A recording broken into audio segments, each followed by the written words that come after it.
Whoever said that girls can't fight clearly didn't watch this show. Because tell me how this absolute crybaby could go from this Hey, stop!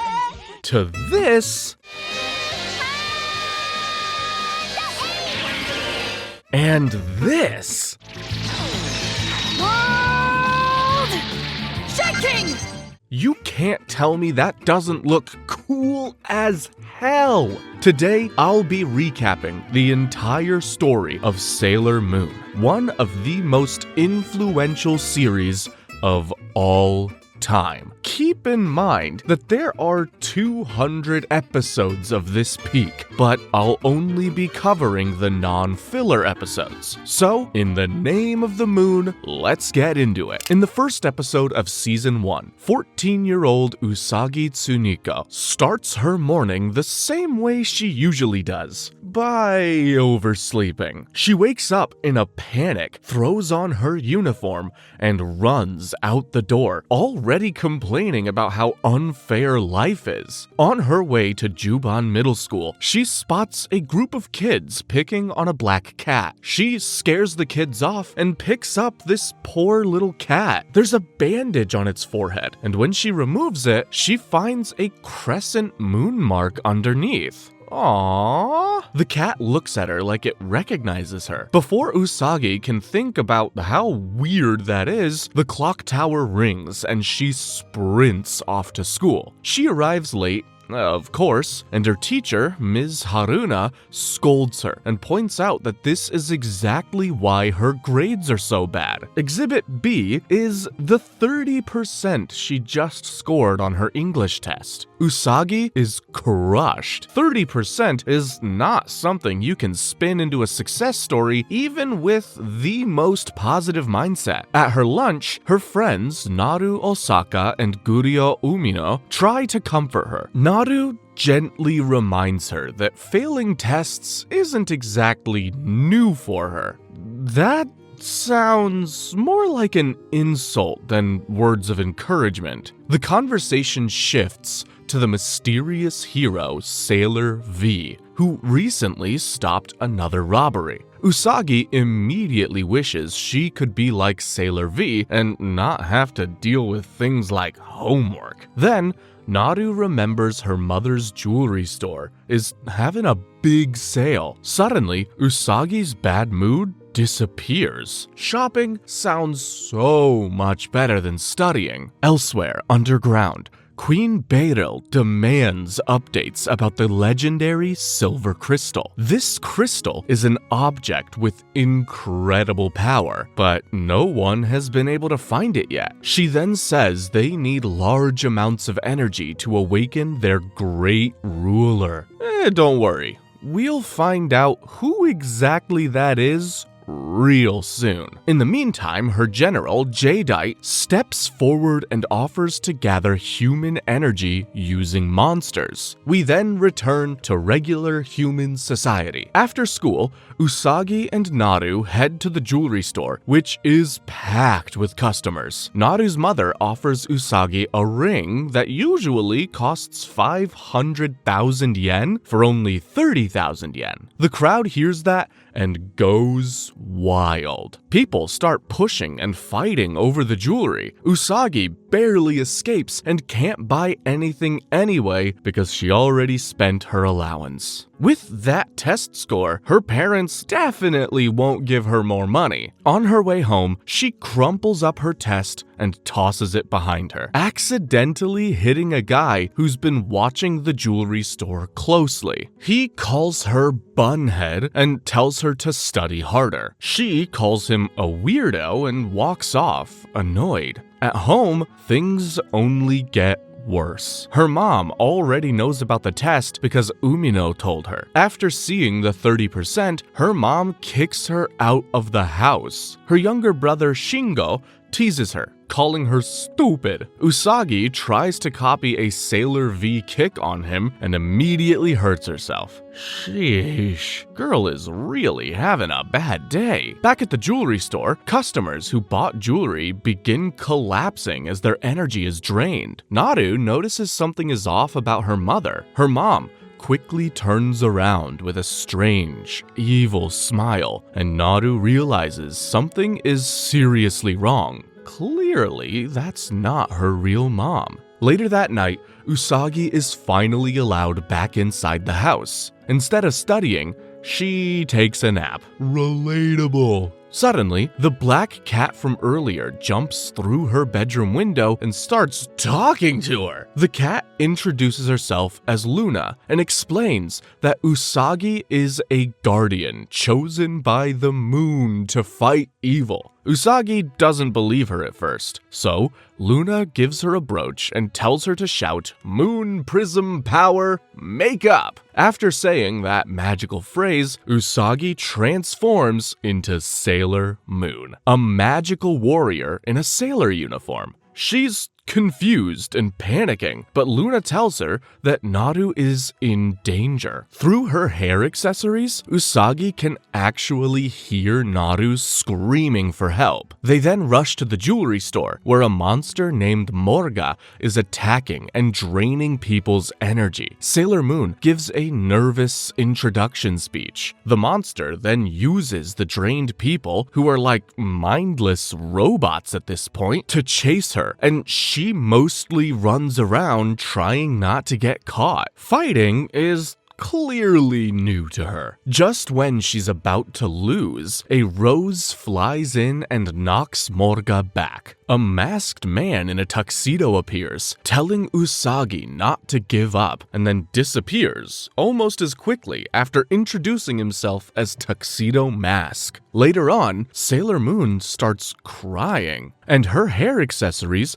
release sound waves that slow the monster down. Luna tells her to throw her tiara and shout, "Moon Tiara Action!" This time, she focuses, throws it properly, and defeats Morga. The drained people, including Naru and her real mother, wake up as if nothing happened. The next day at school, Naru and the other girls talk about a strange dream where a superhero saved them. Usagi just naps at her desk, pretending she has no idea what they're talking about. And that is how Usagi's life as Sailor Moon begins. Not such a bad day after all. Episode 8 takes us to the Dark Kingdom, where Queen Beryl is in charge. After the failure of the last mission, Jadeite presents his newest plan to the queen. He's been researching Japan's education system and decides that stressed out students are the perfect energy source.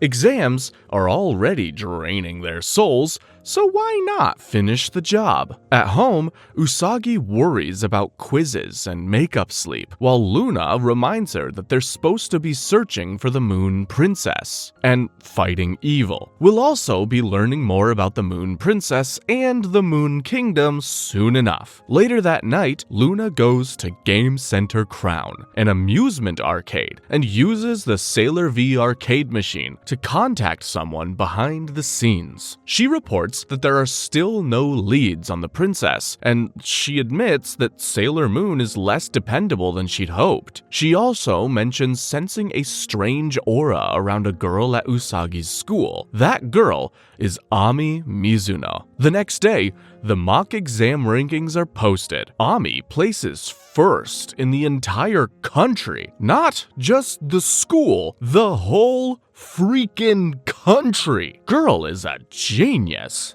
Naru, Umino, and another girl named Kuri immediately assume that Ami must be arrogant. They gossip about how she's rich, attends a prestigious cram school on scholarship, and has a doctor for a mother. After school, Usagi sees Luna leap onto Ami's shoulders to investigate the girl's strange aura. Usagi rushes over to apologize and introduces herself. Despite Luna's suspicion, Usagi decides that Ami seems nice and invites her to Game Center Crown. At the arcade, Ami tries the Sailor V game for the first time and instantly masters it. She beats the high score without even breaking a sweat. A crowd suddenly gathers to watch. Usagi is impressed and slightly intimidated. Ami then remembers she has cram school and leaves politely. After she's gone, Motoki, a worker at the arcade, finds a floppy disk she dropped and asks Usagi to return it. Ami heads to the cram school called Crystal Seminar, where students are required to use something called a crystal disc while studying. The school claims it improves intelligence. Meanwhile, Usagi and Luna look into the disc and discover it's actually a brainwashing program created by the Dark Kingdom. Determined to investigate further, Usagi uses the disguise pen, a magical pen given to her by Luna to transform into a doctor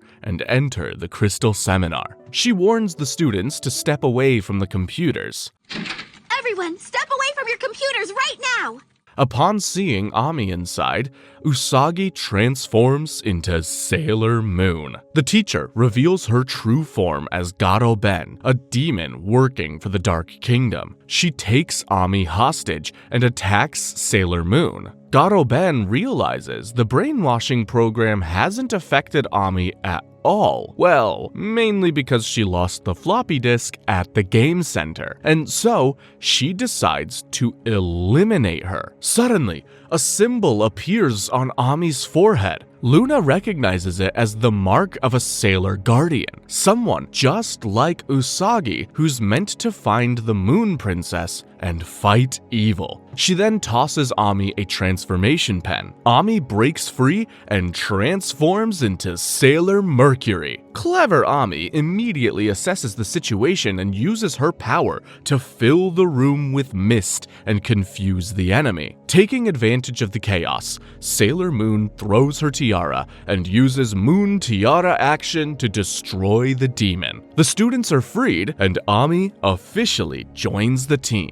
Usagi is relieved to have a partner who actually knows what she's doing, and she hopes her new bestie can help her with her grades as well. Episode 10 opens in the Dark Kingdom. Queen Beryl checks in with Jadeite and asks the obvious question: has he found the legendary crystal yet? The answer is still no, but she reminds him that finding it comes first. In the meantime, he needs to gather more energy for the Great Ruler, and secondly, he needs to kill off the 2 Sailor Guardians. Queen Beryl is slowly losing patience with Jadeite, and the guy knows he's on thin ice. Back in Tokyo, Usagi, Ami, and Naru notice a group of police officers heading toward a temple near the town of Sendaizaka. Several buses have reportedly vanished after picking up passengers, which is the kind of headline that should make everyone nervous. The same temple is also selling good luck charms, and Usagi decides this is the perfect time to buy one. For RMC, when mysterious buses disappear, shopping is the most logical option, apparently. At the temple, also known as Hikawa Shrine, they meet Rei Hino and her grandfather, who runs the place. Working there is also a man named Jed, who is, of course, Jadeite in disguise. We see him activate the charms brought by the 3 girls, putting them into a trance. Feeling suspicious, Usagi, Ami, and Luna head to the bus station to investigate. A bus numbered 66, the same number as the missing one, pulls up. Luna urges Usagi to get on. Usagi refuses at first, mostly because the driver looks unsettling. As they watch, the bus drives off and disappears straight into a black hole. That seems like a red flag. Usagi tells Rei what she saw and connects the disappearing bus to the temple, since all the passengers were wearing the temple's charms. After they leave, Rei finds a transformation pen with the symbol of Mars on it. Clearly, it was Luna who dropped it there. She also starts to suspect that Jed is not a normal temple worker. When the bus returns, Luna forces Usagi to get on and follow it. This time, Usagi uses her disguise pen to turn into a flight attendant. She obviously meant to say a bus attendant, but yeah, she's just that dumb. She boards the bus with Luna, and the bus once again drives straight into a black hole, leaving Ami behind at the station. Back at the temple, Rei looks into the sacred fire and sees the truth. Jed is behind everything. When she confronts him, he responds by opening a black hole and throwing her in. Now, the bus, Rei, and Usagi all end up in another dimension. The bus driver transforms into a demon, while Usagi becomes Sailor Moon and prepares to fight. Meanwhile, the symbol of Mars appears on Rei's forehead, confirming what Luna already suspects. Yup, Rei is also a Sailor Guardian. Sailor Moon throws her tiara, but the demon dodges it. Later, when the demon catches the tiara, Sailor Moon uses it to bind her in place. Luna tells Rei to use the transformation pen and shout Mars Power Makeup. Now hold that pen and call out Mars Power Makeup! Rei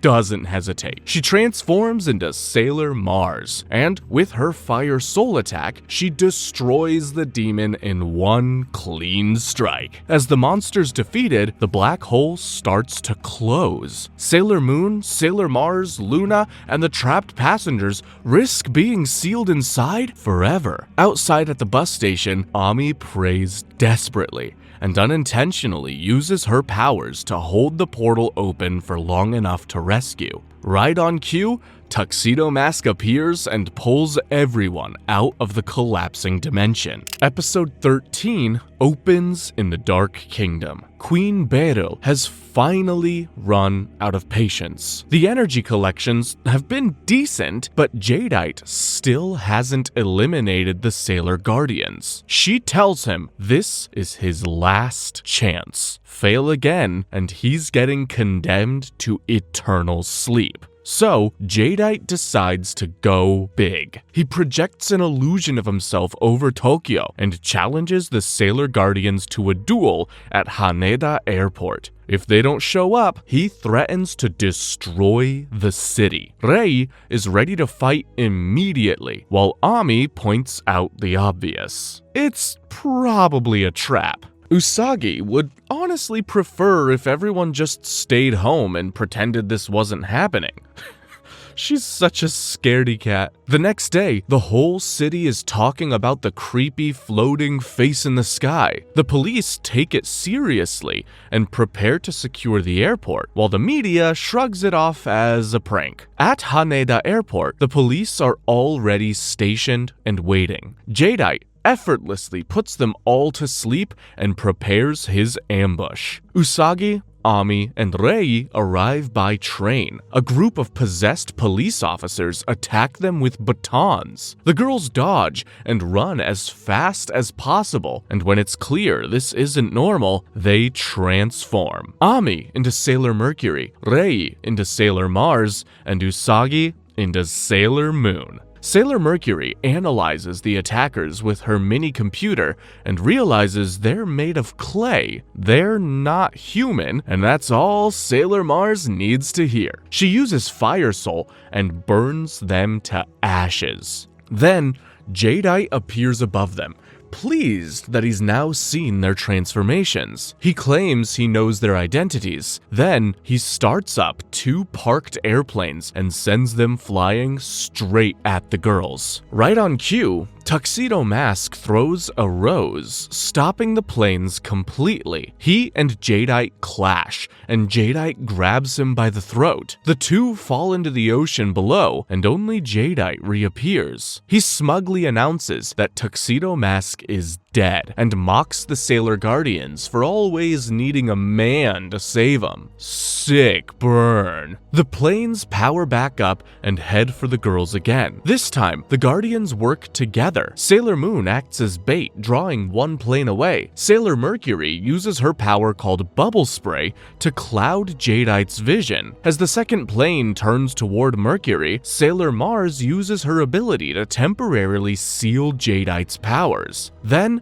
Sailor Moon throws her tiara. Jadeite barely dodges, but the incoming plane doesn't miss. It crashes straight into him. Injured and furious, he teleports back to the Dark Kingdom. Queen Beryl is absolutely done with this dude. She declares that he has failed for the last time. Jadeite tries to reveal the Sailor Guardian's identities, but she dismisses it as excuses and seals him into eternal sleep. She tells the others to treat his fate as a warning. Then she appoints Nefright as the new commander. Nefright confidently assures her that he won't make the same mistakes. Every new villain says that, by the way. Back at the airport, the Sailor Guardians stare at the ocean, assuming Tuxedo Mask didn't survive. Just as they're about to accept his fate, he casually reappears, perfectly fine, thanking them for their concern. And would you look at that? Sailor Moon is crushing so hard at this man. As usual, episode 14 opens in the Dark Kingdom. Nefright wastes no time explaining why he's better than his predecessor. He points out that Jadeite made a rookie mistake, draining energy from random people with no strategy. According to Nefright, that's sloppy. His plan is more refined. Find one person whose energy is at its absolute peak and take it all at once. The stars, he says, will guide him into finding the right human. Zoisite, another demon general, briefly appears just to laugh at the astrology-based master plan and then vanishes. Nefright ignores the mockery and confidently tells Queen Beryl to leave everything to him. She agrees. After all, what could possibly go wrong with a villain who makes decisions based on horoscopes? Meanwhile, reporters swarm rising tennis star Rui Sayonji as she rushes off to practice. She's talented, popular, and clearly on the brink of something big. Exactly the kind of peak energy Nefright is looking for. Using astrology, he scans the stars and locks on to Rui. At a tennis match, Usagi and Naru watch Rui play. Naru proudly explains that Rui is like a sister to her, since her mom has been a long-time customer at their jewelry store. Rui has always been sweet and hardworking. That's when Nefright shows up at the court disguised as Masato Sanjoin, a wealthy CEO. He interrupts the match, pretends to offer coaching advice, and plants a symbol on Rui's racket. A demon named Tessuni possesses it, boosting Rui's power instantly. The change is immediate. Rui becomes aggressive, overpowering every opponent with almost frightening intensity. She crushes match after match, and people start backing away from her. Naru watches, confused and worried. This isn't the Rui she knows. Elsewhere, Luna uses the Sailor V arcade machine at Game Center Crown to contact his unseen ally. He confirms that the enemy they're fighting against is the Dark Kingdom, and their goal is to steal human energy, though their ultimate objective is still unclear. Luna later shares this information with Usagi, Ami, and Rei. The picture is getting clearer, and it's not looking good. As Rui continues dominating her matches, Naru becomes more upset. She calls Usagi over and tearfully explains how different Rui has become. She used to be kind and humble. Now she treats everyone like they're beneath her. Usagi, for once, doesn't joke around. Wait, if I do a good job here, I'll prove to Luna and Ray how valuable I am. And they'll have to eat their words. Or not. They go to Rui's training session to investigate. When they try to talk to her, Rui's energy spikes even higher. She knocks Usagi and Naru back, then collapses as the demon Tetsuni fully awakens. Usagi transforms into Sailor Moon just as Tetsuni casts a spell and turns her into a literal tennis ball. Sailor Moon bounces helplessly across the court, which is not exactly a dignified moment for a Sailor Guardian. Right on time, Tuxedo Mask throws a rose that knocks Tetsuni down and frees Usagi. Tetsuni retaliates with fireballs, nearly taking Sailor Moon out. Tuxedo Mask throws another rose, but gets temporarily paralyzed in the process. He still manages to tell Sailor Moon to throw her tiara. She does and destroys Tetsuni in one clean strike. Sailor Mercury and Sailor Mars arrive just in time to see the aftermath. With the monster gone, Rui returns to normal. Later, she and Naru happily play tennis together again, laughing like nothing ever happened. Usagi watches from the sidelines, relieved to see their friendship restored. In episode 19, Nefright turns back to what he trusts the most: the stars. This time, he's not looking for random energy spikes. He just wants a weakness. The constellations give him an answer he can use. Sailor Moon's weak point is Tuxedo Mask. Before he can savor that discovery, Zoisite appears and informs him that Queen Beryl wants a word. Queen Beryl makes it clear this is his last chance. If he fails again, he'll be put into eternal sleep. The Queen's patience is getting shorter and shorter at this point. Back home, Usagi finds a love letter in the mail, supposedly from Tuxedo Mask. It is a dramatic confession asking her to meet at MS Mall in Shinjuku the next night. Usagi is thrilled that someone she's crushing on thinks she's so special. Luna immediately points out the obvious problem. How does Tuxedo Mask know she's Sailor Moon? And is he even on their side? Romance is nice, but survival is much nicer. Unfortunately, our MC doesn't care at all about that. The next day at school, Usagi's fantasy collapses. Every girl has received the exact same love letter. So much for being special. Naru secretly hopes her letter was really from Masato Sanjoin, Nefright's charming alter ego. Their teacher warns them that it's probably a prank and tells them not to go to the mall alone. You know, that's sensible advice that will absolutely be ignored.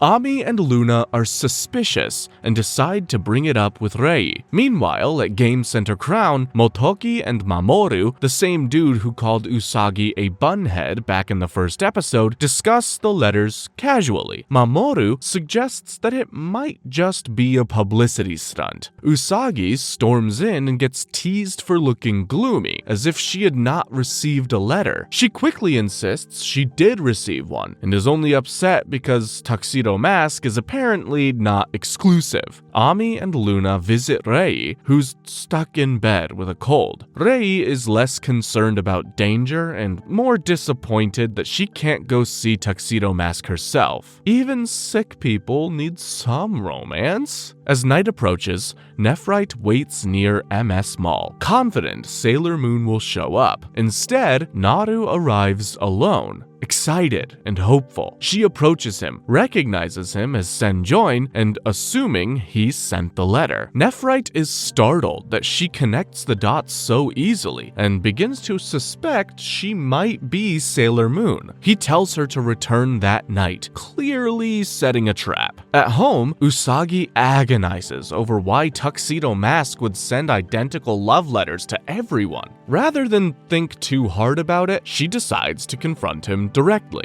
That night, Naru stands outside the closed mall. The entrance doors slide open ominously, and she steps inside. A voice calls down from the escalator. She recognizes it immediately as Sanjoin's. Nefright accuses her of being Sailor Moon and demands she transform. Naru is completely confused, of course. Growing impatient, Nefright drains her energy anyway, and she collapses. Usagi arrives just in time to see Naru being drained and transforms into Sailor Moon. Elsewhere, Mamoru suddenly feels a sharp pain, and guess what? The man transforms into Tuxedo Mask. Yeah, turns out Mamoru has been living a double life as Tuxedo Mask, just like Peter Parker does as Spider-Man, and it looks like he shares some sort of connection with Sailor Moon. Anyway, Nefright quickly realizes that Naru is not Sailor Moon after all. The real Sailor Moon steps forward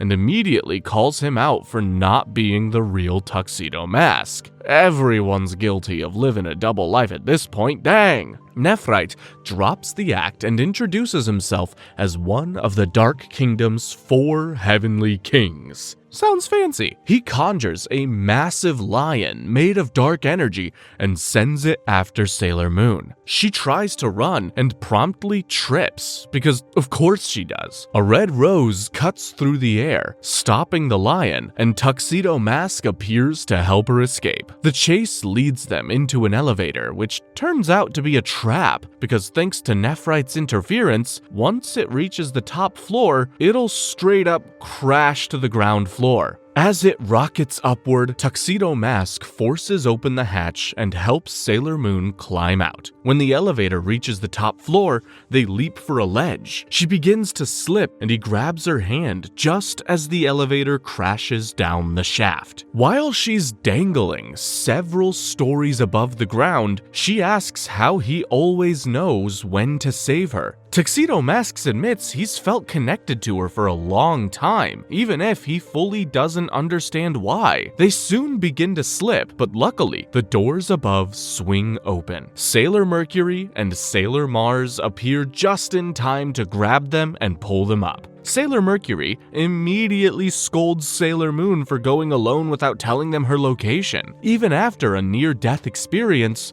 she does not escape a lecture. Mercury carries the unconscious Naru, determined to get her to a hospital. Back in the Dark Kingdom, Zoisite points out that Nefright failed yet again. Queen Beryl would normally punish him, but he did manage to collect a massive amount of energy from Naru, so that buys him a temporary reprieve. Jeez, not even the Sailor Guardians could pray for Nefright's downfall like this Zoisite fella. In episode 22, Usagi is running late for school again when she notices an unusual number of police checkpoints around town. Something big is clearly happening. Naru walks past her looking downcast, still quietly heartbroken over what happened with Sanjoin. At school, Umino excitedly announces that Princess D from the Kingdom of Diamonds is visiting Japan. She will present her gemstone collection and unveil a family heirloom known as the legendary secret treasure. Naru mentions that her family has been invited to the embassy reception as jewelers, so she might get a closer look. Usagi immediately decides this sounds like the most important event of her life. In the Dark Kingdom, Queen Beryl wonders if this so-called legendary secret treasure could actually be the silver crystal. The name alone is suspicious enough. Zoisite volunteers to investigate, but Nefright abruptly dismisses him and claims the mission for himself. Zoisite does not hide his irritation and openly mocks Nefright's recent failures. Later, Kunzite, another demon general, calmly reassures Zoisite that they can dispose of Nefright whenever it becomes convenient. That's interesting. Later on at Hikawa Shrine, Luna explains to the girls that this princess could potentially be the one they've been searching for. Back at home, Usagi discovers that her father has been invited to the reception to cover it as a reporter. He refuses to take her along, but promises photos. This is not nearly good enough for Usagi. So, she uses her disguise pen to transform into a princess herself. Elsewhere, Mamoru dreams of a mysterious girl begging him to find the silver crystal. He wakes up shaken. He believes the crystal is not just a magical object, it might actually hold the key to his lost memories. We then switch over to the embassy reception for the princess, where Usagi bluffs her way inside by claiming royal status. Inside, a masquerade ball is in full swing. Nefright spots Naru in the crowd and approaches her as Masato Sanjoin. She is still crushing hard for him, and so she agrees to dance with him without hesitation. He uses the opportunity to move her exactly where he wants her. Meanwhile, Usagi bumps into someone and spills a drink all over her gown. Now, dressed as royalty but looking like a walking laundry accident, she sulks alone on a balcony. Tuxedo Mask scans the room, wondering whether the silver crystal could truly restore his memories. When he sees Usagi, something about her feels familiar, like he's seen her in his dream. Outside, Nefright places a shadow over Naru, possessing her and bending her to his will. Under his control, she approaches Princess D, pretending to be her friend. Princess D confesses that she wishes she were as beautiful as her jewels, so people would admire her instead of her collection. It's a surprisingly vulnerable moment, cut short when the shadow jumps from Naru to the princess. Now possessed, Princess D steals the treasure and heads for the balcony to deliver it to Nefright below. Usagi interferes, and the two girls struggle over the item. In the chaos, Usagi is pushed over the railing. Thankfully, Tuxedo Mask catches her hand just in time. Nefright prepares to finish them both, but Sailor Mars interrupts with a Fire Soul attack, joined by Sailor Mercury. Usagi and Tuxedo Mask lose their grip and fall, but Luna tosses them an umbrella that slows their descent just enough to avoid disaster. Afterward, Sailor Mercury confronts Tuxedo Mask and demands to know whether he's an ally or an enemy. He admits he doesn't know who he is himself and needs the silver crystal to find out. When asked directly, he suggests he might be their enemy since they're chasing the same prize. Then he leaves, as mysterious as ever. Inside the embassy, Princess D collapses while Nefright again manipulates her from afar. The princess knocks everyone unconscious and declares that she will leave with the silver crystal. Sailor Mars uses her power to expose the shadow controlling the princess. Nefright lashes out,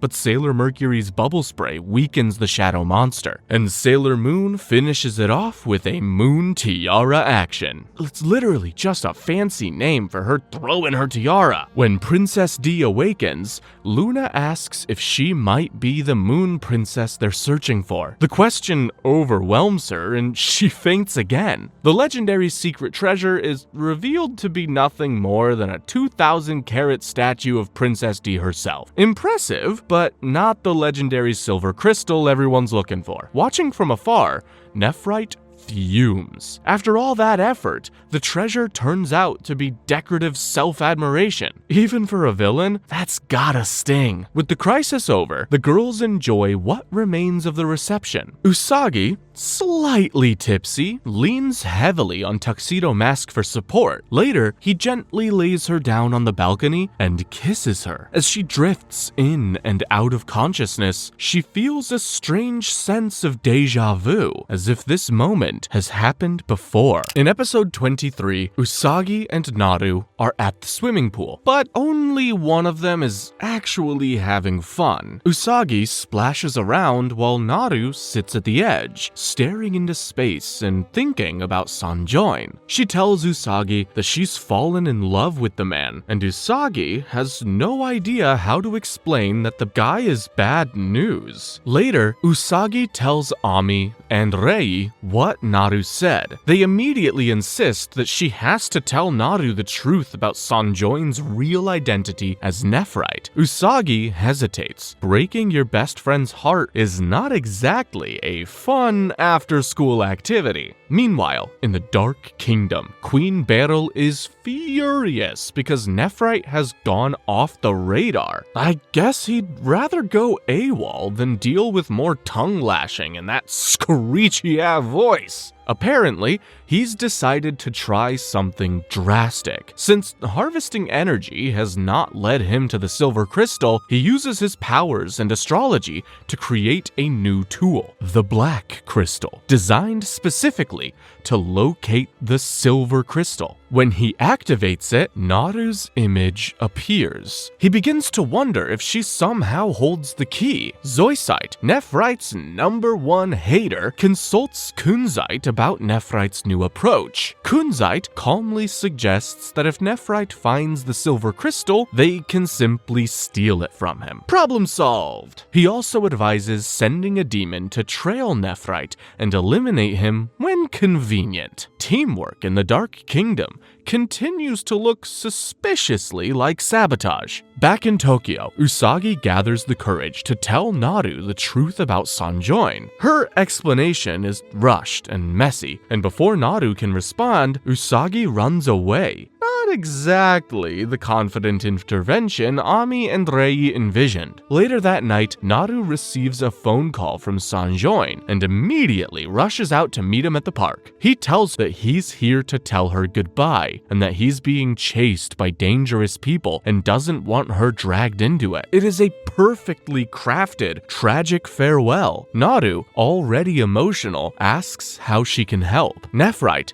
carefully mentions the silver crystal. She has no idea what that is, but suddenly remembers a silver crystal her mother once showed her at the jewelry store. She races home, steals it from the safe, and slips out after being spotted by her mom. Love has officially overridden common sense. Meanwhile, Usagi and Luna rush toward Naru's house, only to run into Naru's frantic mother, searching the streets for her daughter. When they hear Naru left to meet a man named Sanjoin, they know exactly where to go. At the park, Naru hands Nefright the crystal. He tests it eagerly, but the black crystal doesn't react. Naru is just happy she could be useful for her crush. Then the black crystal begins to respond, and Naru herself starts to glow. Nefright realizes the black crystal is reacting not to the stone she brought, but to Naru herself. Before he can act, Sailor Moon arrives and reveals his true identity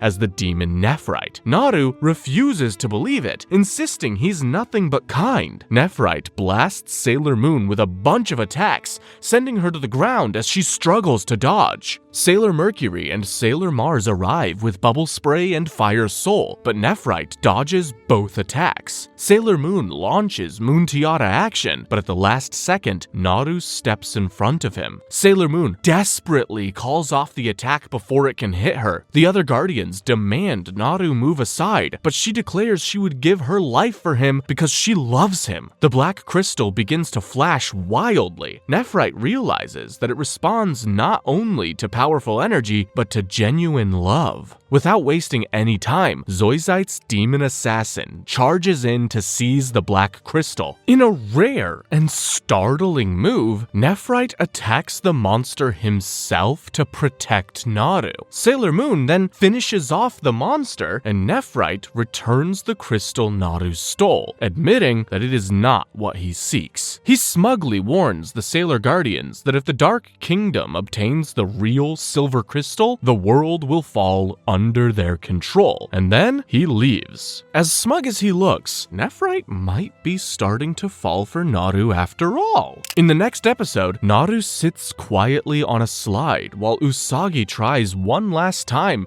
to convince her to forget about Sanjoin. Usagi argues that he's dangerous and not worth the pain. Naru replies that even if he's a bad person, she can't stop loving him. She points out that Usagi has someone she loves too, so she should understand. True, Tuxedo Mask is so dreamy. Elsewhere, Nefright is still fixated on the black crystal's reaction to Naru. He can't understand why it responded so strongly to her. Love is not exactly a concept he studied in villain school. Thinking back to the confrontation in the park, he remembers that Sailor Moon seemed personally concerned about Naru. That leads him to a new conclusion. Naru might know Sailor Moon's true identity. Zoisite, lurking nearby, overhears enough to realize that Nephright's priorities are shifting, so he decides to interfere. Later that night, while Naru sleeps, Nefright appears on her balcony. He uses the black crystal to scan her, even teleporting into her room and using his powers to search her body for any sign of the silver crystal. The results are clear. She does not have it. Naru wakes up and sees his silhouette behind the curtains. This time, Nefright admits that Masato Sanjoin was a facade. He explains that in his world, betrayal and ambition rule, and love does not exist. Yet, through her, he experienced it for the first time. That experience has shaken him enough to consider switching sides. And to do that, he needs information about Sailor Moon. He's being sneaky as hell. Naru insists that she does not know Sailor Moon. He seems to believe her, and as she rushes to the balcony, he fades away. Turns out, he's just hiding, and is waiting to see if she contacts Sailor Moon anyway. Zoisite, observing from a rooftop with 3 demons at his side, has already formed his own plan. If Nefright truly cares about Naru, then she is the perfect leverage. At midnight, Usagi receives a call from a shaken Naru. Naru explains that Sanjoin appeared asking about Sailor Moon. Nefright stands outside and overhears everything, including Usagi's name. Usagi rushes into the streets with Luna racing ahead. Suddenly, the world around Usagi distorts. Sensing danger, she transforms into Sailor Moon. Only afterwards does she realize it was a trick. Nefright manipulated the situation to force her to reveal herself. Panicked, Sailor Moon begs him to not expose her identity. He calmly assures her that revealing it is unnecessary because he plans to kill her instead. That's what every villain says, of course. He launches an attack that narrowly misses. A red rose cuts through the night, and Tuxedo Mask steps in front of Sailor Moon to shield her from the next strike. Then, Naru's voice echoes through the night, calling Nephright's name in desperation. The sound is enough to make him retreat. He returns to her apartment and finds a ransom letter from Noisite demanding the black crystal in exchange for Naru's life. He tries to deny caring, but the letter burns in his hand along with his pride. 3 demons have taken Naru to an abandoned bar, chaining her up while questioning whether Nefright will even show up. He does. Without hesitation, he fights through their plant-based attacks, cutting down 2 of them and threatening to kill the 3rd. He still refuses to hand over the black crystal. He then carries Naru back toward the park, both of them injured and exhausted. Sitting under a tree, she thanks him for saving her. He admits he lied to her from the start and probably would have kept lying to her. Naru says she doesn't care about the lies as long as he stays with her. Aww. When she notices a wound on his arm, she tears her pajama sleeve to bandage it. She suddenly talks about a restaurant that serves chocolate parfaits and suggests they go there together someday. For the first time, Nefright says he would like that, and he means it. When she jokingly asks if his evil organization would give him Sunday off, he laughs. It's the first genuine laugh of his life. The moment doesn't last, however. The three demons regroup, and one impales Nefright through the chest with thorned vines. They demand the black crystal in exchange for sparing Naru. He gives it up without hesitation. Naru refuses to run, grabbing at the thorns in a desperate attempt to free him, hurting herself in the process. When the demons attack again, Nefright shields her with his own body, taking the full force of the blow. Then he suddenly collapses over her. The Sailor Guardians arrive too late to prevent the damage, but in time to avenge it. Sailor Mercury freezes one attack with bubble spray. Sailor Mars and Sailor Moon combine Fire Soul and Moon Tiara action, destroying the three demons. Nefright, now dying, quietly confirms that Sailor Moon's identity will remain safe after all. Naru begs him not to die. He apologizes for breaking his promise about eating the chocolate parfaits with her and admits that despite all his lies, his feelings at the end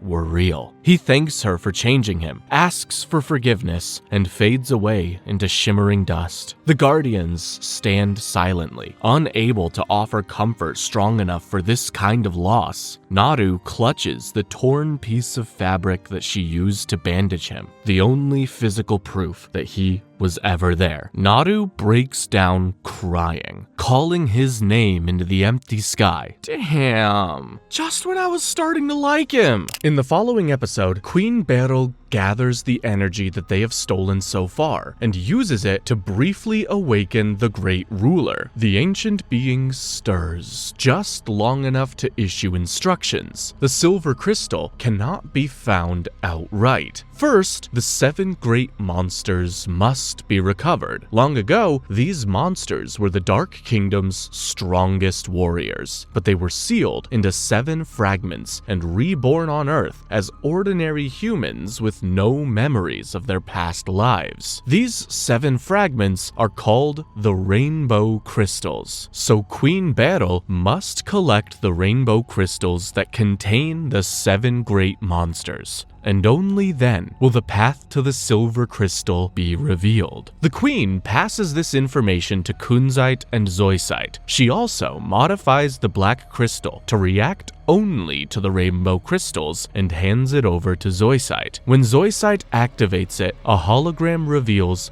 the first human host of one of the rainbow crystals. And just like that, the hunt officially begins. Meanwhile, Usagi is running late for school. Shocker. Luna chases after her with the lunch she forgot. On the way, Usagi crashes into 3 punks who try to intimidate her. Just as things start to look bad, a tall female transfer student steps in and effortlessly beats the boys up for picking on someone weaker.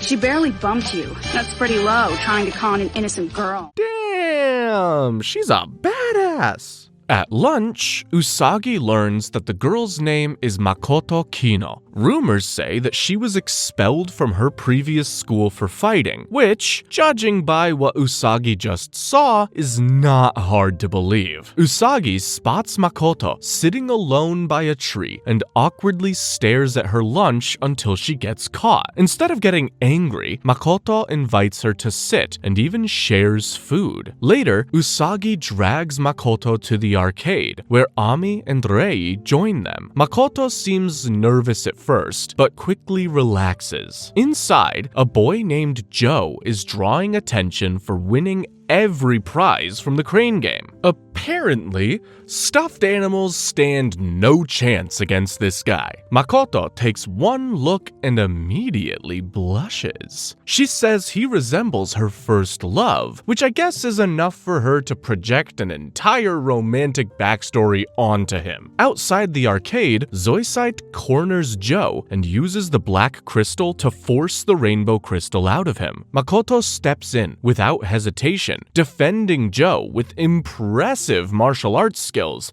and landing a solid hit on Zoisite. Usagi watches, ready to help, only to get yelled at by Joe to stay out of it. Joe runs off and Makoto chases after him. Luna sees dark energy around the attacker and suspects Dark Kingdom involvement. Joe tries to shake Makoto off, but she insists on walking with him and even offers to be his bodyguard. They end up at a cafe, where Makoto waits outside while he goes in. Usagi catches up and questions Joe's overly mean behavior towards Makoto, who obviously likes him. He casually reveals he doesn't care about Makoto at all, and bluntly says tall girls just aren't his type before leaving her behind. Oof, that's rough, but I'm not sure you can afford to be so shallow right now, dude. Later, Zoisite traps Joe in a secluded area and successfully extracts the rainbow crystal. Joe transforms into one of the 7 great monsters, now revealed as Gamesen. Sailor Moon arrives to confront Zoisite, but he leaves with the crystal fragment,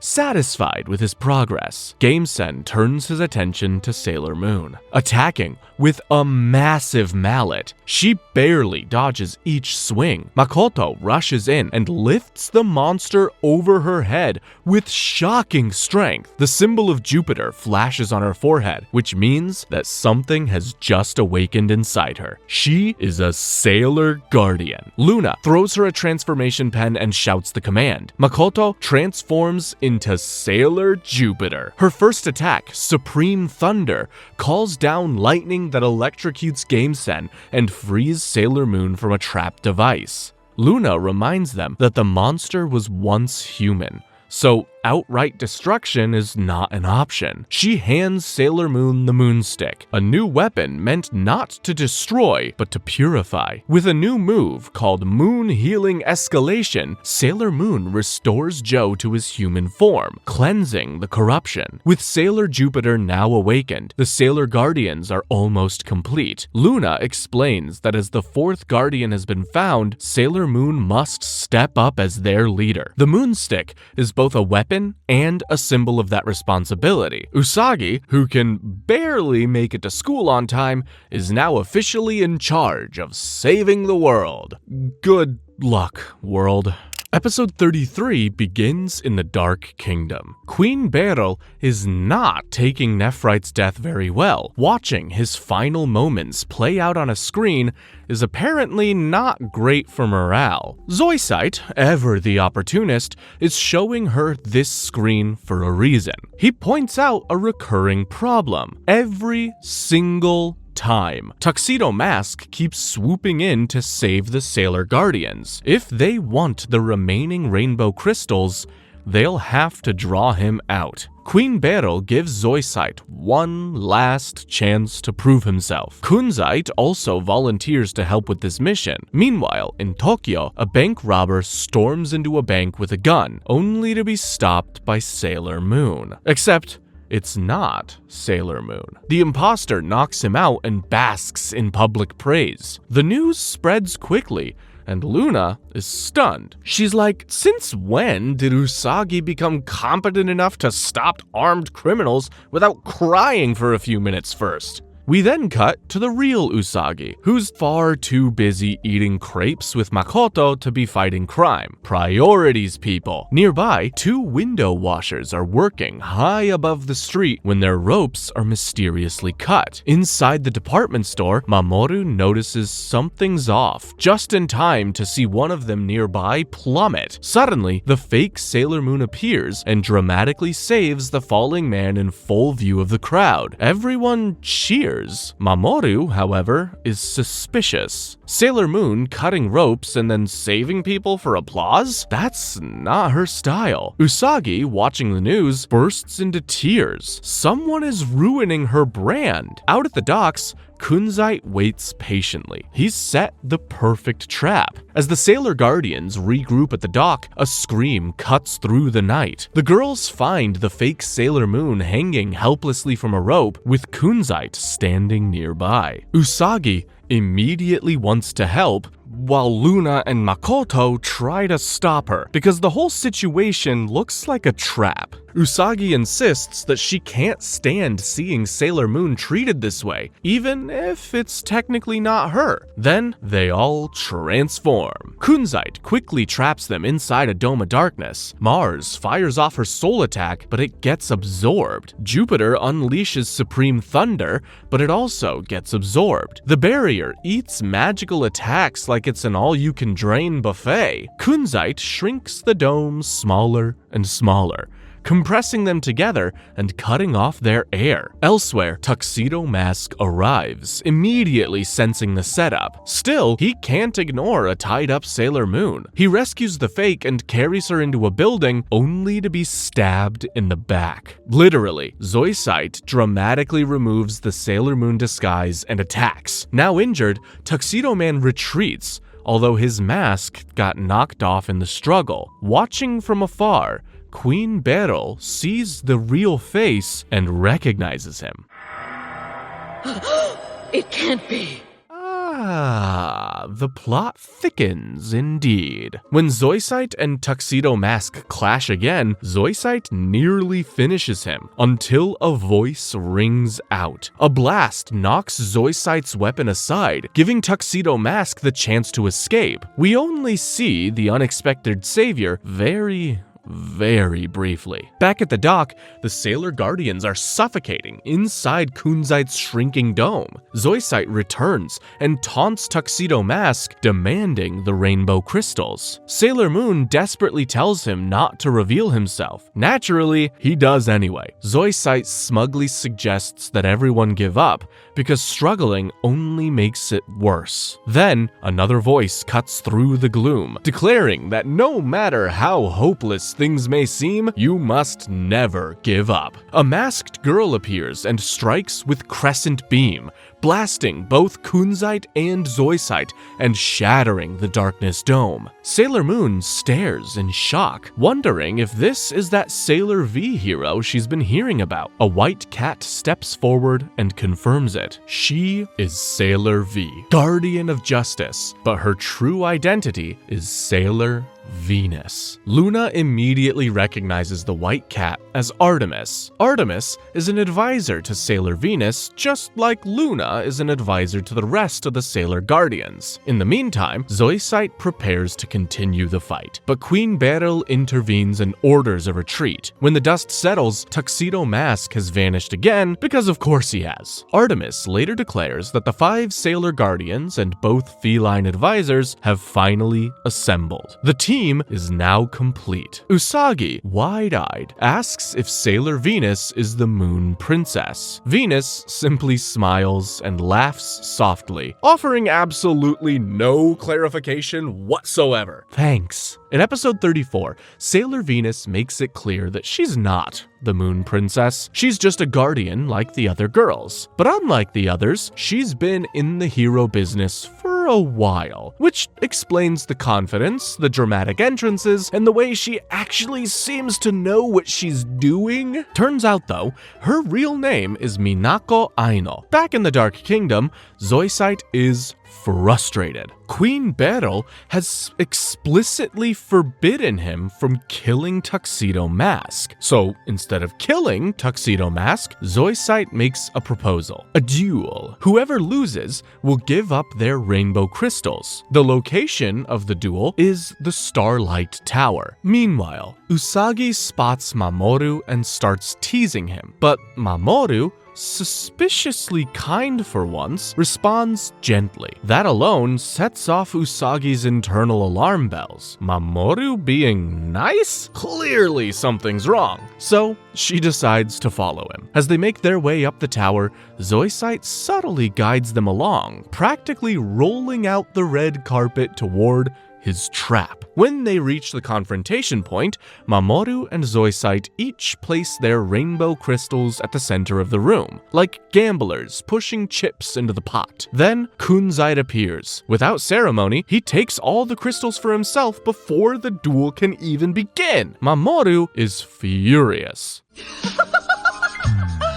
What's so funny?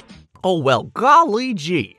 Who would have thunk that a demon from the Dark Kingdom would break an agreement? Wow! Zoisite suddenly vanishes, abandoning any pretense of honor, and immediately attempts to kill both Mamoru and Usagi. They barely escape into an elevator trying to reach the roof. Zoisite, apparently done pretending to follow orders, sets the elevator on fire, directly defying Queen Beryl's command that Tuxedo Mask not be harmed. Faced with no other option, Usagi transforms into Sailor Moon right in front of Mamoru. It's a reluctant reveal, but between burning alive and maintaining secret identities, priorities shift quickly. They manage to reach safety, and Mamoru finally drops his own mask, pun intended, revealing himself as Tuxedo Mask. Secrets are flying off faster than tiaras tonight. On the rooftop, Zoisite resumes his taunts, provoking Mamoru into continuing the fight. He promises a fair duel, which would almost be convincing if he hadn't just tried to incinerate them 5 minutes earlier. Mamoru steps forward anyway. Zoisite immediately targets Sailor Moon instead with a crystal spear, but Tuxedo Mask uses his body to block the attacks. Ouch! Having a fair fight, apparently,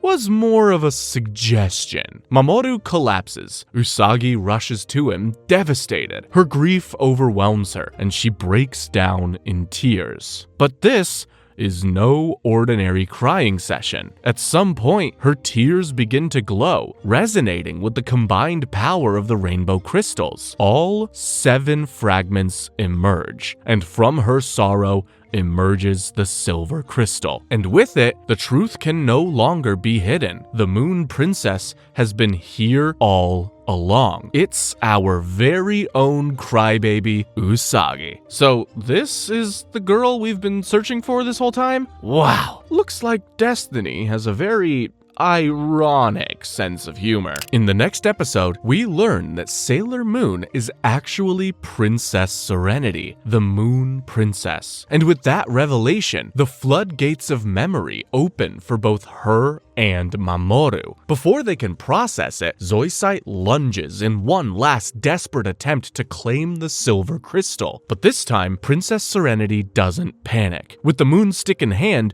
she unleashes its power and knocks Zoisite unconscious. While cradling Mamoru, Serenity recounts their shared history. In a past life, she was the princess of the Moon Kingdom, also known as Silver Millennium, and he was Prince Endymion of the Earth Kingdom. Their love bridged 2 worlds, literally, and naturally, that meant it was doomed. The Dark Kingdom attacked, tragedy struck, and their romance ended in heartbreak and destruction. Back in the present, the emotional overload proves too much. Serenity reverts to Sailor Moon and collapses. Mamoru, already gravely wounded, grows weaker by the second. Then, Kunzite appears. He retrieves Zoisite and Mamoru before retreating to the Dark Kingdom. Queen Beryl gives Kunzite another opportunity to secure the silver crystal, but Zoisite's recklessness, especially his attempt to kill Tuxedo Mask, despite explicit orders not to, has consequences. Furious, Beryl executes Zoisite on the spot. Meanwhile, Tuxedo Mask is brought before the Great Ruler, whose name is Queen Metalia. Metalia requests that dark energy be infused into Tuxedo Mask, rewriting his allegiance. Think of it as a sort of reprogramming. Elsewhere, Kunzite holds the dying Zoisite in his arms. In his final moments, Zoisite confesses his love for Kunzite and asks for one last wish: to die beautifully. Kunzite, normally composed and severe, grants it. He creates a bed of flowers and surrounds Zoisite with blossoms.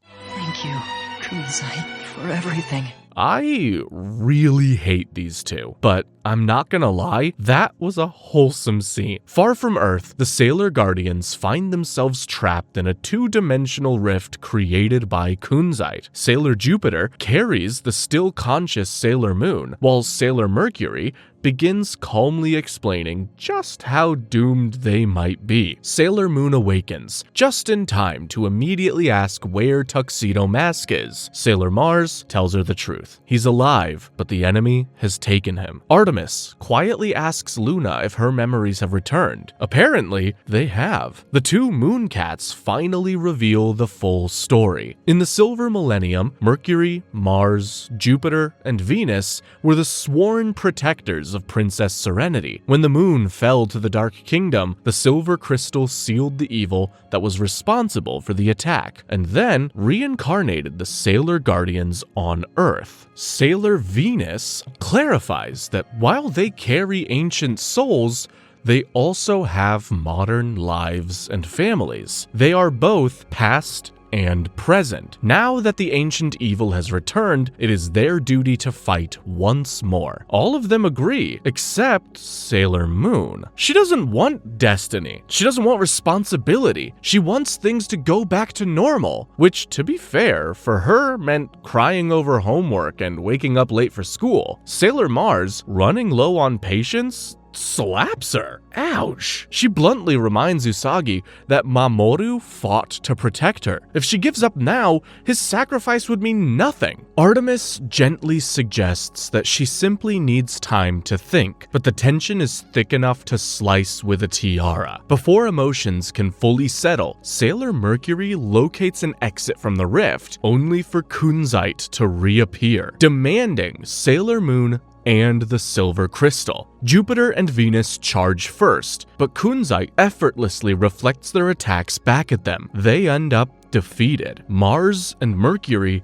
also get knocked out. Only Sailor Moon is left standing. As she hears the echoing encouragement of her friends and Mamoru's voice in her heart, something shifts. Instead of fear, resolve takes hold. Drawing upon the silver crystal's power, Sailor Moon confronts kunzite and unleashes its light. The force overwhelms him and shatters the rift, sending the Sailor Guardians back safely to Earth. In the Dark Kingdom, Beryl continues flooding Mamoru with dark energy. As she does this, his memories of Princess Serenity begin to fade, replaced by something colder. Back on Earth, the Guardians and the Moon Cats reaffirm their unity. They will fight together. This time, Sailor Moon doesn't hesitate. Standing by the sea, she thanks Tuxedo Mask for giving her the courage to move forward. He may be lost to darkness for now, but the girl who once wanted to run has finally chosen to stand. That's the sort of character development that makes this show awesome! In episode 36, Naru and the others are buzzing about a glamorous new hair salon opening in town. The famous stylist Kariko Tokoyama is offering free haircuts for the grand debut. Naru excitedly fills Usagi in, but Usagi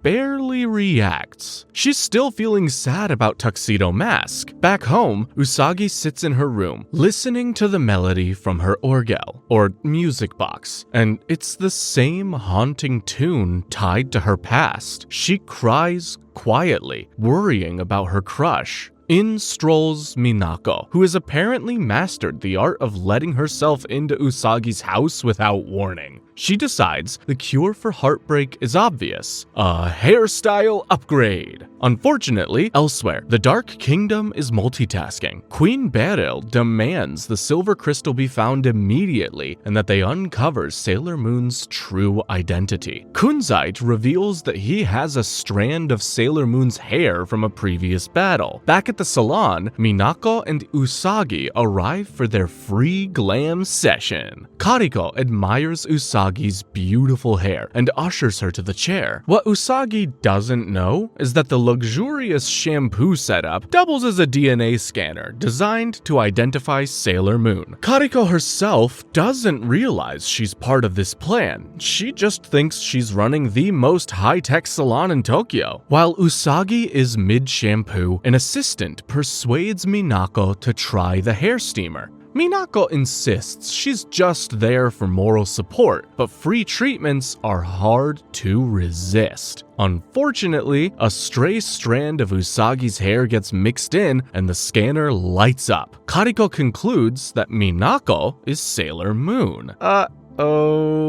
Kariko abruptly abandons Usagi mid-wash and approaches Minako. Moments later, the salon fills with knockout hairspray, dropping customers like dominoes. Kariko grabs Minako and demands the silver crystal. Minako pieces together what's happening just as Usagi sneaks away to transform. When Minako refuses to hand over the non-existent crystal, Kariko and her assistants reveal their true forms by merging into one monster. Sailor Moon bursts onto the scene to face the monster, Mitsuyami. The monster quickly realizes that Minako isn't Sailor Moon and redirects her fury. As Minako loses consciousness, Sailor Moon dodges attack after attack, eventually hurling a bottle of talcum powder in desperation. Then she raises the moonstick and begins moon healing, only for a rose to knock it clean out of her hands thanks to Tuxedo Mask. The dude sits calmly in a salon chair like he booked an appointment, Sailor Moon's eyes filled with tears. Relief floods her until he speaks. He declares that he is not Tuxedo Mask. He is Endymion of the Dark Kingdom, and he demands the silver crystal. Nothing ruins a romantic reunion quite like brainwashing. Endymion orders the monster to seize the silver crystal. Sailor Moon can't process it. Mamoru is alive, but he's on the wrong side. Overwhelmed, she flees into the streets. The monster and Endymion both pursuing her. Minako awakens and transforms into Sailor Venus in order to help. Sailor Moon stumbles and falls as the monster closes in. Thankfully, the other guardians arrive. Mars and Jupiter combine Fire Soul and Supreme Thunder, blasting away Mitsuyami's weapons and buying precious seconds. Mercury follows with bubble spray, clouding the battlefield, and Sailor Moon finally completes moon healing escalation, purifying the monster back into Kariko and her assistants. The salon crisis comes to an end, but the emotional one does not.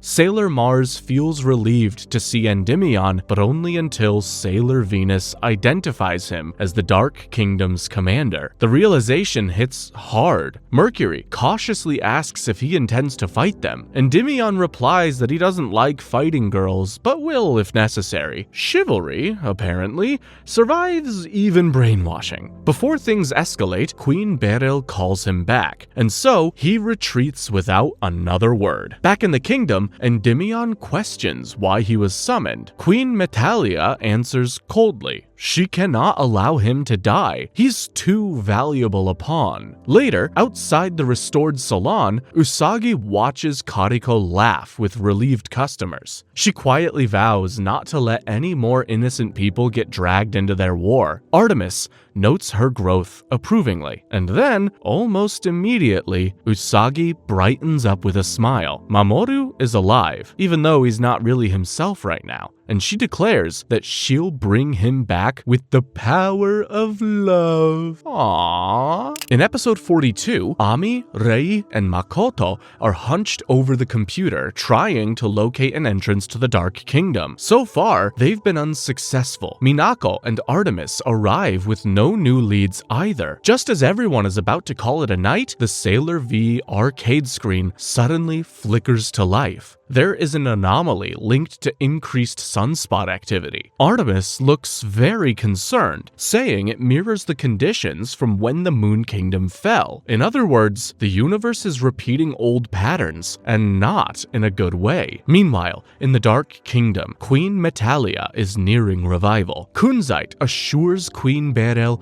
that he will secure the silver crystal soon. He mentions a bit of info about someone connected to Sailor Venus, hinting that unraveling Venus's past may lead them closer to the Sailor Guardians. That night, Usagi jolts awake from yet another nightmare about Mamoru. Unable to sleep, she snacks on manju by the window. Artemis suddenly crashes through the window and urgently explains that Minako disappeared after receiving a call from someone named Katarina. Artemis Artemis insists that Minako wouldn't recklessly confront the Dark Kingdom alone. Then, we find out that Minako is indeed meeting Katarina in a hotel room. Katarina, an older policewoman, knows Minako's identity as Sailor V, and once believed she had died. Now, she wants to help the superhero again, just like before, but Minako looks shaken, asking instead about a man called Alan. Katarina assures her that he's fine, but more importantly, she wants to help, and she'd like to meet the Sailor Guardians. And I'd love to meet the Sailor Guardians as well. Minako refuses to involve her for her own safety and leaves abruptly, carrying a weight she hasn't fully unpacked. Girl has a tragic backstory and we had no clue about it? What the heck? Before Katarina can follow, Kunzite appears and transforms her into a monster named Papillon. He sends her after Minako, weaponizing her past against her. Minako sits alone by the ocean, lost in memories of Alan, when Papillon attacks. Minako transforms into Sailor Venus and fights back, but Crescent Beam barely phases the monster. Mid-battle, Venus realizes the truth. Papillon is Katarina. Just then, Usagi, Luna, and Artemis arrive. After the Mooncats knock Papillon into the sea, they all flee the scene on a boat. Next, they board a large, empty luxury cruise ship to hide. The silence gives Sailor Venus space to finally explain. Apparently, 6 months earlier, Minako was in London when she fell in love with an older guy called Alan. During a hostage crisis, Sailor V saved the day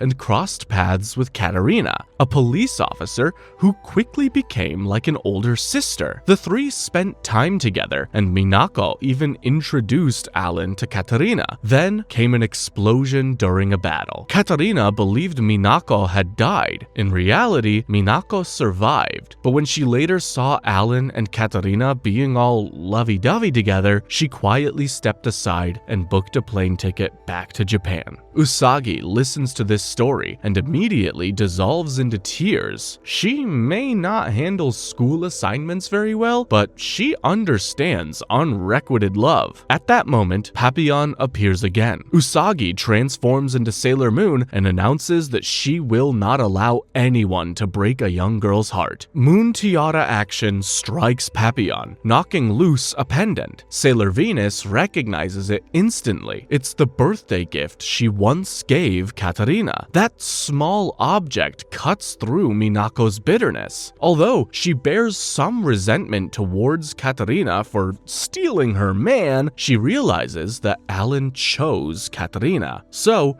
she begs Usagi not to kill Papillon, but to help bring back Katarina. Sailor Moon, moved by Minako's words, uses moon healing escalation. The monster dissolves and Katarina returns to normal. Minako and Katarina reconcile, not as rivals, but as friends who survived complicated emotions. It's truly a bittersweet moment. In episode 44, Luna tells Usagi that Minako and Artemis have found the entrance to the Dark Kingdom, underneath the Game Center crown, which would have been the first place I looked. A hidden tunnel has opened up. Luna and Artemis take the lead, while the Sailor Guardians follow. The tunnel splits, and the cats go ahead to scout. That's when Kunzite appears to spoil the expedition. When Sailor Moon refuses to give up the silver crystal, he summons a vortex to banish the Sailor Guardians to the multi-dimensional chaos world. This is supposed to be a prehistoric world where, as the name suggests, things are very chaotic. The Guardians are swept into the air, and in the process,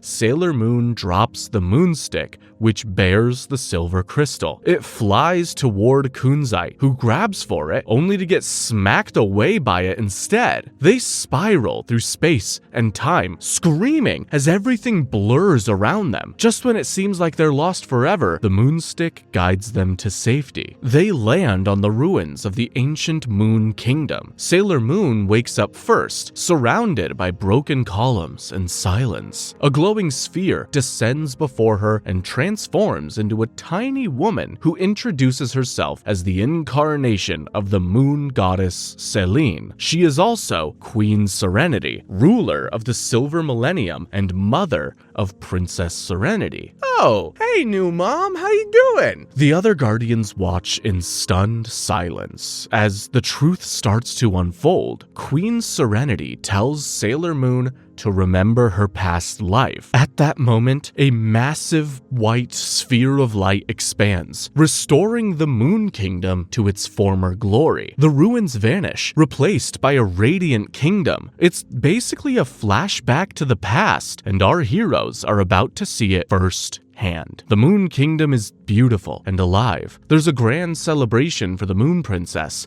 complete with fireworks and a ball. Princess Serenity stands on a balcony where Prince Endymion appears. He warns her that war is coming. A human woman named Beryl has been corrupted by an evil force called Metalia and is convincing humans to conquer the moon to extend their lives. Guards chase Endymion away, but not before he promises to meet Serenity at the ball. Back in the present, Luna and Artemis manage to escape Kunzite and have now reached the end of the tunnel. They find themselves in a full-blown snowstorm. They've somehow arrived in the Arctic. Of course, the Dark Kingdom wouldn't pick an easy, weather-friendly location. The flashback continues. At the ball, Endymion returns in disguise, wearing a tuxedo and mask. He dances with Princess Serenity, and they become the center of attention. He warns her that Beryl is no longer human, but a sorceress, and that their worlds will soon be enemies. Endymion asks Serenity to help him defeat Metalia. They confess their love, and she cries as he kisses her. This sweet moment turns violent as Earth's armies invade, driven by Metalia's power. Beryl commands them, and 4 demon generals lead the charge. Beryl declares the birth of the Dark Kingdom and obliterates the palace. Beryl wants Endymion for herself and sees Princess Serenity as competition. She tries to kill Serenity, but Endymion throws a rose charged with blinding power, stopping her. Even in the past, this dude's got no moves aside from just chucking flowers. Beryl tries to persuade him to join her, but he refuses. Metalia lifts him into the air. Serenity leaps after him. They reach for each other, hold hands, and are both killed by Metalia's power. Queen Serenity watches her daughter and kingdom fall. Overcome with grief, she uses the silver crystal despite Luna's warnings. She places it in the moonstick and calls out moon healing escalation. The Dark Kingdom, including Metalia, is sealed away, but the cost is Queen Serenity's own life. In her final moments, Queen Serenity explains that only those of royal blood can use the moonstick. She chooses to reincarnate everyone in a peaceful era on Earth, hoping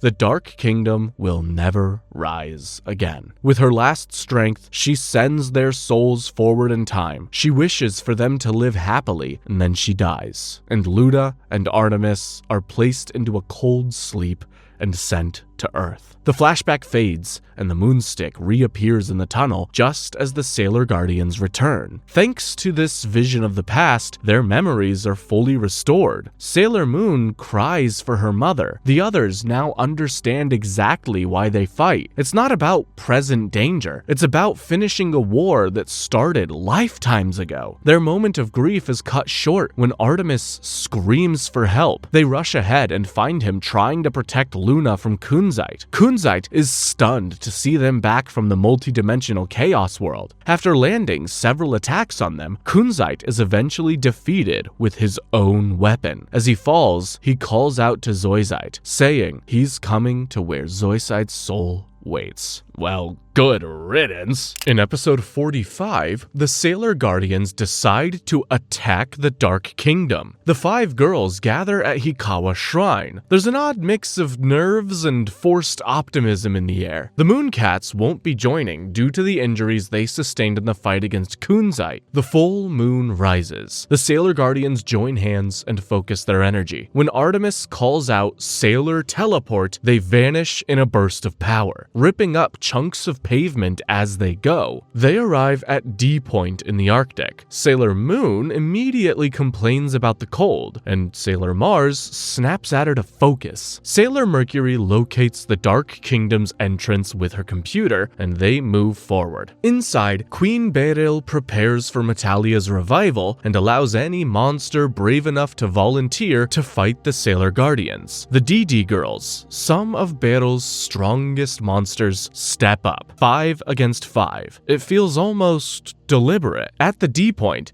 the wind suddenly dies and a purple fog rolls in. The DD girls create illusions, and the first one is Tuxedo Mask calling for help. Sailor Moon falls for it instantly and runs forward. The other girls tackle her to stop her. Mercury scans the area and confirms it's a trap. The DD girls introduce themselves one by one, all identical and smug. They try the illusion again, and Sailor Moon falls for it again. At this point, every dang villain knows her weakness.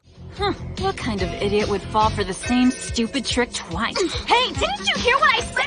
Sailor Jupiter decides she's had enough and prepares to attack, but the illusion changes to her crush, Motoki. She hesitates for just a second, and that's all it takes. Tentacles grab her and lift her high into the air. The others try to help, but the DD girls block them. They electrocute Jupiter while she tells her friends to move on and stop Beryl. Makoto refuses to go quietly. She unleashes supreme thunder with everything she has. The blast is massive, destroying 2 of the DD girls and freezing the battlefield into jagged ice. When the smoke clears, Jupiter's body is trapped in a frozen tree of ice. Sailor Moon rushes to her, begging her not to die. Makoto gives her a few final words of encouragement and then draws her last breath. Sailor Moon breaks down emotionally. She screams that she'll hand over the silver crystal if it means saving Makoto. Mars and Venus restrain her, but as the battle continues, every last one of the Sailor Guardians ends up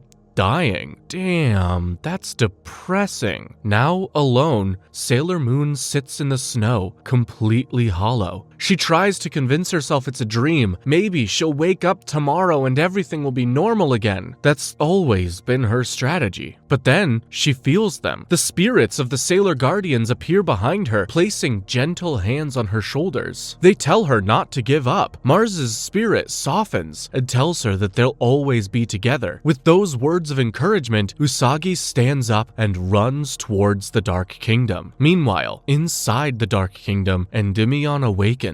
The brainwashing is now complete. He opens his eyes, and there's no warmth left in them. The final battle is about to become even more personal. In the last episode of Season 1, Sailor Moon finally reaches the entrance to the Dark Kingdom. She doesn't even get a dramatic pause before Queen Beryl teleports her straight into the throne room in a swirl of energy. Yeah, just a free ride straight to the final boss. The lights rise on Queen Beryl, who greets her like royalty greeting royalty. She calls her princess and gestures grandly to her kingdom. Then she reveals her prize, Endymion, calmly kissing Beryl's hand. It's the kind of sight that hits harder than any physical attack. On Beryl's command, Endymion lunges at Sailor Moon. She dodges and immediately tries moon healing escalation, hoping to purify him like she's done before. Sadly, nothing happens. Beryl smugly explains that Queen Metalia has completely corrupted him. This isn't a surface level brainwash, it's a full rewrite. Endymion appears behind Sailor Moon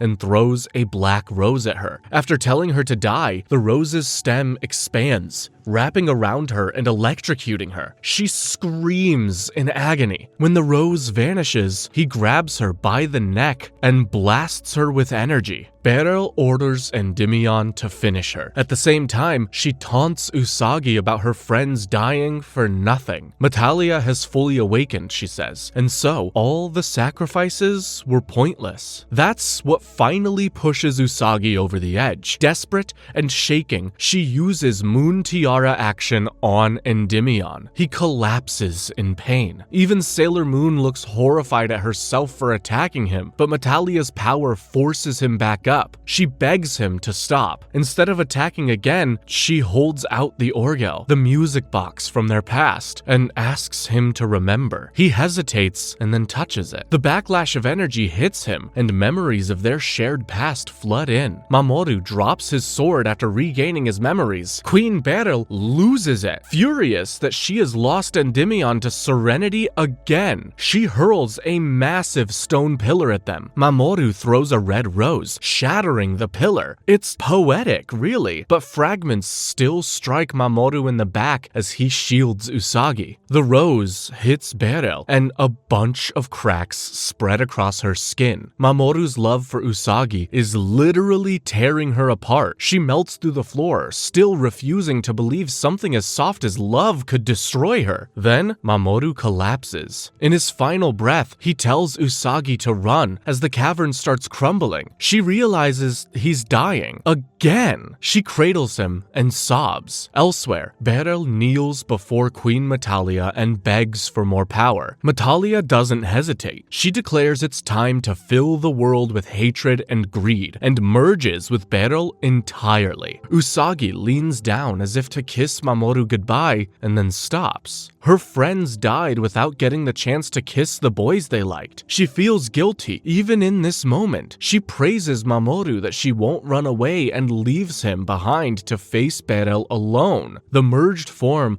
of Beryl and Metalia towers over her. Super Beryl is nearly 50 feet tall and drunk on power. She attacks immediately. An avalanche buries Sailor Moon, forming another ice mountain like the ones that claimed her friends. But the ice flattens at the top. Sailor Moon, now dressed as Princess Serenity, stands there, eyes closed, holding the moon stick calmly. Back in Japan, storms rage and electricity flickers out. Artemis and Luna realize Metalia has awakened. Luna tries to run to help, but Artemis stops her. They both know the truth. If Usagi uses the silver crystal at full power, it could kill her, just like it killed Queen Serenity. Luna cries out, begging Usagi not to do it. On the battlefield, Super Beryl unleashes her darkness. Princess Serenity counters with moon healing escalation. Their beams collide in a violent clash of light and shadow. The barrier protecting Serenity starts to shrink under the pressure. Alone, she can't win. So she reaches inward and calls for help from her fallen friends. Their spirits appear, one by one, and they call out their powers. The silver crystal releases a massive sphere of energy that consumes Super Beryl entirely, destroying both Beryl and Metalia for good. Even after the enemy's defeat, the silver crystal's energy keeps expanding. Princess Serenity transforms into Sailor Moon, exhausted and barely conscious. She whispers her thanks. The energy sphere continues to grow, swallowing the ice trees where her friends' bodies lie, absorbing the Dark Kingdom, even Mamoru. It spreads across the North Pole, visible from space. In a quiet voiceover, Usagi admits she misses ordinary things. Shopping with her friends, oversleeping, getting scolded, just being normal. Not a princess, not a savior, just a clumsy girl with people she loves. The silver crystal grants her that miracle, because the next morning at the Tsukino house, Usagi wakes up late for school as usual. Luna and Artemis watch from afar. They explain that everyone's memories have been erased. Usagi, Mamoru, all of them. They don't remember being Sailor Guardians. They don't remember the war, the sacrifices, the love story that ended the world. Artemis gently reminds Luna that there's always a chance they'll all meet again. I'd say more than just a chance. Before we dive into Season 2, I think it's important to note that the first 13 episodes are pure filler. However, they do address 2 points that are kinda relevant. First, the Sailor Guardians and Mamoru all get their memories back, and secondly, Sailor Moon gets a new transformation brooch, ditching the transformation pen, while the Sailor Guardians get new transformation sticks. Oh, and Sailor Moon trades in the moon stick for the Cutie Moon Rod, which is a way more elegant stick. And so, with those sweet upgrades, let's move on to the next season, shall we? In the first canon episode of Season 2, a UFO casually parks itself in the sky above Tokyo. Inside are 4 women and a red-haired man named Rubius. They're members of the villain group known as the Black Moon Clan, and now they're about to launch their latest attempt at a hostile takeover of planet Earth. The women discuss their mission: locate and destroy the silver crystal, and eliminate someone referred to only as the Rabbit. Rubius, demonstrating peak villain efficiency, decides that they should just kill the Rabbit first and worry about the infamous gemstone later. Then,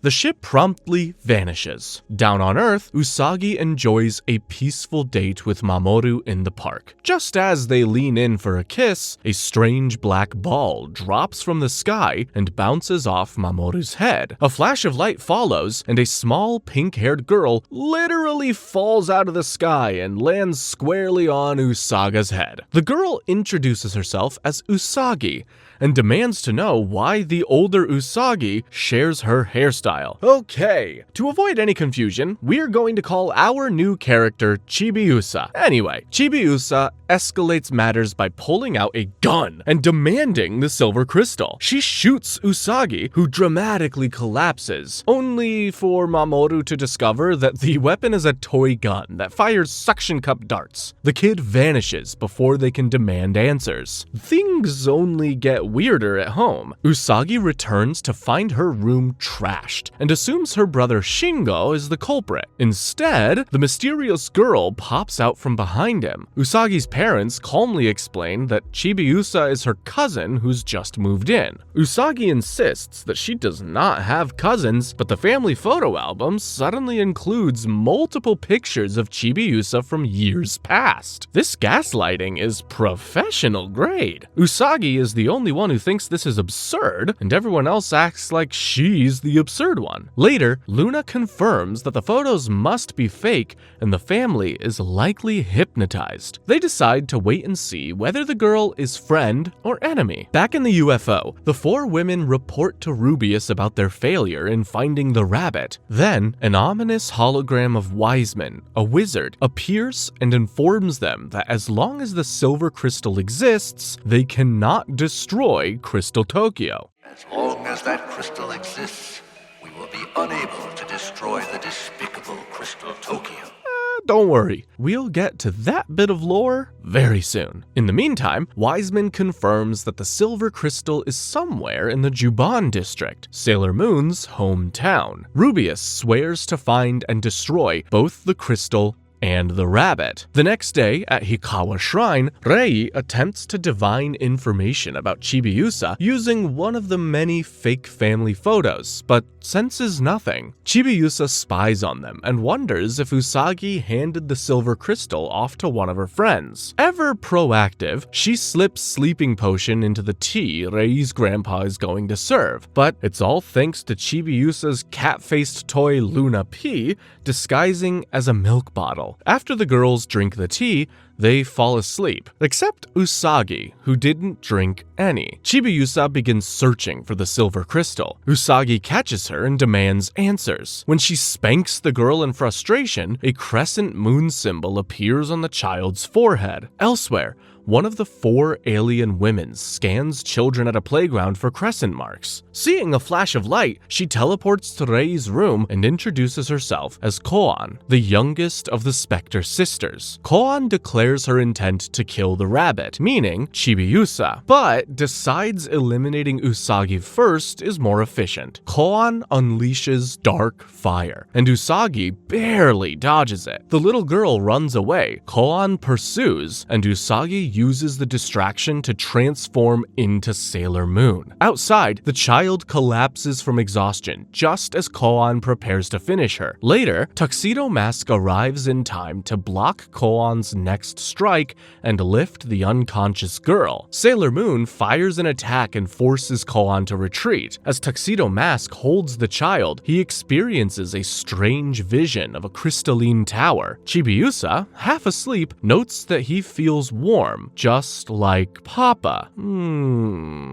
For now, it's not really explained why she would make such a comment. In episode 15, Chibiusa goes missing. Well, only for like a few minutes, because Usagi and Mamoru find her alone at a playground. She looks small and lonely, talking about her parents in a way that doesn't quite add up. Mamoru gently offers to take her home. When their hands touch, he suddenly has a vision, a vast crystal city shining and distant. The image rattles him, but he keeps it to himself. When they reach the Tsukino house, chaos erupts. The family had been panicking over Chibiusa's disappearance. Then, they realize they've never met Mamoru before. Usagi awkwardly introduces him as a friend. Shingo casually calls him her boyfriend. Peak sibling behavior. Usagi's dad reacts like his worst nightmare has come true and practically chases Mamoru out of the house. Then, Chibiusa announces that she's hungry. The Tsukino family suddenly realizes they have no idea who this child even is. Chibiusa panics for a split second, then casually pulls out Luna P. The toy transforms into a spiral umbrella that hypnotizes the entire family into believing she belongs there. Luna, the moon cat, immediately understands what's happening and bites Usagi to snap her out of the hypnosis. Usagi yells at Chibiusa for mind-controlling her parents, but the now hypnotized family scolds Usagi for being mean to the kid. Chibiusa just keeps on winning. Elsewhere, one of the Spectre sisters, Berthier, reports to Rubius from their hovering UFO headquarters. If they can't find the rabbit, they'll target the crystal points instead and corrupt them, preventing Crystal Tokyo from ever being built. Crystal points are places in Tokyo that produce energy that is suitable for the foundation of Crystal Tokyo, a city from the future. Wow, it's starting to look like we might see some time travel shenanigans going forward. Anyway, Mamoru, walking alone later, is struck again by a vision of the Crystal City. This time, it features Princess Serenity. Usagi spots him on her way home and runs up to hug him. He pushes her away, coldly telling her that he doesn't love her anymore and that their relationship is over. Wait, what? Later on, at Hikawa Shrine, Usagi sits with the other girls, looking crushed. They try to comfort her, offering logical explanations. Maybe he's stressed, maybe it's a misunderstanding, but none of it really helps. After that, Usagi goes to Mamoru's apartment. Chibiusa is there, doing homework with him, which does nothing to calm Usagi's jealous imagination. She apologizes for whatever she did wrong, promising to study harder because Ami theorized that maybe he broke up with her over her grades. Mamoru shuts that down quickly. He says again that he doesn't love her. She insists that their fate ties them together, but he snaps, saying he doesn't have to love someone just because they were together in a past life. Ouch! The words hit like a brick. Then he notices how devastated she looks. For a second, he almost softens, but he holds the line. Outside, she wanders aimlessly until she steps into a phone booth and breaks down crying. Meanwhile, Berthier launches her next move. She takes over a cosmetics store and installs her droid, Atsugesho, as the manager. Then, she scatters enchanted flyers all around the city. One conveniently lands near Usagi's phone booth. Still emotionally wrecked, Usagi picks up the flyer and heads straight to the store. Luna happens to pass by and notices her going inside. outside. In the shop, Usagi desperately asks if using their cosmetics will make Mamoru love her again. The clerk enthusiastically says yes, and starts listing product after product. Usagi hesitates, saying makeup alone won't fix things. The clerk bluntly claims all men are the same. That doesn't sit well with Usagi, and the two start arguing. As the customers quietly leave, the clerk loses patience and reveals her true form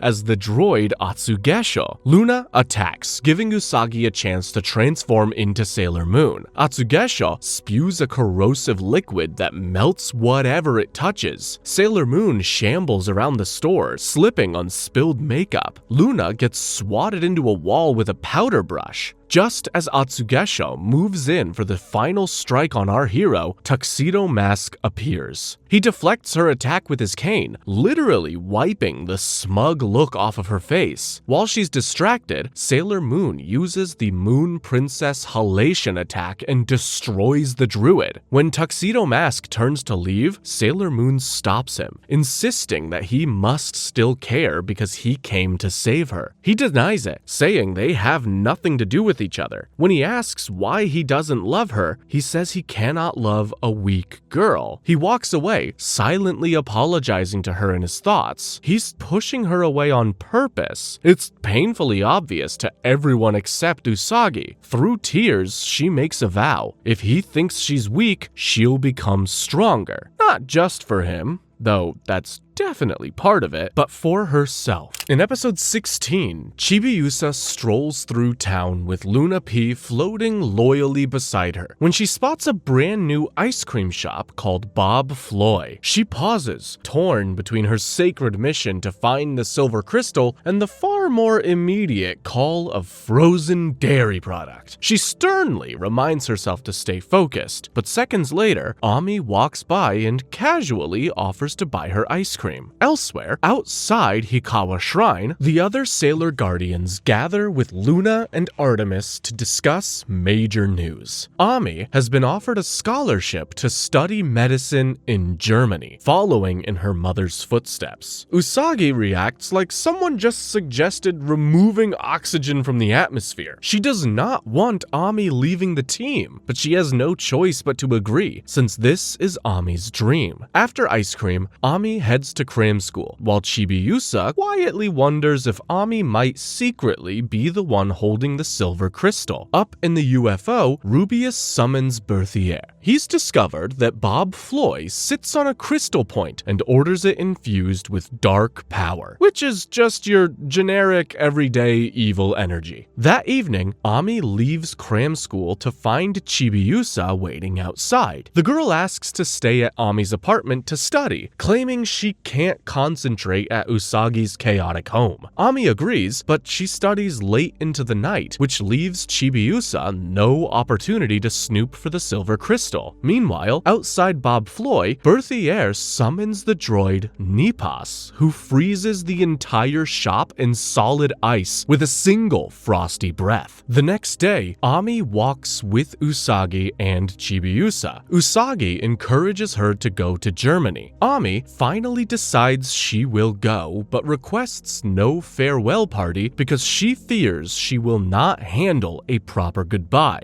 Later, the Guardians agree to see her off quietly at the airport instead. At Bob Floy, Nipas and Berthier disguise themselves as employees. Every customer who eats their ice cream becomes unable to tolerate heat, ensuring they crave even more ice cream. It's an evil business model that would impress the most predatory corporation. Artemis sneaks into the back room, overhears the scheme, but immediately gets caught and frozen solid. While searching for Artemis, Minako stations herself near the ice cream shop, clearly suspicious. Luna then informs her that it's time to head to the airport to see off Ami. But when the shop closes, Berthier orders Nipas to dispose of the frozen customers and work harder before disappearing again. Nipas opens the back room only to find Minako waiting. Luna is promptly frozen, and Minako calls calls for backup. Usagi hesitates because she has a gift for Ami. Fortunately, Mamoru and Chibiusa arrive and offer to deliver it. They speed off to the airport while the remaining guardians rush to battle. At the airport, Ami arrives in a taxi and finds Mamoru and Chibiusa waiting. Chibiusa conjures a bouquet using Luna P magic and remarks that perhaps Ami's friends were not that close since they didn't come to see her off. Ami gently corrects her, explaining that she asked them not to. Mamoru hands her Usagi's gift. Inside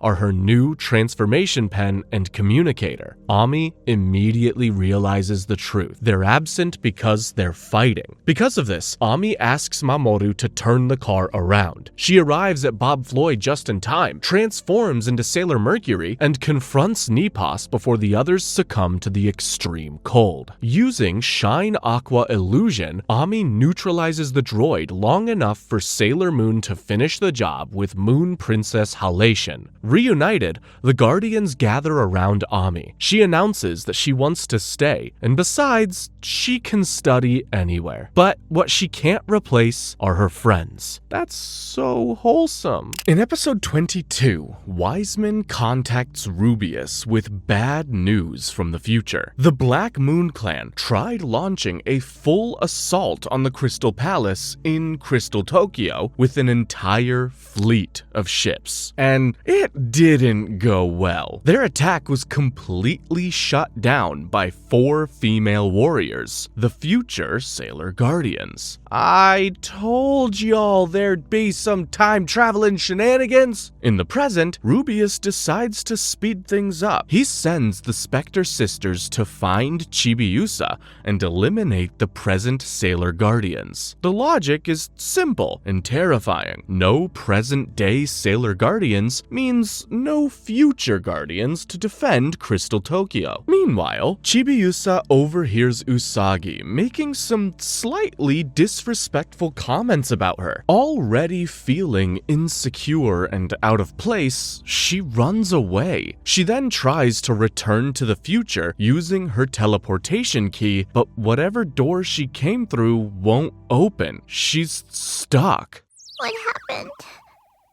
Why can't I go? Upset and desperate, she accidentally sends out a signal strong enough for the Spectre sisters to track her. Koan and Berthier show up first and waste no time in attacking. Luna P tries to defend Chibiusa, but gets swatted like a toy. Luna jumps in to protect her, buying Chibiusa a chance to escape, but she takes a brutal hit in the process. Luna, badly injured, limps all the way to Hikawa Shrine to warn the others. She barely makes it before collapsing. The Sailor Guardians immediately head out to rescue Chibiusa, while Artemis stays behind to tend to Luna. Usagi tracks Chibiusa to a construction site. There, she overhears Chibiusa using Luna P to contact some unknown entity that tells her to trust the Sailor Guardians.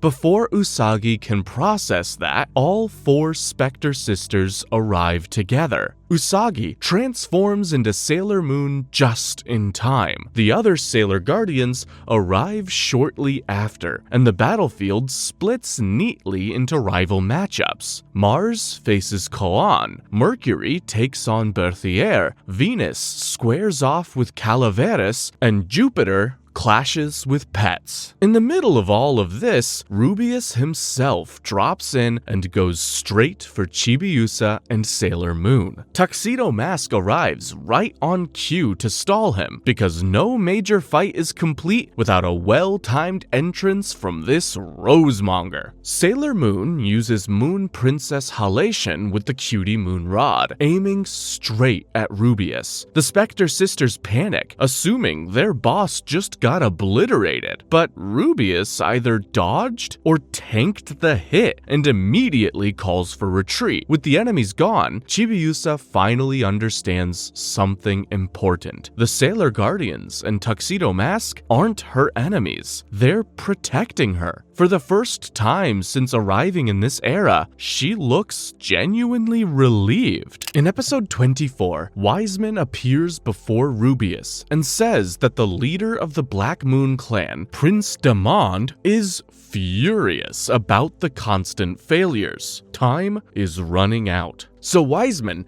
suggests searching Hikawa Shrine, a former crystal point, for the rabbit. Rubeus decides to send Koan. Wiseman warns that something terrible will happen to her if he does. Rubeus shrugs, because subordinates to him are replaceable equipment. Down on Earth, Rei is out shopping with Yuichiro, an apprentice at Hikawa Shrine, when he accidentally bumps into Koan. She snaps at him, but as he helps her pick up her things, she recognizes him. She quickly leaves, and Yuichiro stares after her, convinced he's seen her somewhere before. Rei yells at him for staring at another woman. Aw, someone's getting jealous. Back aboard the UFO, Rubeus greets Koan with sudden affection. He tells her the rabbit will appear at Hikawa Shrine and sends her off with a smile that looks supportive but feels like a setup. Koan vows to kill the rabbit even if it costs her life. At Hikawa Shrine, Koan arrives and is immediately accosted by Yuichiro's over-enthusiastic hospitality. However, she escapes by buying a fortune slip. She thinks that this is destiny endorsing her love life with none other than Rubeus. Rubeus contacts her to complain that she's still not found the rabbit yet and orders to kill any girls who resemble the target. He signs off with a smooth farewell. See that you do, and don't disappoint me again,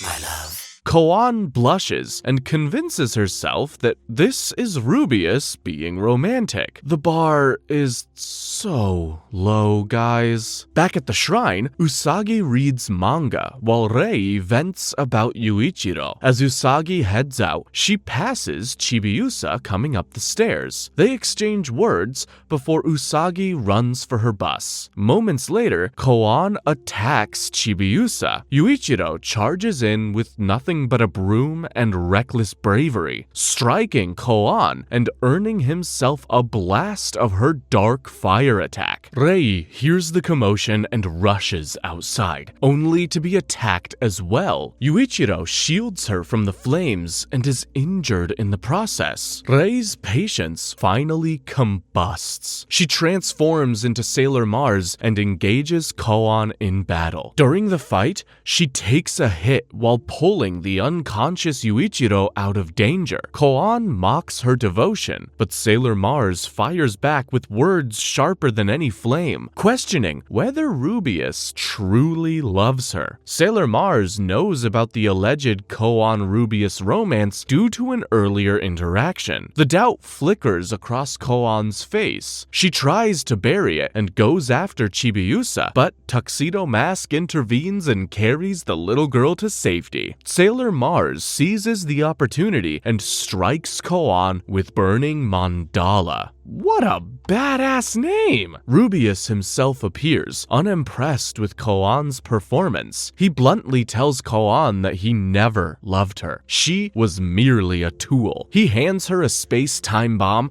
and suggests she use it to destroy Sailor Mars. Koan accepts it tearfully, prepared to sacrifice herself for a man who's already discarded her. But the Sailor Guardians arrive before she can detonate it. Koan, emotionally shattered, lashes out wildly, screaming that she's just lost everything. Sailor Mars, instead of retaliating, throws herself in front of Sailor Jupiter's attack to shield Koan. The others stare in disbelief. Mars then turns to Sailor Moon and asks if Koan can be saved. Luna and Artemis urge Sailor Moon to use the silver crystal. Sailor Moon does just that, purifying Koan and freeing her from the darkness and from Rubeus's manipulation. Later, Koan returns to Hikawa Shrine, not as an assassin, but as a legitimate cosmetic saleswoman. Rei greets her without hostility. Koan looks genuinely happy, finally free from a toxic boss who thought of loyalty as disposable and affection as leverage. Sometimes the greatest victory is not defeating an enemy, but walking away from someone who never deserved you in the first place. In episode 25, Usagi is in her room, confidently losing a chess match to Ami. Luna, Chibiusa, and Makoto watch the slow, inevitable defeat unfold. Ami wins with calm precision. Usagi acts shocked, as if this outcome wasn't obvious from move 3. Then, Chibiusa challenges Usagi. Things go even worse. Chibiusa beats her quickly and without mercy. Ami quietly announces she's heading to the chess tower to prepare for an upcoming tournament she signed up for. Meanwhile, the Black Moon clan is having internal drama. Koan has defected and turned human, and the rest of the Spectre sisters aren't processing that very well. Berthier, in particular, seems confused and unsettled. She volunteers to target the next crystal point, which just so happens to be the chess tower. Pets and Calaveras offer their support if needed, and Rubius orders them to do it. Privately, he thinks of the Spectre sisters as disposable pawns. That's kinda fitting, considering the new chess location. Usagi and Makoto tag along with Ami to the chess tower. Ami mentions the tournament again, casually downplaying her chances and saying that winning or losing doesn't really matter. Berthier, disguised as a competitor, overhears and coldly declares that winning is all that matters. Inside the tower, Ami meets an old dude who'll be referred to as Old Chessman. He runs the tower and is a family friend. After a game, Ami asks to look around the building and soon discovers Berthier using her powers to corrupt the area. Berthier, still annoyed by Ami's earlier "it's not about winning" comment, and attacks. Ami transforms into Sailor Mercury and counters with Shine Aqua Illusion, washing away the corruption. Sailor Jupiter jumps in and catches Berthier off guard. Berthier decides to retreat for the time being. Ami worries that her identity has somehow been exposed, but nah, her luck is just that bad. Back with her sisters, Berthier gets mocked for failing. Pets and Calaveras make it clear that they think she messed up. Berthier insists she doesn't need their help. Instead, she decides to challenge Ami properly at the World Chess Tournament. She brainwashes the receptionist to sign herself up and makes it to the finals against Ami. Watching from another room are Usagi, Rei, Minako, Makoto, and even Koan, now fully human and awkwardly on the sidelines. The old chessman chats with them, while Koan quietly recognizes her sister in disguise. The final match begins. Ami calmly checkmates Berthier. Berthier responds by freezing all the cameras and locking down the game room. Talk about being a sore loser. The other girls transform and rush in, only to find themselves magically trapped. Berthier alters the chessboard, undoing the checkmate. She tells Sailor Mercury that if she loses this revised match, her friends will die. Also, for extra pressure, Ami begins to freeze physically every time she loses a piece. Berthier even offers Ami a chance to retreat and save herself. The other girls beg her to run, but Ami refuses. She won't abandon her friends for a win. Berthier genuinely cannot understand this. To her, winning has always been everything. Pets and Calaveras show up, not to help, but to claim credit for Berthier's success. They hover on the sidelines like commentators, hoping to attach their names to her win. Just when things look grim, Tuxedo Mask appears and shatters Berthier's queen piece. The magical bindings break. Mercury and the others are freed. Now desperate, Berthier asks her sisters for help. They refuse and leave her behind, and in a brutal moment, she realizes she really is just a pawn to them. She starts to spiral, laughing and crying at the same time. She mocks the idea of friendship. Her sisters abandoned her. Ami's friends didn't. Ami won and Berthier lost. Not just the game, but everything she thought mattered. Then she snaps completely and launches Dark Water full power, intending to freeze everyone in a self-destructive blast. If she's going down, she's taking the board with her. But Koan arrives just in time. She steps forward and tells Berthier she's not alone, that she doesn't have to fight for approval, that sisters don't have to stay enemies. It's simple, but it lands harder than any attack. Sailor Moon steps in and uses moon crystal power, purifying Berthier the same way she saved Koan. The ice melts, the anger fades, and Berthier becomes human. The episode ends with Koan and Berthier playing chess, not as rivals, but as sisters. The Black Moon clan just can't quit losing. In episode 26, Koan, Berthier, and the others are helping Rei rake leaves in exchange for roasted sweet potatoes. Berthier takes in the peaceful scenery and reflects on how far she's come. Not long ago, she was trying to freeze people solid. Now she's contemplating redemption arcs and wondering how she can help fight the Black Moon clan. Unfortunately, redemption doesn't sit well with everyone. Through a magical mirror, Pets and Calaveras spy on the scene and are absolutely livid at how normal their sisters look. Pets promises Rubius that she will eliminate the traitors, the rabbit, and the Sailor Guardians in one clean sweep. Rubius hands her a mysterious magic stick to carry out her mission. Back at the shrine, Usagi is fully committed to her sweet potato mission when a blinding light rips across the sky and snatches Koan and Berthier away mid-snack. The girls rush outside and transform, leaving Chibiusa indoors for safety. From the window, Chibiusa watches in shock as the truth clicks into place. Her babysitters are the Sailor Guardians. The trail leads to the under-construction Rainbow Bridge, a location that practically screams impending boss battle. Pets and Calaveras have strung up their sisters as bait. Calaveras wants to test the new magic stick, but Pets is clearly not in a sharing mood.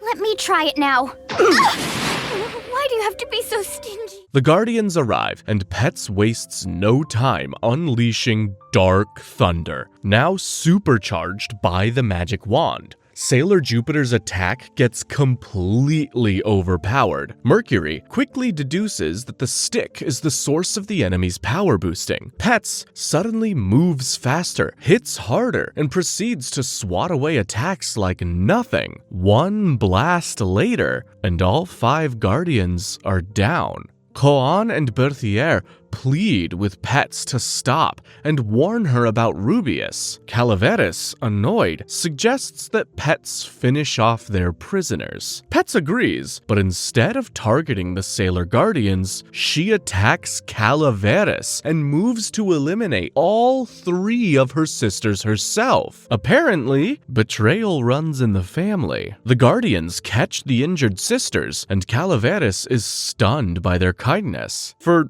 villains raised on manipulation, this whole friendship thing is kinda confusing. Calaveras explains that the stick's evil power has warped Pets' mind, so the Guardians coordinate like the well-practiced team they are and subdue Pets. The sisters rush to comfort her, but Pets is still simmering with pride and anger. Right on cue, Rubius appears, applauding Pets for conveniently gathering everyone in one place. He admits he always intended to take the glory for himself and considers her entirely expendable. His solution is simple: activate the magic stick he gave her and let them all die together. The magic stick tears open a dimensional rift that starts swallowing everything. Pets tries to counter it with all her dark power, but it's not enough. As she begins to fall in, her sisters grab her, choosing loyalty over rivalry. Tuxedo Mask arrives with impeccable timing and absolute confidence that the Sailor Guardians can fix this if they combine their power. Ah, the power of friendship. The Guardians leap into the rift together and unleash Sailor Planet power, destroying the magic stick and collapsing the black hole. Sailor Moon follows up with Moon Crystal power, purifying Pets and Calaveras, just as she did with Koan and Berthier. 4 sisters down. From a distance, Chibiusa watches and realizes the truth. Usagi holds the silver crystal she's been searching for. Rubius, spying through his own mirror, reaches the same conclusion. In the aftermath, the now human Spectre sisters open a makeup stall and immediately start bickering like perfectly normal siblings. Nearby, the Sailor Guardians begin arguing too. I guess evil may have been defeated for the day, but petty squabbles remain undefeated. In episode 27, we meet the prideful Esmeralda from the Black Moon clan, who tells Rubius that she will be replacing him. Apparently, Prince Demond has gotten fed up with Rubius's repeated failures. Not only did he lose the Spectre sisters, but he's been incapable of capturing the rabbit as well as the Sailor Guardians. So at this point, Rubius is desperate to prove himself before his replacement takes over. Back at Usagi's house, Usagi forgot her brooch in her room before stepping out. Chibiusa is contemplating taking the brooch and using the silver crystal to return to the future and reunite with her mom. She finally takes it after concluding that Usagi doesn't appreciate her mom for all her sacrifice, and so she doesn't deserve to have the silver crystal. Looks to me like Chibiusa's just trying to justify being a little thief. Anyway, after stealing the brooch, Lil Sticky Fingers runs off to perform a teleportation magic to go to the future. But it doesn't work, and to make matters worse, Rubius finds her and tries to kidnap her. Thankfully, the Sailor Guardians rush to the scene and rescue her. Despite all that, Chibiusa runs off again with the brooch because she can't trust the Sailor Guardians. Look, I know it sounds dumb, but it's what happened pretty much. She takes a little nap at Mamoru's apartment and runs off again when Usagi comes looking for her. At a secluded spot, Chibiusa tries to teleport again, and this time it almost works. But Rubius intervenes, cutting off her pathway with his giant UFO. Then, the Sailor Guardians arrive at the same time. They all work together to protect Chibiusa, and in the process, they get abducted by Rubius and get pulled into the UFO. Usagi arrives at the scene and can only watch helplessly as her friends disappear into the sky.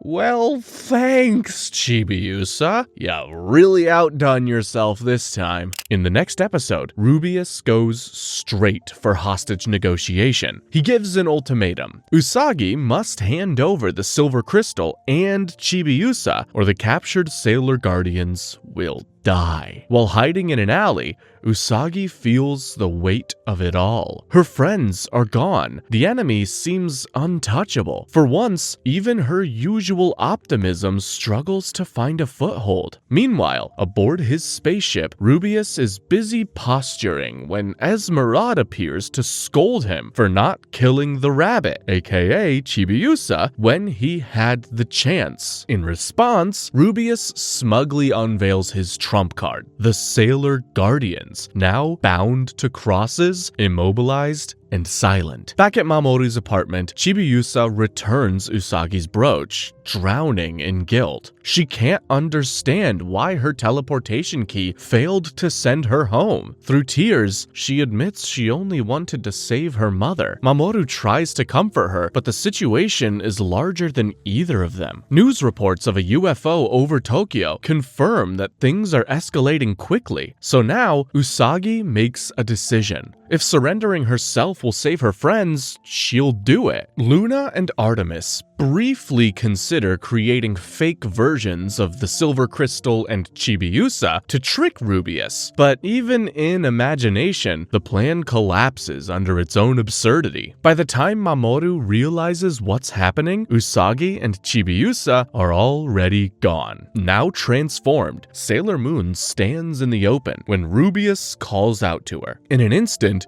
both she and Chibiusa are pulled into the UFO. Mamoru and the cats can only watch from a distance, bracing for the worst. Inside the ship, Sailor Moon is confronted with the sight of her friends trapped and unresponsive. Soon after, Rubeus starts moving the ship and shifting the gravity at will, slamming Sailor Moon into the floor and then the ceiling. Chibiusa tries desperately to free the other Guardians, but is repelled by an invisible barrier. Sailor Moon refuses to give up, forcing herself upright against crushing gravity and firing an attack. Rubeus counters with a black energy beam. The clash literally shakes the chamber. Chibiusa notices the black crystal powering Rubeus and makes a bold move, prying at it with all her strength. As Sailor Moon takes another hit, Rubeus corners Chibiusa, only for Sailor Moon to rally and fire again. Chibiusa manages to loosen the black crystal, thereby weakening him. The combined effort destabilizes the ship. Rubeus is blasted away, and the Sailor Guardians fall from their crosses, confused but alive. Sailor Moon, battered and exhausted, reunites with her friends just as Rubeus interrupts. The ship is minutes from exploding. He declares that he will accept death and take them all with him. If he cannot win, he will at least be dramatic with his exit. Soon enough, flames consume the ship. Sailor Mercury proposes teleportation. Sailor Mars worries that Sailor Moon has spent too much energy to make it work. Mercury insists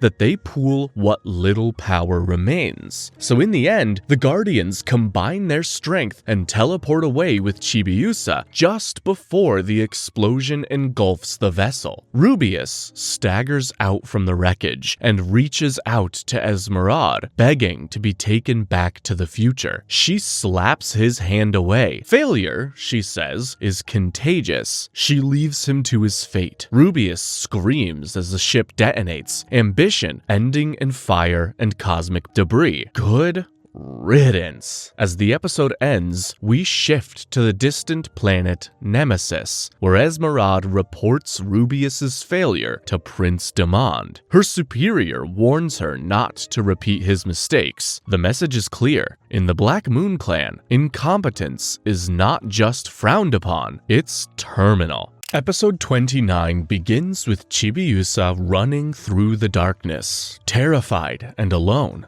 A towering male droid that resembles the Grim Reaper appears before her and tells her that she should already know who he is. He claims he will take her to her mother, and then opens his cloak to reveal a swirling black crystal set against a starry void. Chibiusa falls into the darkness as a vision of Crystal Tokyo being destroyed explodes around her. The girl cries out for her mother, and at the Black Moon Clan headquarters, Esmeralda and Saphir stand before Prince Demond, discussing the malefic black crystal, or the evil black crystal. Saphir is the younger brother of Prince Demond, while the evil black crystal is a crystal that can be used to destroy the Earth. Prince Demond says that the evil black crystal is reacting differently and has found a new target. That aside, Saphir questions why they are still focused on the 20th century at all. Saphir argues that the evil black crystal should be invincible on its own, so they don't need the silver crystal for anything. I don't see why we need to go chasing after the rabbit or the legendary silver crystal. Our malefic black crystal is invincible. Demond then summons Wiseman, who coldly explains that their evil black crystal will never truly be invincible as long as the silver crystal exists. Meanwhile, in Usagi's bedroom, Chibiusa lies unconscious. Even doctors cannot explain her condition, and Usagi is on the verge of tears. As her friends try to reassure her, Chibiusa begins muttering in her sleep about the evil black crystal and those people. When she cries out for someone called Pooh, Luna P activates, transforms into a glowing orb, and reveals Sailor Pluto. Pluto is the one Chibiusa refers to as Pooh, by the way. Apparently, Pluto is the guardian of space and time. Pluto explains that the evil black crystal is invading Chibiusa's mind and will destroy her unless they intervene. She asks the Sailor Guardians to enter Chibiusa's mind to save her. Of course, they all agree without hesitation. The girls and the Mooncats fall into a trance and awaken inside a ruined version of Crystal Tokyo. Whether it's the real future or simply Chibiusa's distorted memory is unclear. They follow the sound of her cries and find her frightened and alone, but she does not recognize them. This is Chibiusa as she was in the future before coming to the past, aka the present timeline. Believing them to be enemies, she runs straight into the same droid from earlier. The Sailor Guardians transform and confront the droid, but their attacks barely even slow him down. He insists that Chibiusa already knows why he is there. As the others hold him off, Sailor Moon chases after Chibiusa. When Sailor Moon finally reaches her, Chibiusa accuses the Sailor Guardians of being allies of the Black Moon clan, who destroyed Crystal Tokyo and harmed her mother. Sailor Moon insists that she came to help, but Chibiusa refuses to trust her unless they can save her mother. Chibiusa then leads Sailor Moon to the Crystal Palace, where Neo Queen Serenity sleeps inside a crystal chamber.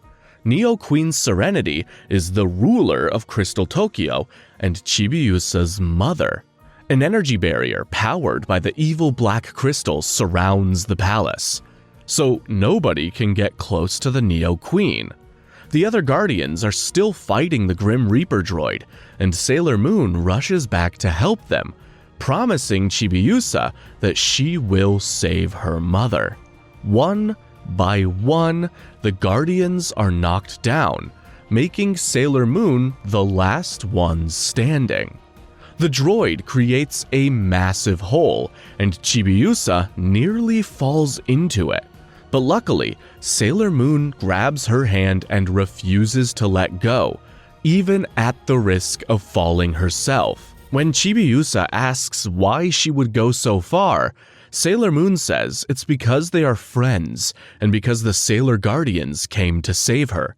Moved by these words, Chibiusa remembers Sailor Pluto's faith in the Guardians and Mamoru's reassurance that Sailor Moon is invincible, so she decides to trust her. As the droid attacks again, a pink aura surrounds Sailor Moon. Empowered by Chibiusa's belief, she unleashes a surge of energy that blasts the droid back and finishes him off with Moon Princess halation. With the threat gone, they enter the Crystal Palace. Chibiusa's mother rests peacefully within her crystal chamber. The nightmare dissolves in rainbow light, and the Sailor Guardians awaken back in Usagi's bedroom. Sailor Pluto thanks them, assuring them that Chibiusa will recover. When Chibiusa awakes, she asks to return to the future, but Sailor Pluto tells her that she's not yet ready. Pluto says that the enemy will strike the 20th century again, and Chibiusa must stay to help protect it. Before disappearing, Pluto asks the Sailor Guardians to take care of Chibiusa and guard the silver crystal. As Chibiusa hugs Usagi and cries, Usagi silently promises to protect her, the silver crystal, and the future they now know is at stake. In episode 30, Usagi decides the best way to celebrate Chibiusa's recovery is to treat her to anything she wants for the day. But she immediately remembers that she doesn't have any money and retracts the offer. Why am I not surprised? Chibiusa demands she keep her word anyway. Fortunately, Mamoru appears and offers to treat her to something affordable. Usagi agrees, albeit a little too excitedly, and then runs off. Once out of sight, Usagi admits to Luna that she wants Chibiusa to spend time with Mamoru to cheer her up, but she refuses to tag along because she knows she'll get jealous watching them together. Ugh, Usagi's such a child. We then shift to the future, specifically the 30th century. Prince Demond meets with Saphir and Esmeralda to discuss their repeated failures. Esmeralda proposes a new strategy: to send the evil black crystal's power into the 20th century. She plans to target negative points, which are basically the evil twins of crystal points, and then drive magical statues called Dark Henges into them. I've already asked Saphir to create the Dark Henges. Those are the critical wedges infused with the power of the malefic black crystal. Next step is to flood these Dark Henges with dark power until they open a dark gate. The Dark Gate is a portal that will allow the Black Moon Clan to pour the evil black crystal into the earth, thereby conquering it. Demond approves, and Esmeralda eagerly takes on the mission. Whew, that was a doozy. Back in the present, Rei, Ami, Makoto, and Minako visit the grand opening of a cake shop called Maxi 5, which is offering an all-you-can-eat special.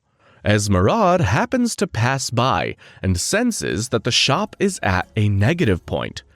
Just perfect for her plan. Moments later, Usagi wanders in, declaring how she will drown her romantic frustration in cake. Inside, both Usagi and Esmeralda end up at the dessert table stuffing themselves. When the crowd starts whispering about her lack of manners, Esmeralda storms out, humiliated and furious.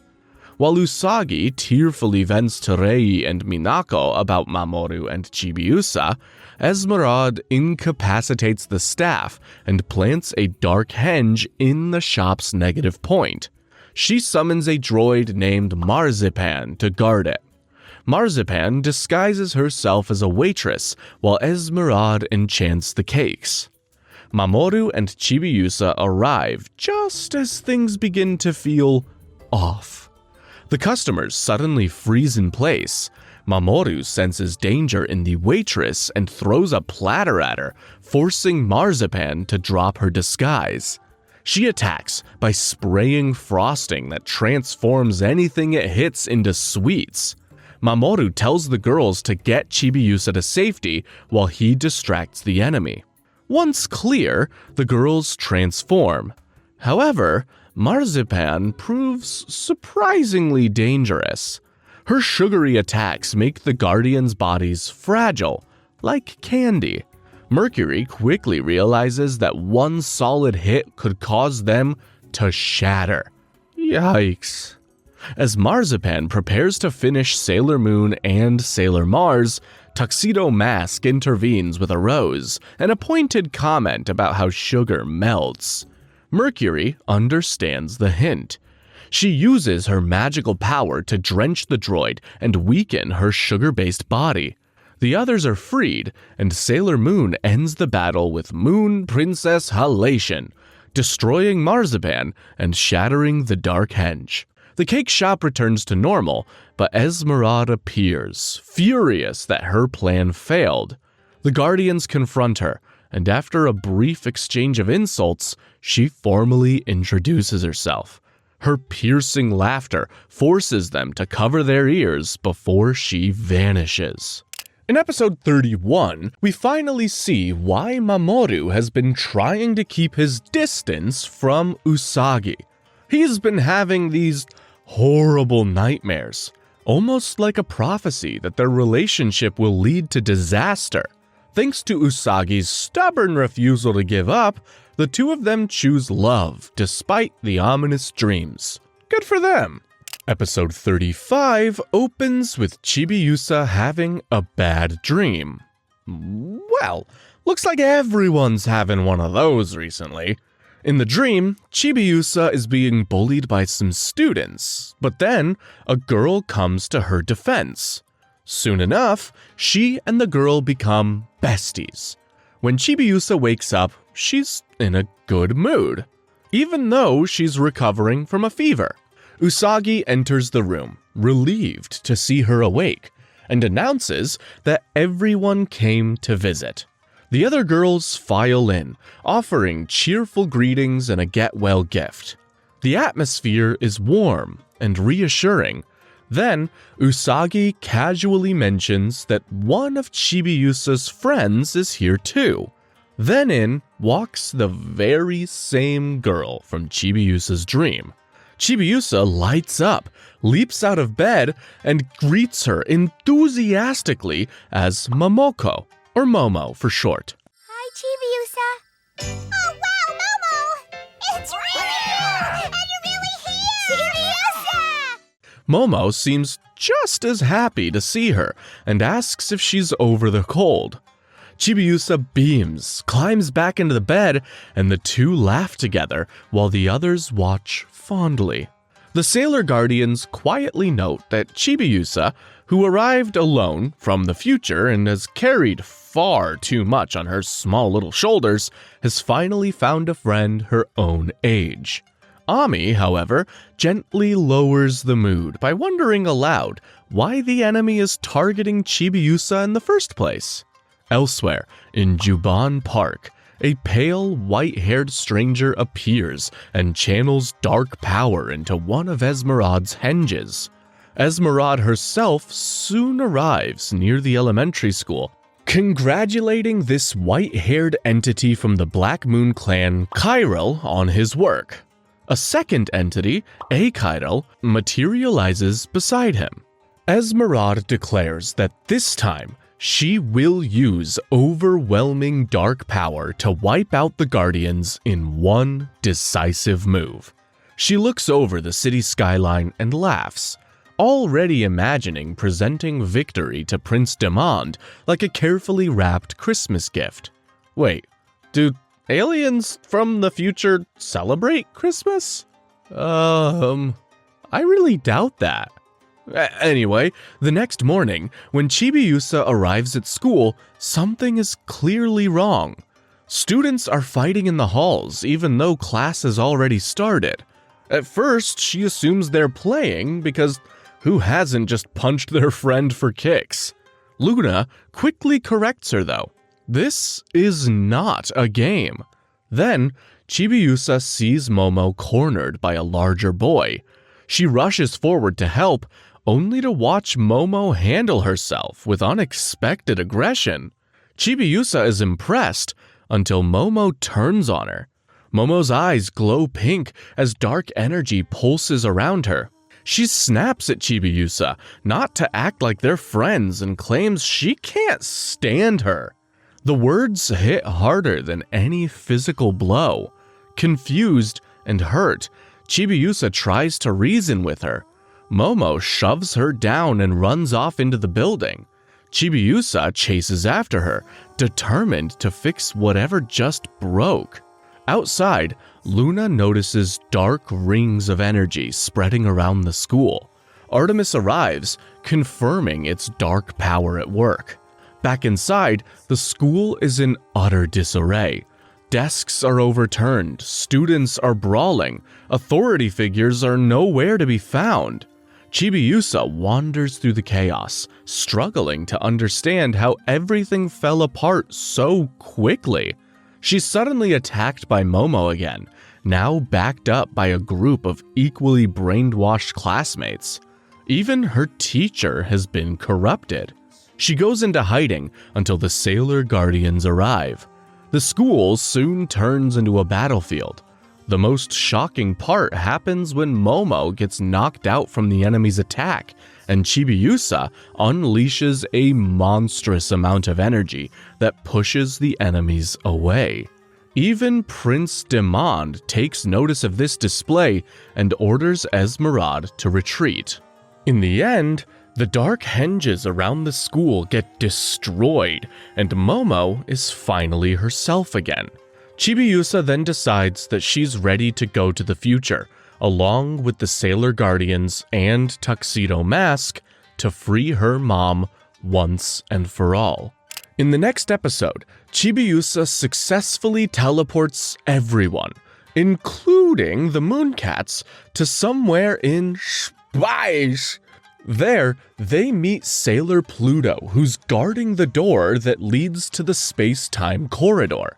After wishing them luck, Pluto opens the door and the group continues their journey into the future.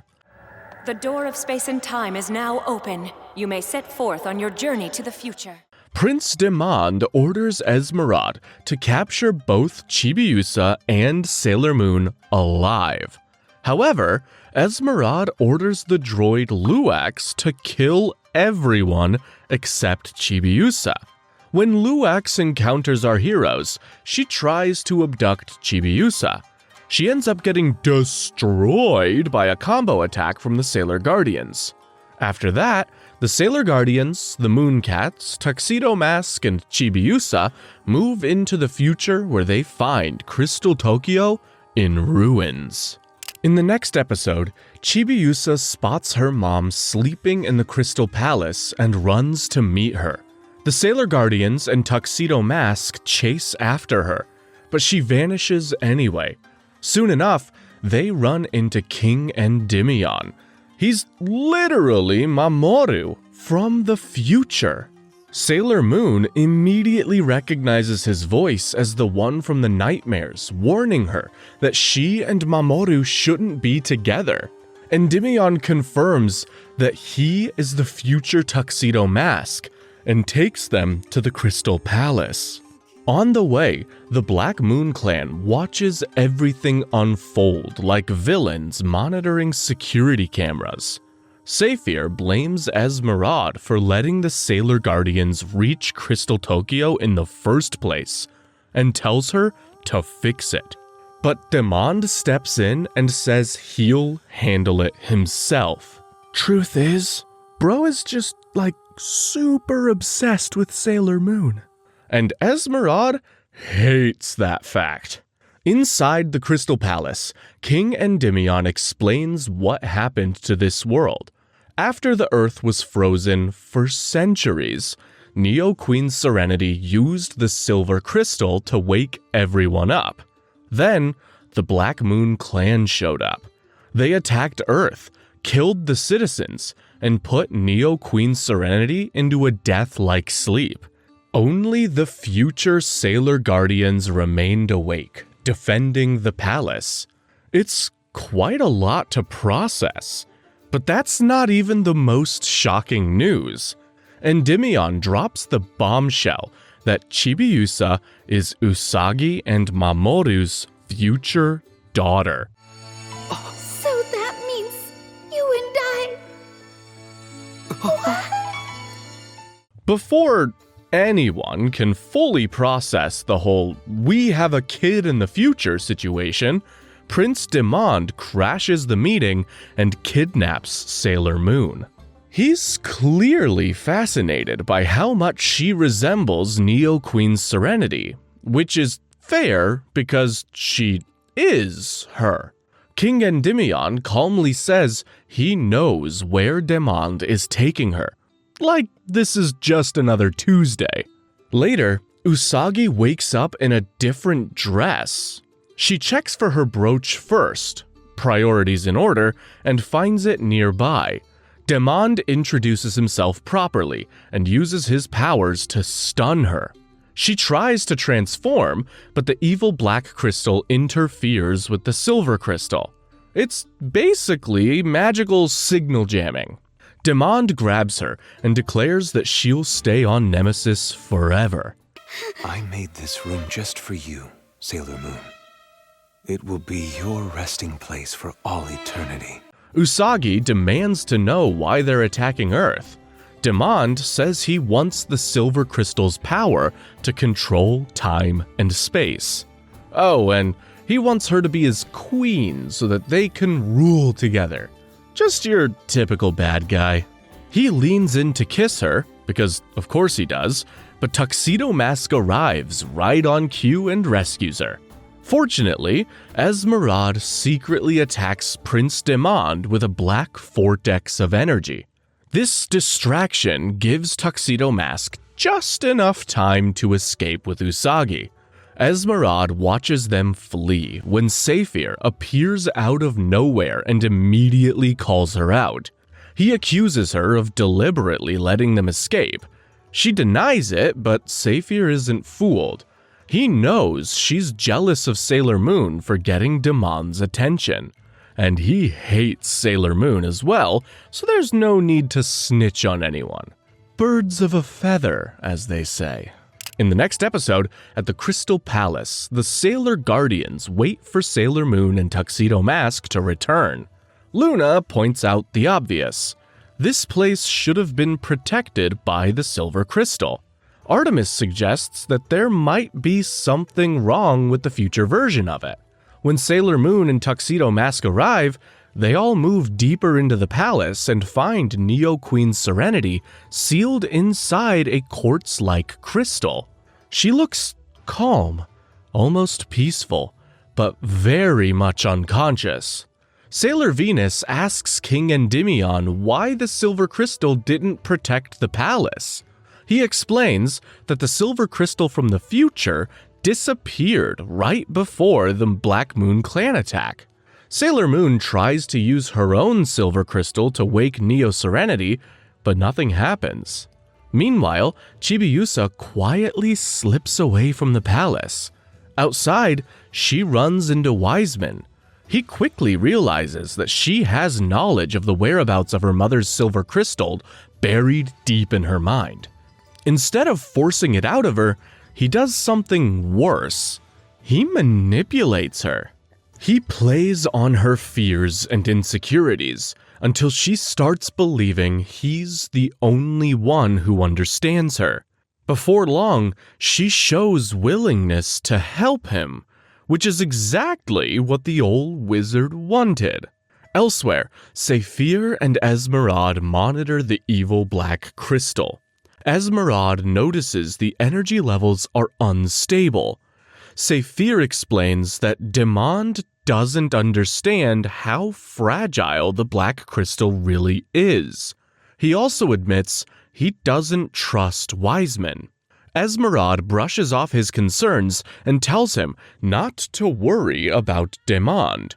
Right then, Demand appears out of nowhere and demands a report.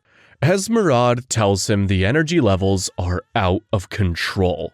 He disappears without saying much, which somehow makes everything feel more tense.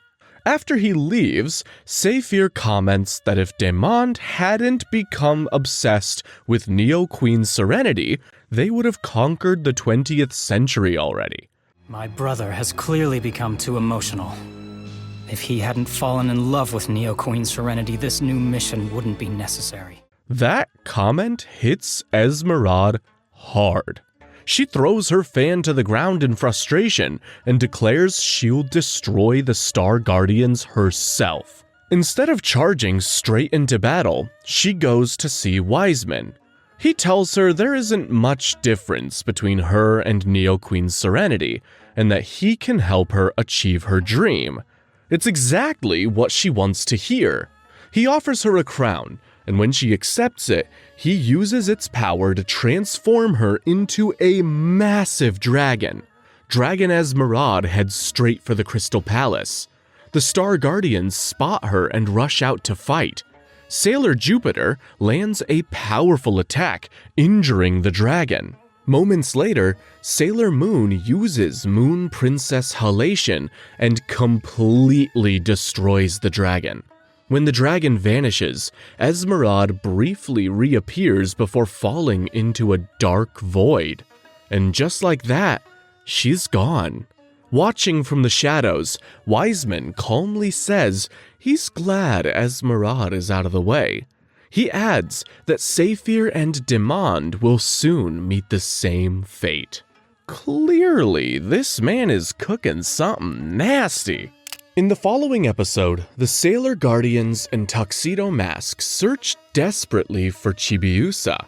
Far from their reach, Wiseman stands with Chibiusa in the shadows. He carefully preys on her insecurities, insisting that her parents never truly loved her. To prove it, he forces her to relive painful memories.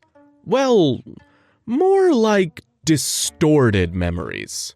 She sees herself as a small child chasing a frog in the rain, slipping and falling, only for Neo Queen Serenity and King Endymion not to rush immediately to her side.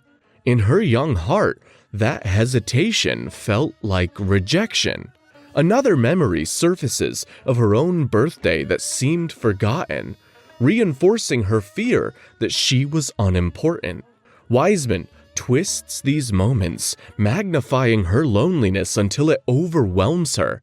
With her doubts fully awakened, he deepens the manipulation. Dark energy surrounds her, aging her into an older, more powerful form. Chibiusa transforms into the new, brainwashed version of herself called Black Lady. Her innocence replaced by cold resentment. Wiseman brings her before Prince Demand as proof of her success. After Wiseman and Black Lady disappear, Saphir appears and warns his brother not to place blind trust in Wiseman. Demand dismisses the concern, claiming that Wiseman's knowledge of the evil Black Crystal has brought them closer than ever to conquering Earth. You would do well to be very cautious of Wiseman. I believe that he was responsible for Esmeralda's death. He orders Saphir to continue monitoring the Black Crystal's energy reactor, confident that their victory is near. Back at the Crystal Palace, Sailor Pluto senses the shift immediately. She informs the Sailor Guardians that Chibiusa has returned to the 20th century past, but something about her presence feels wrong. Understanding the urgency, the Guardians and Tuxedo Mask travel back to the 20th century to find her. In modern Tokyo, Black Lady and Prince Demand plant a shard of the evil Black Crystal into the ground. Dark energy spreads outward, staining the sky with a heavy black aura. The Sailor Guardians quickly notice the disturbance and rush toward it, only to be stopped by Black Lady. Luna P begins to react and floats toward her. When Black Lady embraces it, the truth becomes clear. The enemy standing before them is Chibiusa. Black Lady turns Luna P into a weapon and unleashes its power against the Sailor Guardians. Sailor Moon calls upon the Silver Crystal, attempting to break through the darkness and purify the little girl within. For a brief moment, it seems possible. Then, Wiseman appears, reinforcing Black Lady's belief that she was never loved. Something tells me that this is all projection from Wiseman himself. This bastard was clearly never loved at home. Sadly, the fragile hope Sailor Moon had begun to kindle is smothered, and the darkness tightens its hold on Black Lady. In episode 40, Saphir overhears Wiseman spouting some monologue about an entity called Death Phantom. Wiseman believes that Death Phantom, not Prince Daimond, is the most suitable candidate to rule the world. Swear your allegiance to the almighty Death Phantom. The one who shall rule the universe is not someone like Prince Demand. Upon hearing all this, Saphir quickly retrieves the module of the reactor that's powering the evil black crystal. Moments later, Wiseman appears and orders Saphir to restore the module. The two of them have a heated conversation, with Wiseman admitting that members of the Black Moon clan are simply pawns in the grand scheme of things. After Wiseman tries to eliminate him, Saphir escapes with the reactor module. Back in Tokyo, the evil black crystal that Prince Daimond and Black Lady planted has been growing rapidly and causes the public to panic. Somewhere in the Juban district, Saphir stumbles into an alleyway when Pets, one of the Spectre sisters, sights him. Saphir soon collapses and later wakes up in a bed with Pets taking care of him. Apparently, Pets had always loved Saphir ever since her days as a baddie. Having a redemption arc didn't change those feelings. Unfortunately, Saphir has more pressing matters to attend to, like meeting his brother and exposing Wiseman for the fraud he is. After he leaves, the Spectre sisters call on the Sailor Guardians to help Saphir. However, before Saphir can reach his brother, Black Lady intercepts him, attempting to eliminate him and recover the reactor module. That's because Wiseman had lied to Prince Daimond and Black Lady that Saphir is a traitor. Before Black Lady can attack Saphir, the Sailor Guardians intervene, allowing Saphir to find his brother. When he does find his brother, he tells him that Wiseman has been using him to achieve his own ambition. Before Daimond can ask questions, Wiseman attacks Saphir and basically executes him for being a, quote, traitor. He then retrieves the reactor module and disappears along with Black Lady. Poor Pets, who's quite far away, immediately senses that the man she loves has died. Prince Daimond picks up his brother's corpse, then mutters Wiseman's name in anger and disappears. Sadly, the enemy has won today. In episode 41, the Sailor Guardians make their way into the rapidly growing evil black crystal in the middle of Tokyo. Inside, Sailor Moon runs into Prince Daimond, who tries to use his spell to force her into pledging her allegiance to him. But the spell doesn't work, thanks to Sailor Moon's core memories of those she holds dear. She tries talking some sense into Daimond, saying that the Black Moon clan doesn't have to conquer the Earth. After all, the Spectre sisters are living peacefully with other humans. She tells him that Wiseman is the real enemy, and that enemy killed Saphir because he was about to expose the guy.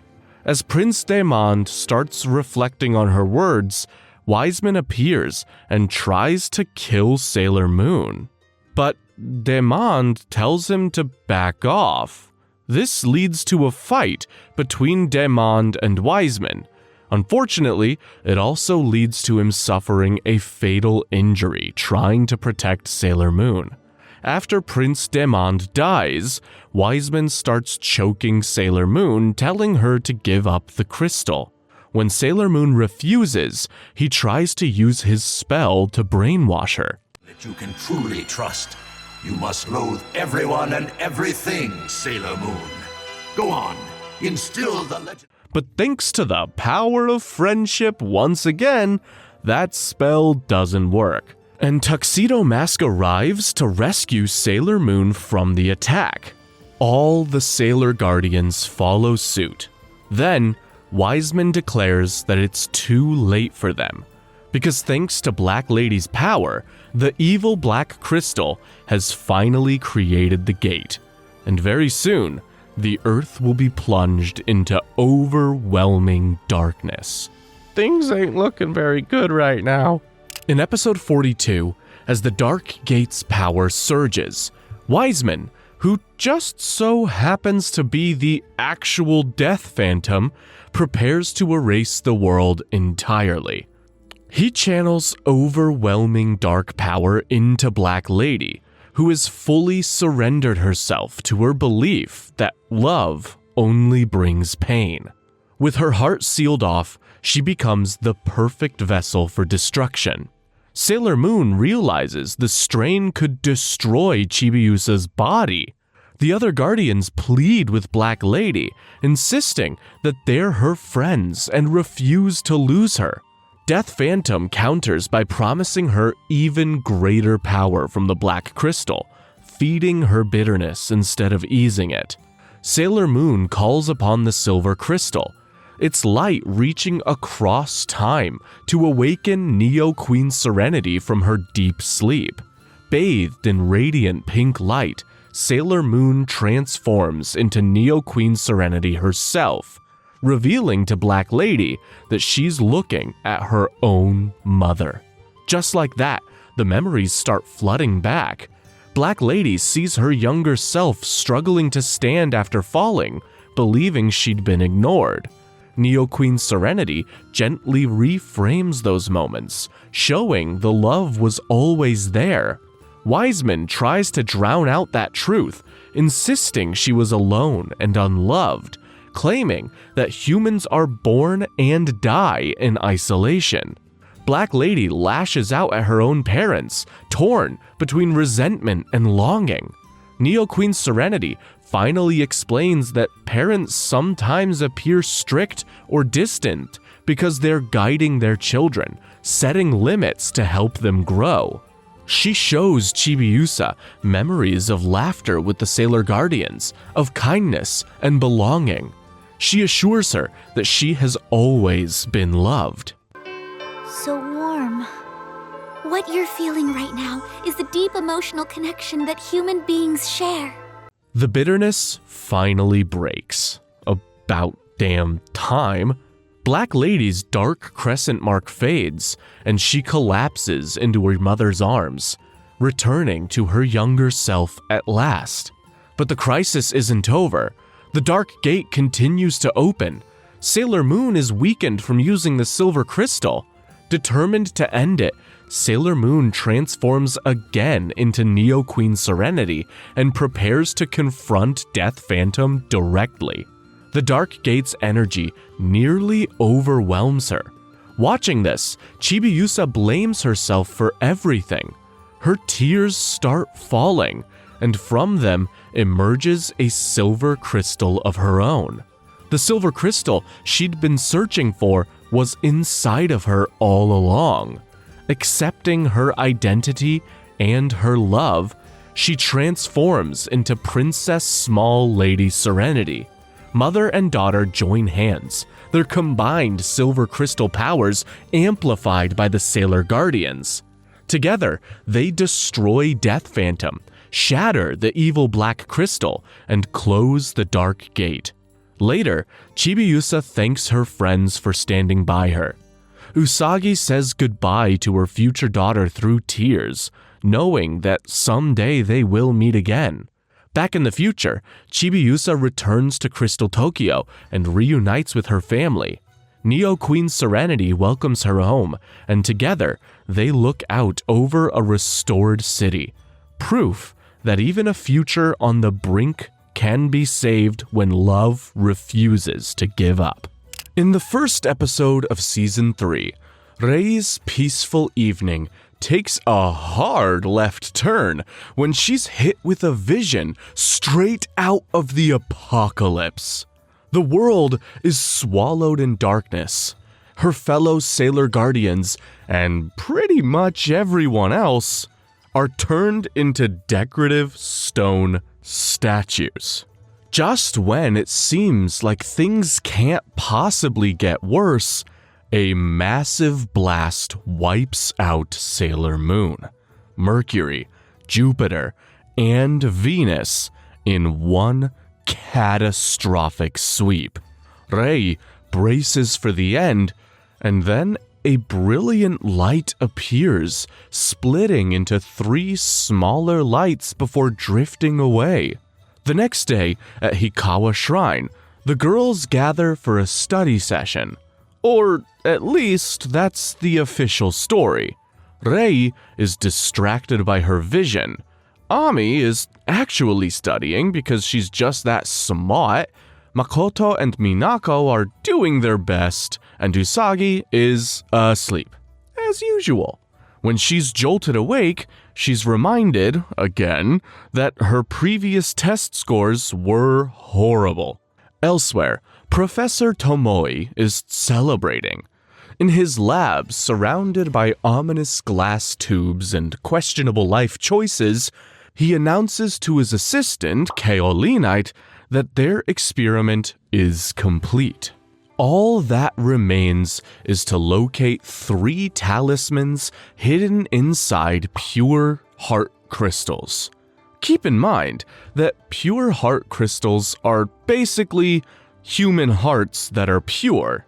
Once these pure crystals that contain the talismans are gathered, they'll summon the Holy Grail, an item that promises unimaginable power.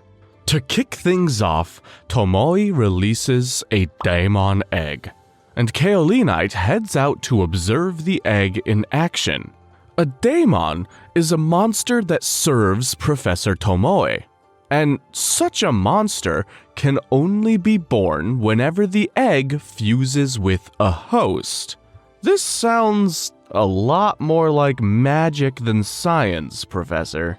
Back at school, Usagi fails her English test and immediately spirals into imagining Mamoru's disappointment.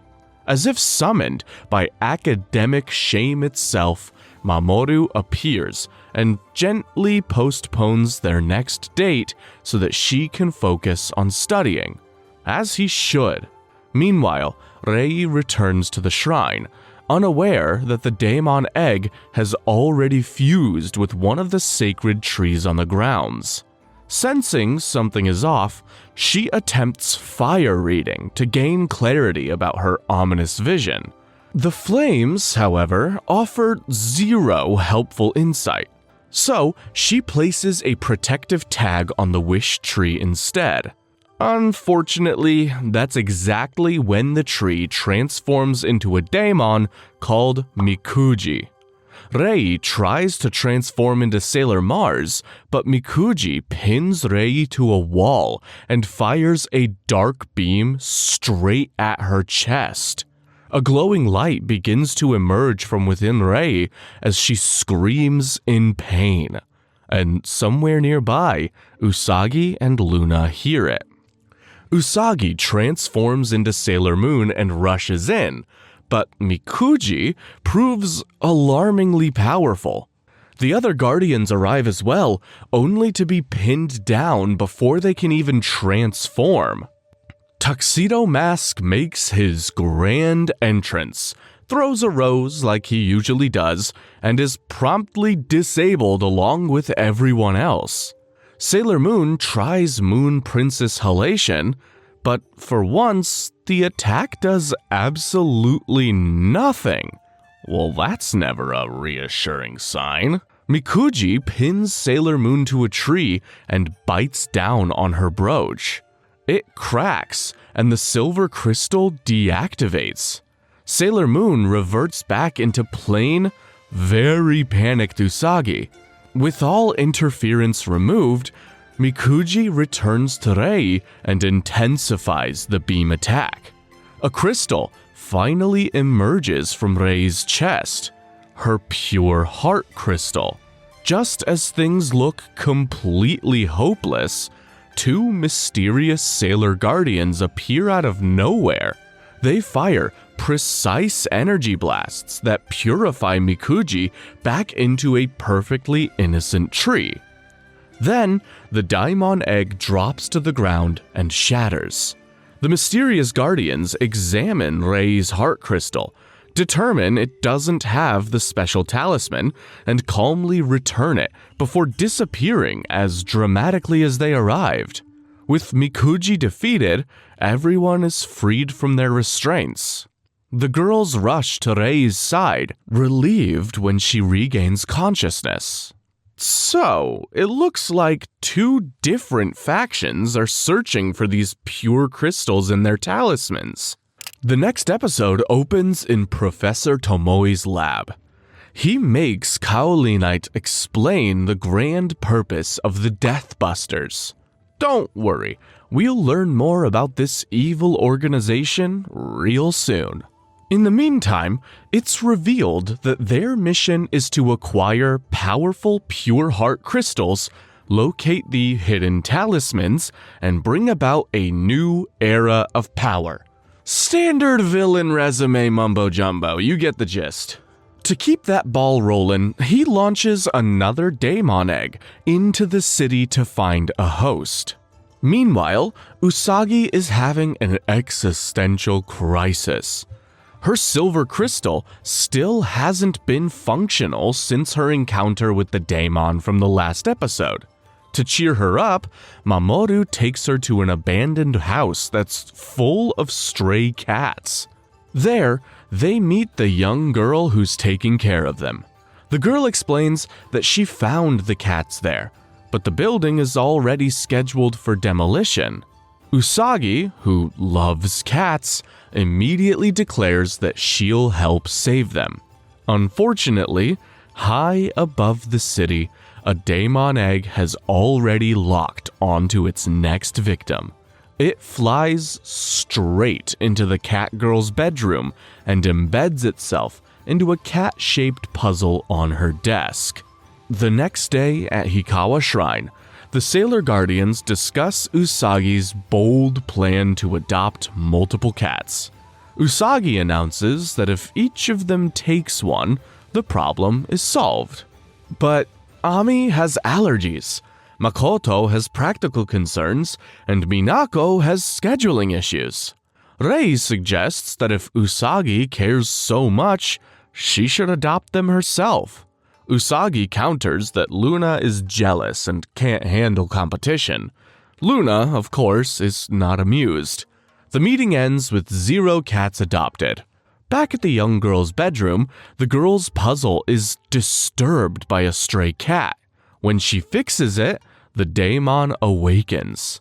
Nekoneru, a cat-like demon, bursts forth and immediately goes on the offensive. The girl flees to the abandoned building, only to find the monster waiting for her like a jump scare with whiskers. Outside, the Sailor Guardians are playing with the cats when Nekoneru attacks. Nekoneru begins extracting the cat girl's heart crystal, while the other Guardians arrive and transform. Usagi tries to transform too, but nothing happens, thanks to her dysfunctional silver crystal. Sailor Mars and Sailor Jupiter attack first, but Nekoneru casually deflects their powers with her tail, sending the attacks right back at them. Seeing her friends hurt, Usagi charges in anyway, despite being very much untransformed. It goes about as well as you'd expect. She, Luna, and Artemis are tossed aside, while Nekoneru completes the heart crystal extraction. Just as the monster prepares to leave, 2 familiar energy blasts strike her. The mysterious sailor duo from before appears once again in front of a stained glass window, dramatically evaluating the heart crystal. They decide it doesn't have a talisman, so they return it to the young girl and leave. Nekoneru gets herself back together and tries to finish what she started, but our rose merchant tuxedo mask intervenes by throwing a rose at the monster. Nekoneru retaliates, slashing him, and he tells Usagi to run. For once, Usagi refuses. She declares that she wants to protect everyone, especially him. As she and Mamoru hold hands, a brilliant light forms between them. Their shared love triggers a vision of their past lives in the Moon Kingdom. It's quite romantic. Then, the light crystallizes into a new weapon, the Spiral Heart Moonrod. Usagi's brooch transforms into the Cosmic Heart Compact, and with renewed confidence, Usagi calls out Moon Cosmic Power Makeup. That's her new power-up line. Sailor Moon is back and upgraded. With her new Moon Spiral Heart attack, she obliterates Nekoneru in a dazzling burst of heart-shaped justice. Later, as the dust settles, the girls revisit the cat problem. After all that drama, Usagi decides the most reasonable solution is to bring the cats to an animal shelter. It's a sensible plan, at least. In episode 3, Usagi is walking home from school, probably thinking about snacks instead of homework, when something shiny and distracting catches her eye at the Crown Arcade. Naturally, she goes inside. There, she finds Minako chatting with Motoki, who apparently invited her over to help her relax from studying. From here, Minako drags Usagi to a racing game instead. At the racing game, we meet a cool, composed student from Mugen Academy, who casually accepts Minako's challenge. Even with a generous head start, Minako ends up losing badly. The mysterious racer handles the controls with effortless precision, like someone who actually reads manuals for fun. Then, another elegant Mugen Academy student, Michiru, arrives and apologizes to the racer, addressing them as Haruka. The two leave together, while Minako and Usagi stare after them in awe. Haruka is tall, confident, and effortlessly cool, with an androgynous appearance and a gender-neutral name. Kay. Hey, Bunhead. Next time, you and me should do some racing. Yeah. Naturally, Minako and Usagi assume Haruka is a very handsome boy. Elsewhere, Professor Tomoe's latest Daemon egg is already on the move. It embeds itself into the steering wheel of a car being repaired at a garage. The unfortunate mechanic Kameda has no idea his workday is about to get dramatically worse. By coincidence or destiny, Haruka happens to be at that same garage. Minako and Usagi, still dazzled, spot Haruka and immediately begin bombarding them with questions. Haruka plays it cool. Michiru stands nearby, equally composed. When asked if they're together, both casually deny it, and so Minako's hopes skyrocket. Haruka mentions her passion for cars, which explains the racing game domination and the garage visit. Unfortunately, that's when the possessed steering wheel hatches into a daemon. Chaos ensues. The monster swiftly extracts Kameda's pure heart crystal, leaving him unconscious. Minako and Usagi notice that Haruka has disappeared from the garage. Suspicious timing, and quickly transform into Sailor Venus and Sailor Moon. Meanwhile, Haruka and Michiru are already in pursuit of the daemon on a motorbike, looking far too prepared for this to be a coincidence. Off-screen, Haruka and Michiru transform into Sailor Uranus and Sailor Neptune. Yeah, look, I'm gonna be saying Uranus a fair amount now. Either put it in the comments or deal with it. Sailor Moon and Sailor Venus confront the daemon first, but they're quickly joined by the two mysterious Sailor Guardians from earlier. Uranus wastes no time unleashing a powerful attack, while Neptune follows with hers. The daemon is weakened long enough for Sailor Venus to cue Sailor Moon to finish the job. Sailor Moon steps forward and destroys it with a moon spiral heart attack. Justice is served.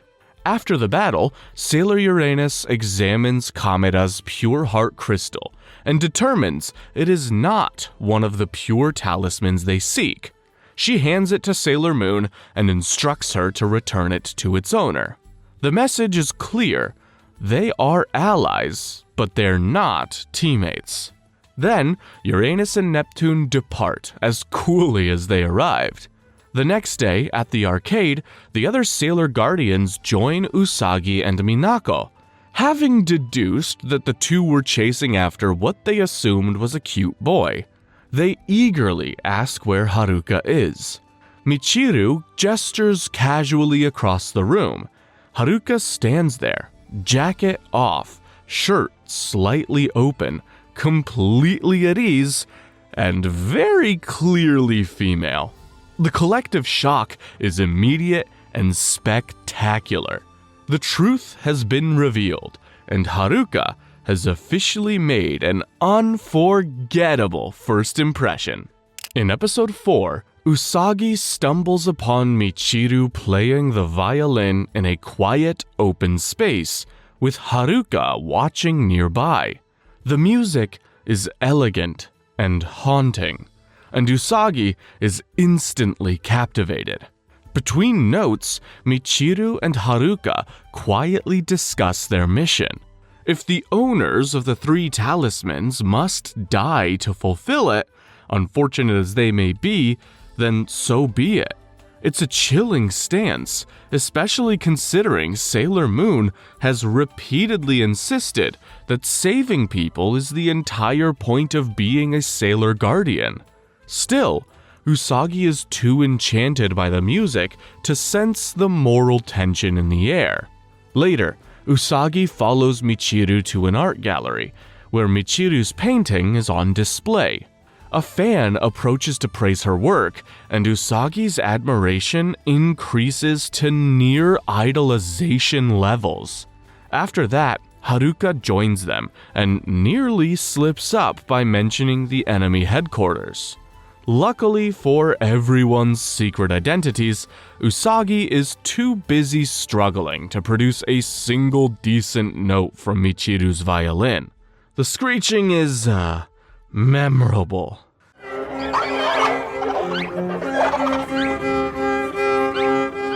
They later go to a restaurant, where Usagi consumes 7 ice creams by herself. 7! Michiru, either impressed or mildly concerned, gives her 2 tickets to an upcoming violin recital. At the recital, Mamoru, the Sailor Guardians, Luna, and Artemis all attend. It should be a refined evening of culture. Instead, Usagi spends most of it staring at Mamoru instead of the stage. Mamoru begins to sweat under her intense gaze. Then, Rei responds the only way she knows how, by smacking Usagi upside the head to restore basic decorum. As if on cue, a monster interrupts the performance. The monster is swiftly defeated, because no matter how distracted or ice cream filled the day has been, the Sailor Guardians still get the job done. Episode 12 opens in Tomoe's lab.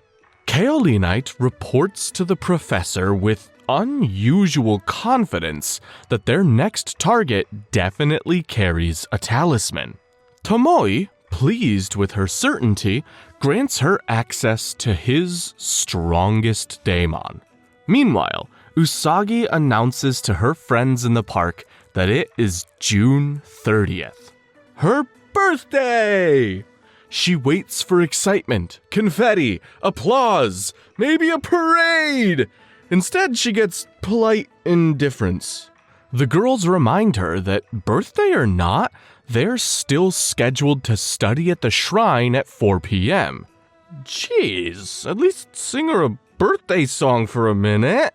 On her way home, Usagi spots a pair of sparkling glass slippers in a storefront window. They're elegant, delicate, and absolutely impractical. So, naturally, she falls in love with them immediately. From around the corner, Kaolinite watches with predatory interest. Usagi gazes at the shoes and wishes Mamoru would buy them for her as a birthday gift. It's a sweet, materialistic little dream. She promptly finds Mamoru and bluntly tells him what she wants. Mamoru, unaware he's walking into a trap of emotional significance, casually remarks that Christmas is still months away. Yike. Usagi smacks him for forgetting what should be the most important date on his calendar, her birthday. Then again, he never knew the date in the first place, so Usagi storms off in tears. Ah! That's not it! You blew it, you dummy! Birthday heartbreaks are the worst. She ends up crying alone by a fountain. Haruka and Michiru approach her there. Usagi explains what happened, and both agree that Mamoru should have remembered her birthday. As Usagi runs off, late for the supposed study session at the shrine, Michiru quietly notes that Usagi's heart is very pure. Pure enough, perhaps, to hold a talisman. Uh-oh. Before Usagi reaches the shrine, Mamoru calls. Rei answers and casually informs him that, yeah, it's Usagi's birthday. The horror dawns on him in real time. When Usagi arrives at Hikawa Shrine, she's shocked to discover the girls were never planning to study at all. They've thrown Usagi a surprise birthday party instead. The earlier indifference was just an act. Now that's how you do it. They gift her a study book, because even birthdays cannot override academic reality, and Usagi smiles, but she admits she still wishes Mamoru had gotten her something. The girls gently explain that he didn't forget her birthday, he simply didn't know the date. There's a crucial difference, guys. Realizing that she may have overreacted just a little, Usagi decides to find Mamoru and apologize. Meanwhile, Kaolinite has just infused the glass slippers at the store with the daemon egg. Mamoru, determined to make things right, heads to purchase them. He and Usagi meet again, and it's kinda awkward. Mamoru presents the slippers and encourages her to try them on. It's romantic, but it's also the worst possible timing. The moment Usagi slips her foot inside, the daimon erupts from the glass. Mamoru charges heroically and is immediately knocked aside. Usagi tries to transform, but her brooch is struck from her hand before she can activate it. The daimon extracts her pure heart crystal. It shines brilliantly, brighter than expected. The monster notes that she indeed possesses a talisman. Before the extraction can complete, a red rose cuts through the air. It's Tuxedo Mask. From the shadows, Sailor Uranus and Sailor Neptune observe. They debate whether to seize the talisman for themselves. The cold truth hangs between them. Removing it would kill Usagi. Their mission demands sacrifice, and their expressions suggest they are prepared to accept that cost. Tuxedo Mask manages to halt the daemon briefly and retreats with Usagi. She tells him she lost her brooch, but he insists they cannot retrieve it now. She's the primary target. Unfortunately, Kaolinite has already found the brooch and recognizes it instantly. Sailor Moon's transformation item. Her identity has been exposed. Kaolinite and the daemon pursue Usagi and Tuxedo Mask into a parking garage. Usagi attempts to contact Luna, but Kaolinite destroys the communicator mid-call. Rude. Back at the shrine, Luna relays the emergency to the other Sailor Guardians, and they rush towards the garage. Inside, Tuxedo Mask fights desperately, but the daemon encases him in glass, trapping him like a tragic art exhibit. Kaolinite reveals that she has Usagi's brooch and threatens to destroy it unless Usagi surrenders her pure heart crystal willingly. That's a tough one. In the next episode, Usagi can barely process what's happening. Her transformation brooch has been stolen. Tuxedo Mask is frozen solid inside of a glass prison, courtesy of the daemon Cenicienta. And Kaolinite is standing there, looking entirely too pleased with herself. She's just standing there, menacingly. The Sailor Guardians arrive just in time to witness the disaster, but not in time to stop it. Kaolinite and Cenicienta retreat, taking both the brooch and a decorative Tuxedo Mask statue with them. Before leaving, Kaolinite informs Usagi to meet them at Tokyo Tower, helpfully adding that it will also serve as her final resting place. Yeesh. Determined and panicking in equal measure, Usagi hitches a ride with Haruka and Michiru to Tokyo Tower. On the way, she speaks quietly about sacrifice, about trading one life for another. Haruka and Michiru can only observe in silence, but both understand the weight of what Usagi is saying. At Tokyo Tower, the trap is set. Usagi, powerless without her brooch, offers up her pure heart crystal willingly. If trading her life will save Mamoru, then so be it. Cenicienta extracts the crystal, and it shines brilliantly, almost blindingly pure. For a moment, it seems Kaolinite has won. But then, sailors Uranus and Neptune appear and intervene. Upon examination, they realize that while Usagi's heart is astonishingly pure, it is not one of the talismans they seek. Uranus returns the crystal to her. Kaolinite, now aware that Usagi is Sailor Moon thanks to the stolen brooch, decides that eliminating her is simply efficient villain management. The situation looks dire until the OG Guardians arrive with a plan. Sailor Venus steps forward, disguised as Sailor Moon. It's surprisingly convincing. The distraction works, and Kaolinite, momentarily thrown off, tosses the brooch aside and orders Cenicienta to handle the Sailor Guardians while she personally takes on Uranus and Neptune. Because when you're losing control of the situation, splitting your forces is obviously the solution. Sailor Venus continues her performance, confusing Cenicienta and even managing to break off the daemon's hand in the scuffle. Meanwhile, Luna heroically retrieves the discarded brooch and gives it back to Usagi. With her brooch restored, Usagi transforms into Sailor Moon once more. She wastes no time and destroys Cenicienta with Moon Spiral Heart Attack. Then, Tuxedo Mask is freed from his glass prison. The OG Guardians then rush to assist Uranus and Neptune, who are still locked in battle with Kaolinite. The fight escalates quickly.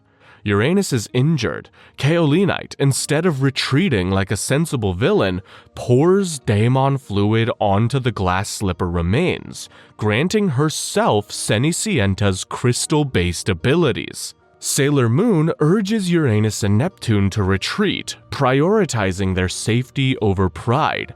They begin to withdraw, but Kaolinite blocks their escape. Sailor Mars and Jupiter launch a combined attack at Kaolinite, but it barely phases her. The OG Guardians conclude that only the Sailor Planet attack, a unified, all-out assault, can finish this. Tuxedo Mask throws a rose because he doesn't know the names of any other flowers. The OG Guardians summon their combined power and unleash it, but it's still not enough. Kaolinite rises from the smoke and fires another crystal beam. Hope flickers dangerously low. And then, something shifts. Uranus, moved by Sailor Moon's willingness to sacrifice herself earlier, unleashes world shaking, turning Kaolinite's borrowed crystal powers against her. This time, the attack lands decisively. Kaolinite is defeated. As the OG Guardians finally escape Tokyo Tower and return to ground level, Neptune quietly questions why Uranus intervened at the last moment. I mean, Sailor Moon's the best. There's your answer. Later, back at Hikawa Shrine, the birthday celebration resumes. Usagi and Mamoru share a quiet moment together while the others enjoy what remains of the party. Far away in the lab, Professor Tomoe is informed of Kaolinite's defeat. He doesn't mourn. He doesn't hesitate.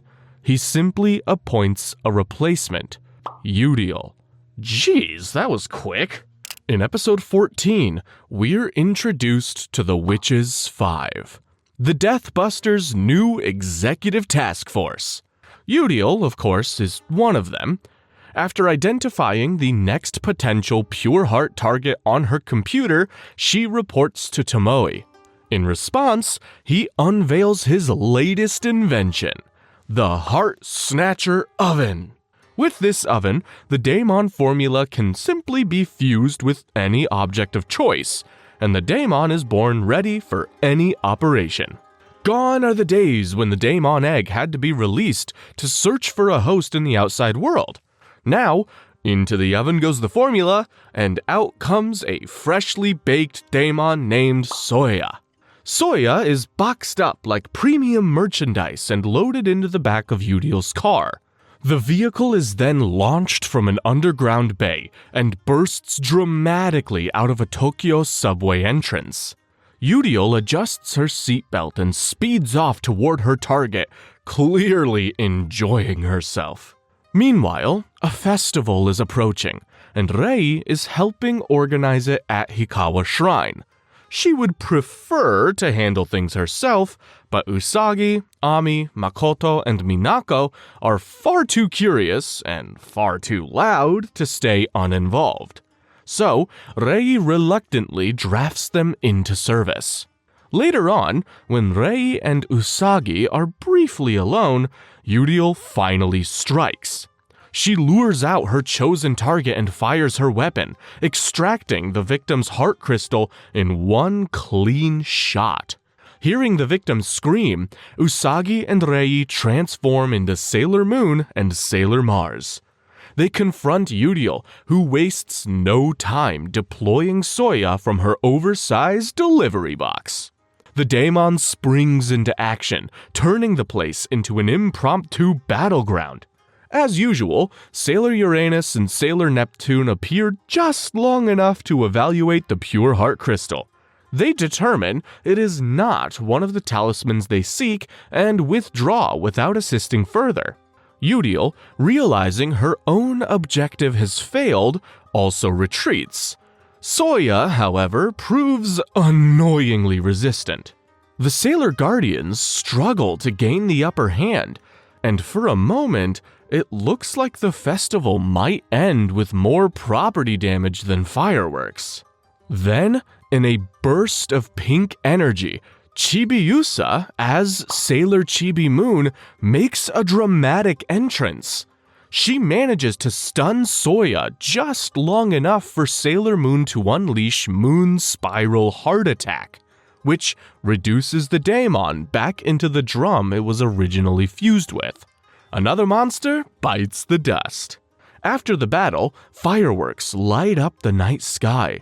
Chibiusa joins Usagi to watch them and casually drops a time travel update.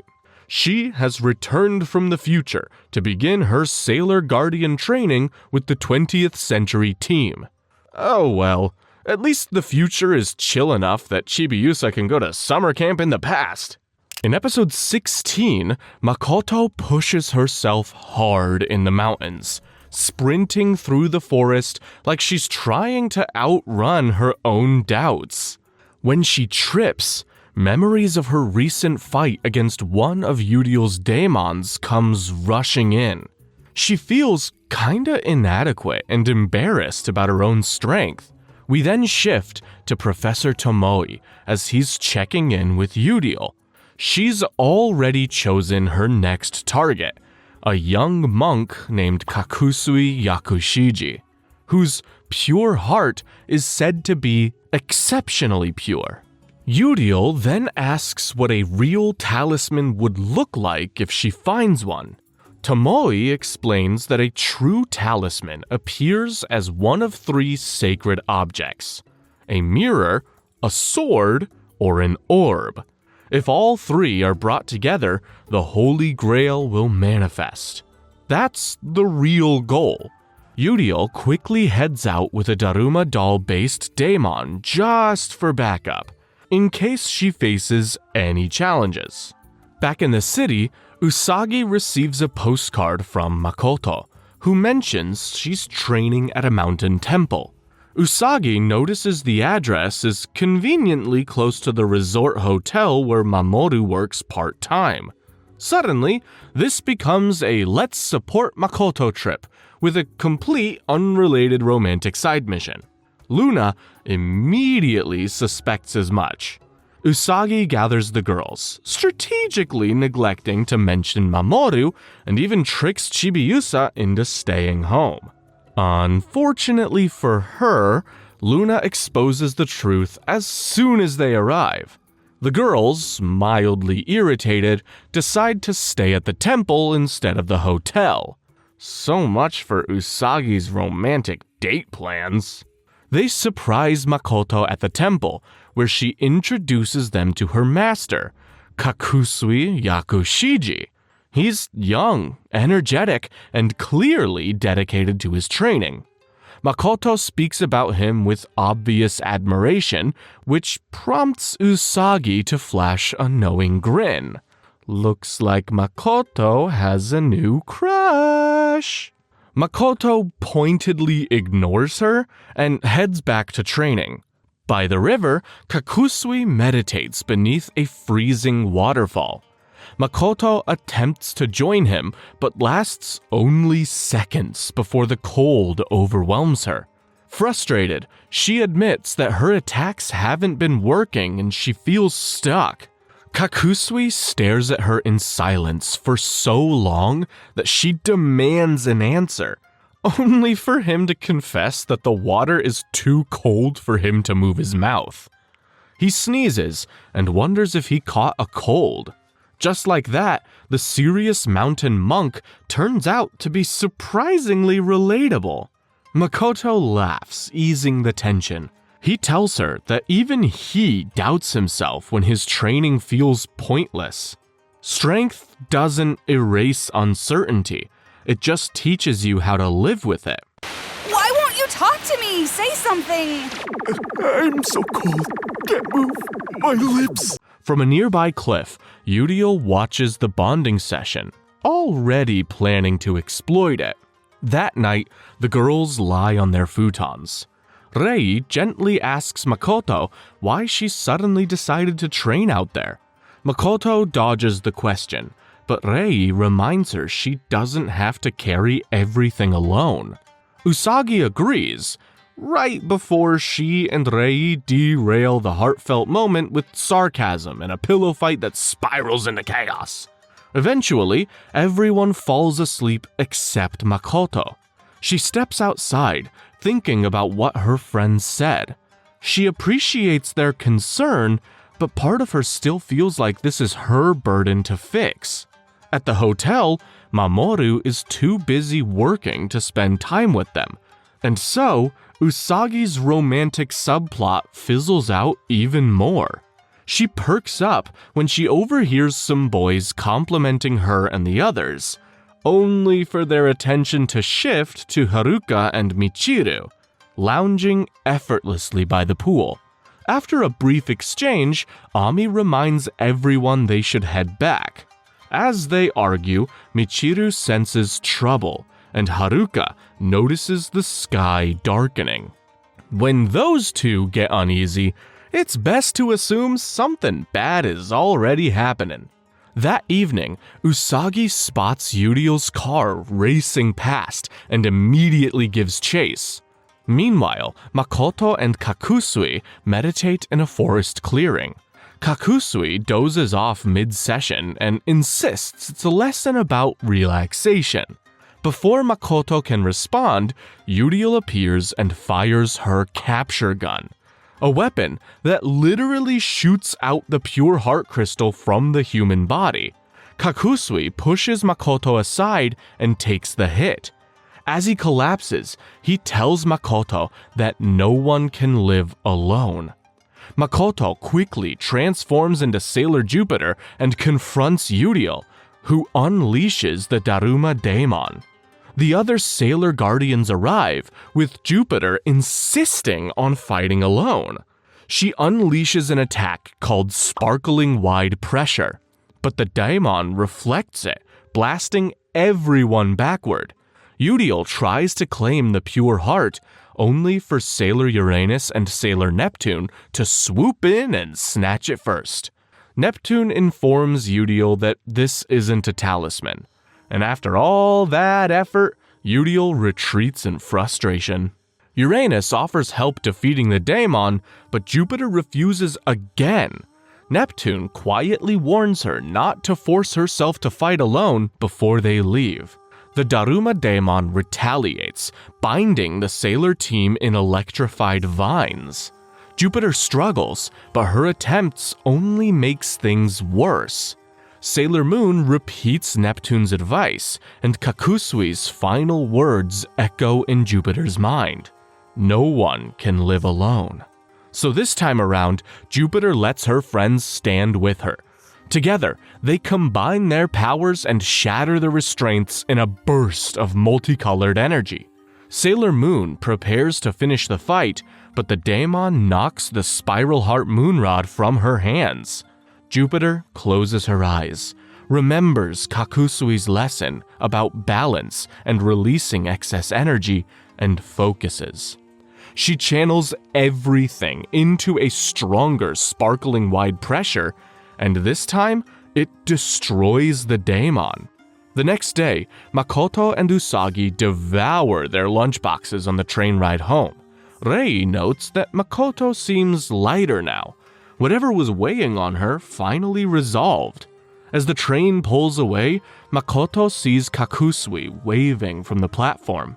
She smiles and mouths a quiet thank you before the train enters a tunnel and he disappears from sight. I guess the lesson here is that even the strongest oak still grows in a forest.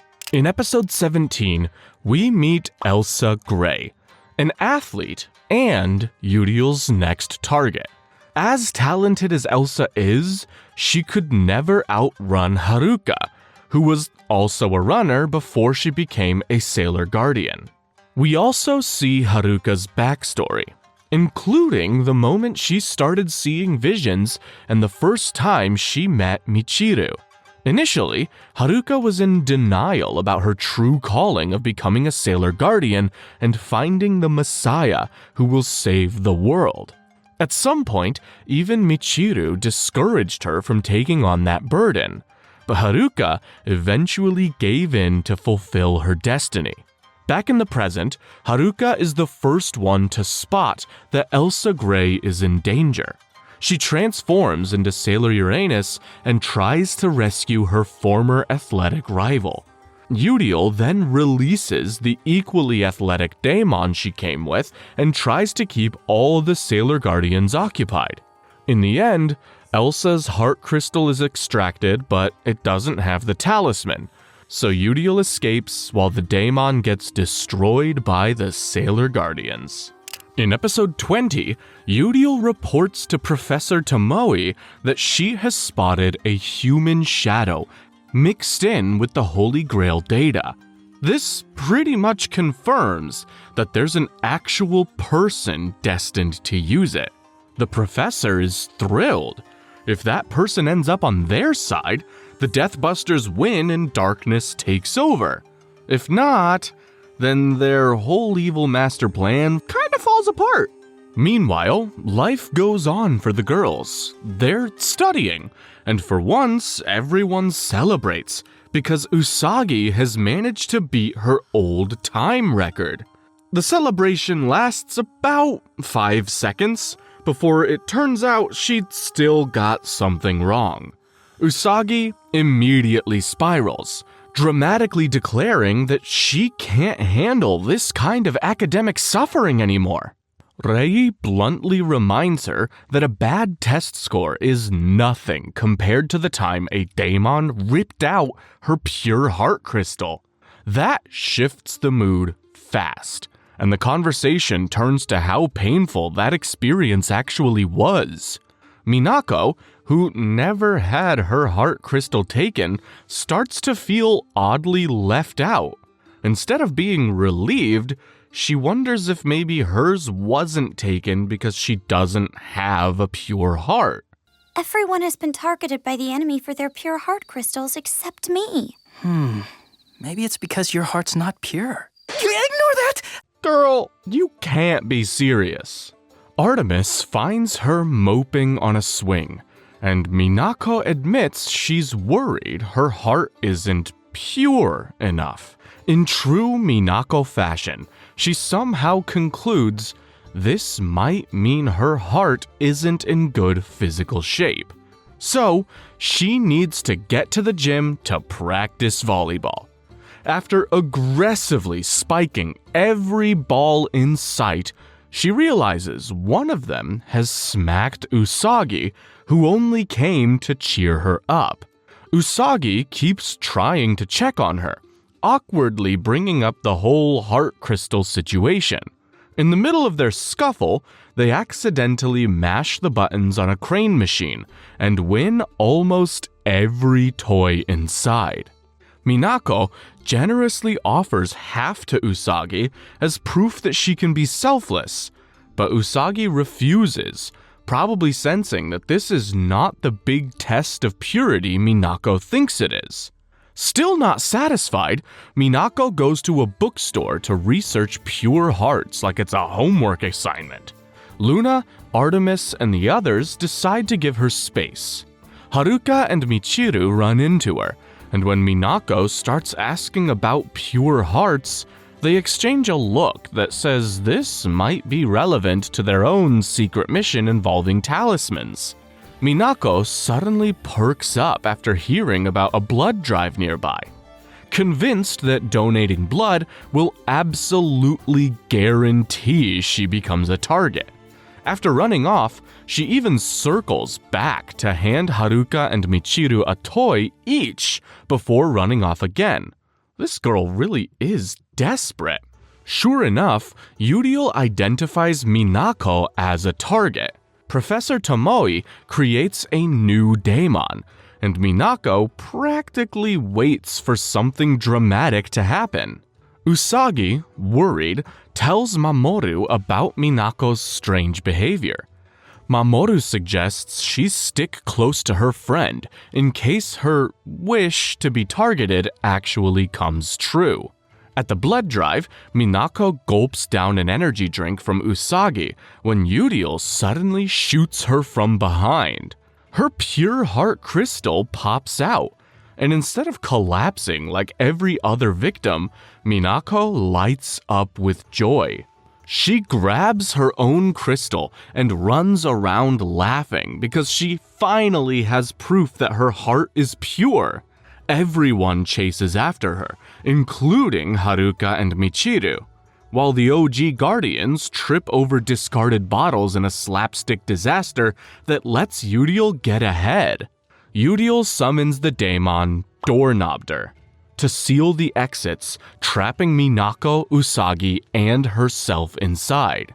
Usagi decides this is the perfect moment to transform into Sailor Moon right in front of Haruka and Michiru.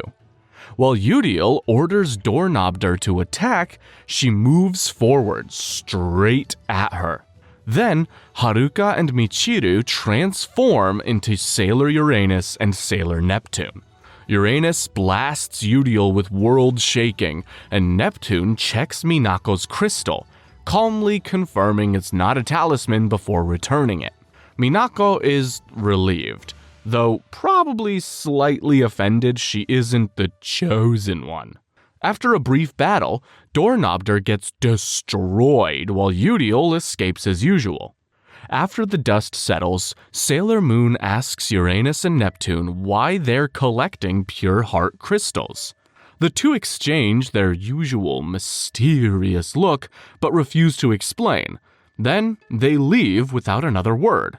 So now our OG Guardians know there's a Holy Grail, some mysterious talismans, 2 rival Sailor Guardians with secret goals, and a human cockroach of a villain. Can't get any worse than that, hopefully. In the next episode, Haruka and Michiru are at their apartment, quietly sensing that something big is about to happen. Their instincts are rarely wrong, and so, right on cue, Udiel calls them directly. She announces that she's found the holders of the talismans and invites them to the Marine Cathedral if they want to claim them. This has got to be a trap. Before heading out, Haruka and Michiru run into Usagi. Knowing full well she'll charge in on pure emotion alone, they casually steal her transformation brooch to keep her out of the fight. Sailor Uranus and Sailor Neptune arrive at the Marine Cathedral, where Udiel has clearly been busy. The entire place is rigged with traps like she binge-watched spy movies for inspiration. Neptune is captured almost immediately, and Udiel wastes no time revealing the big twist. Apparently, Sailor Neptune is one of the talisman holders. Uranus rushes in to save her partner, only to trigger another trap and get badly injured. Udiel then aims her heart-extracting weapon at Uranus and drops the second bombshell. She's a talisman holder too. Wow. Soon enough, Neptune breaks free despite the traps and runs to protect Uranus, injuring herself along the way. In the chaos, they struggle over the capture gun, and Neptune's pure heart crystal is pulled out. Instead of a normal crystal, it transforms into a mirror. Just like that, one of the talismans has finally appeared. Right then, Usagi shows up anyway, because of course she does.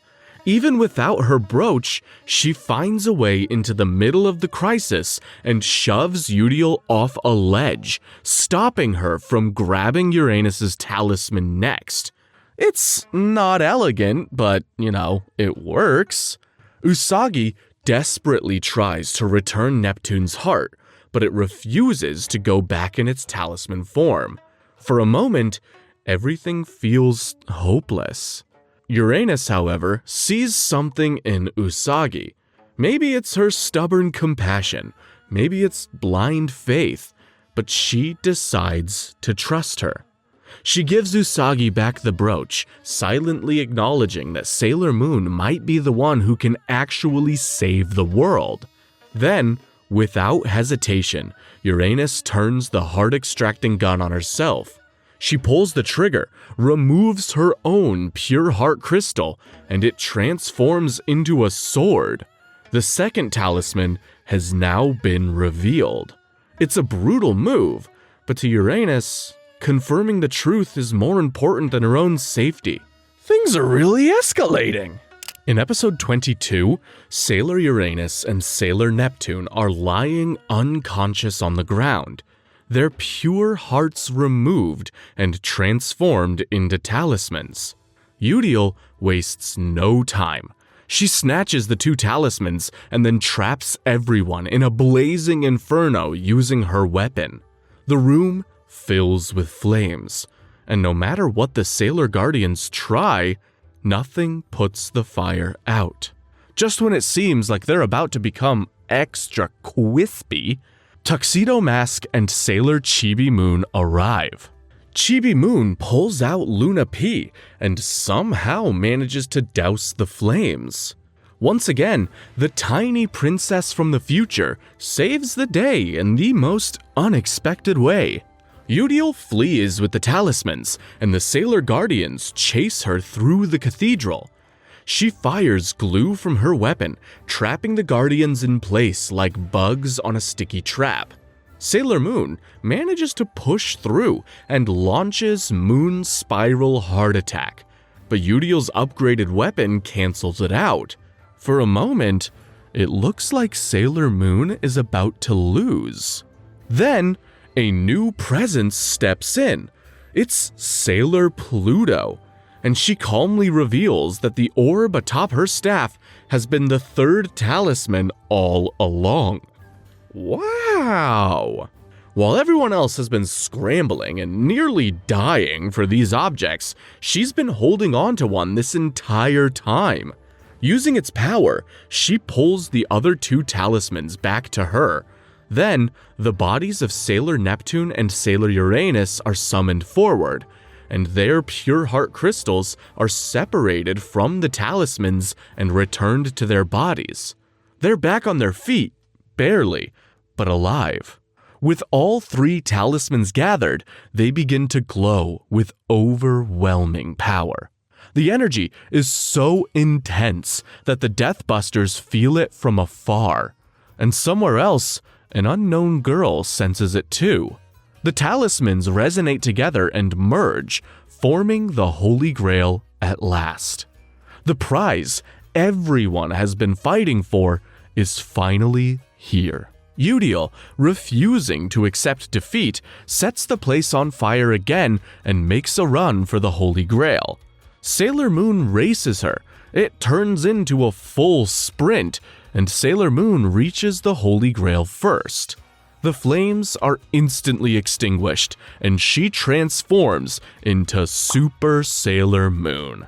I'm sure her hair would have turned yellow if it wasn't already. Sailor Moon! Is this the Holy Grail's power? Hey, what's going on? The power shift is immediate and undeniable. Udiel fires her weapon at her, but this time it's useless. Super Sailor Moon deflects the blast straight back, sending Udiel flying out of the cathedral in spectacular fashion. Humiliated yet again, Udiel retreats in her station wagon. But things go from bad to worse when Mimette, a member of the Witches 5, contacts her over the radio. Instead of support, she delivers mockery. Mimette informs her that due to repeated failures, her employment with the Deathbusters has been terminated. Literally. Udiel soon realizes that Mimette has sabotaged her car. The brakes are cut, snails are crawling inside for added insult, and there's even a taunting note. With no way to stop, Udiel speeds out of control, crashes over a guardrail, and plummets to her death. Office politics in the Deathbusters are ruthless. Back at the cathedral, Super Sailor Moon reverts to her normal form and immediately collapses from exhaustion. The power of the Grail is immense, but clearly not something she can sustain effortlessly. Watching this, Sailor Uranus and Sailor Neptune quietly conclude that she can't be the Messiah they've been searching for. If she were, wouldn't her power be limitless? Deciding she's not the chosen one, they resolve to keep looking for the true Messiah. Meanwhile, Mimette reports back to Professor Tomoe. He calmly states that Sailor Moon isn't powerful enough to fully wield the Grail's immense energy. However, he implies that he already has someone who can. The episode ends with a focus on the same unknown girl who had sensed the power of the Holy Grail. Now, who on earth could this be? Episode 23 opens with Professor Tomoe meeting someone whom he calls the Messiah of Silence. It appears to be a sickly young lady, but it's definitely not your typical young woman. Especially as Tomoe says something about collecting a bunch of pure heart crystals in order to facilitate the Messiah of Silence's awakening. Later on, the professor tasks Mimette to gather these heart crystals. He also reveals that the Daemon program has been upgraded, and so now all a Daemon needs to do is simply pin the human target and swallow the heart crystal. And this time, Mimette's first target is Yosaku Eda, a celebrity. Yosaku is shooting film at a park. Usagi and her friends are all there as well because they're big fans of Yosaku. Even Mimette is busy fangirling over the guy and quietly claims she feels bad about having to kill him for his heart crystal. But moments later, when she spots Yosaku making out with another woman, Mimette immediately flips out and unleashes her daemon on him. Sheesh, this woman's cray-cray. Anyway, our superheroes take notice of the danger and quickly transform into the Sailor Guardians. Despite clashing with the daemon, the monster succeeds in extracting Yosaku's heart crystal and swallowing it. Yumi! But thanks to the timely intervention of Sailor Uranus, Sailor Neptune, and Sailor Pluto, as well as Sailor Moon herself using the Holy Grail, they manage to destroy the daemon.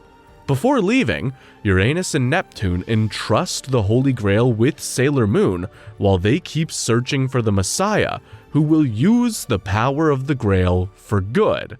Wait, isn't that what Sailor Moon is doing? Anywho, having been defeated, Mimette escapes. We also see a bit of bonding in this episode between Chibiusa and a young girl with healing powers named Hotaru. At the end of the episode, Chibiusa escorts Hotaru home, and we then find out that Hotaru's easygoing dad is actually Professor Tomoe. Like the old saying goes, you never really know about people.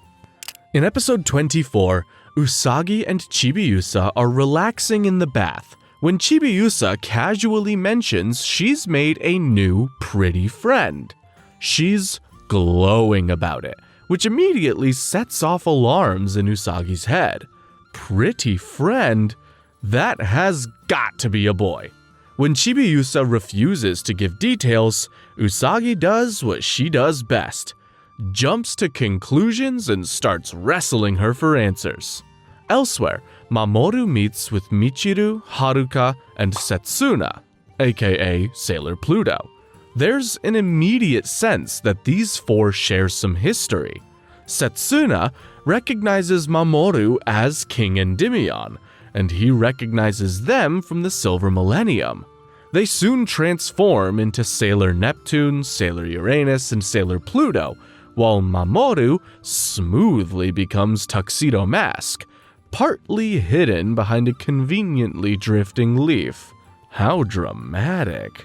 Now, to avoid any confusion, I am going to start referring to Uranus, Neptune, and Pluto as the Outer Guardians.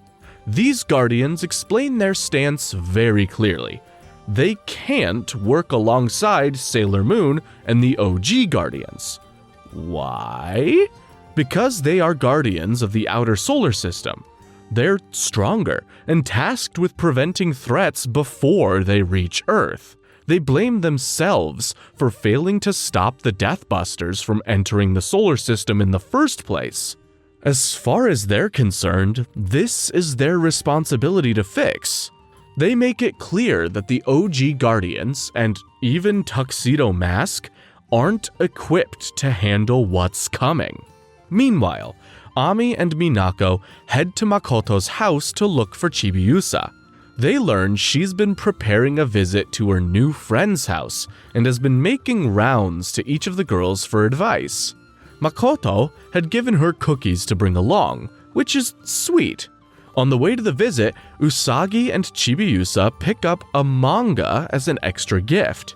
At the same time, Professor Tomoe announces his plan to gather pure heart crystals to awaken the Messiah of Silence.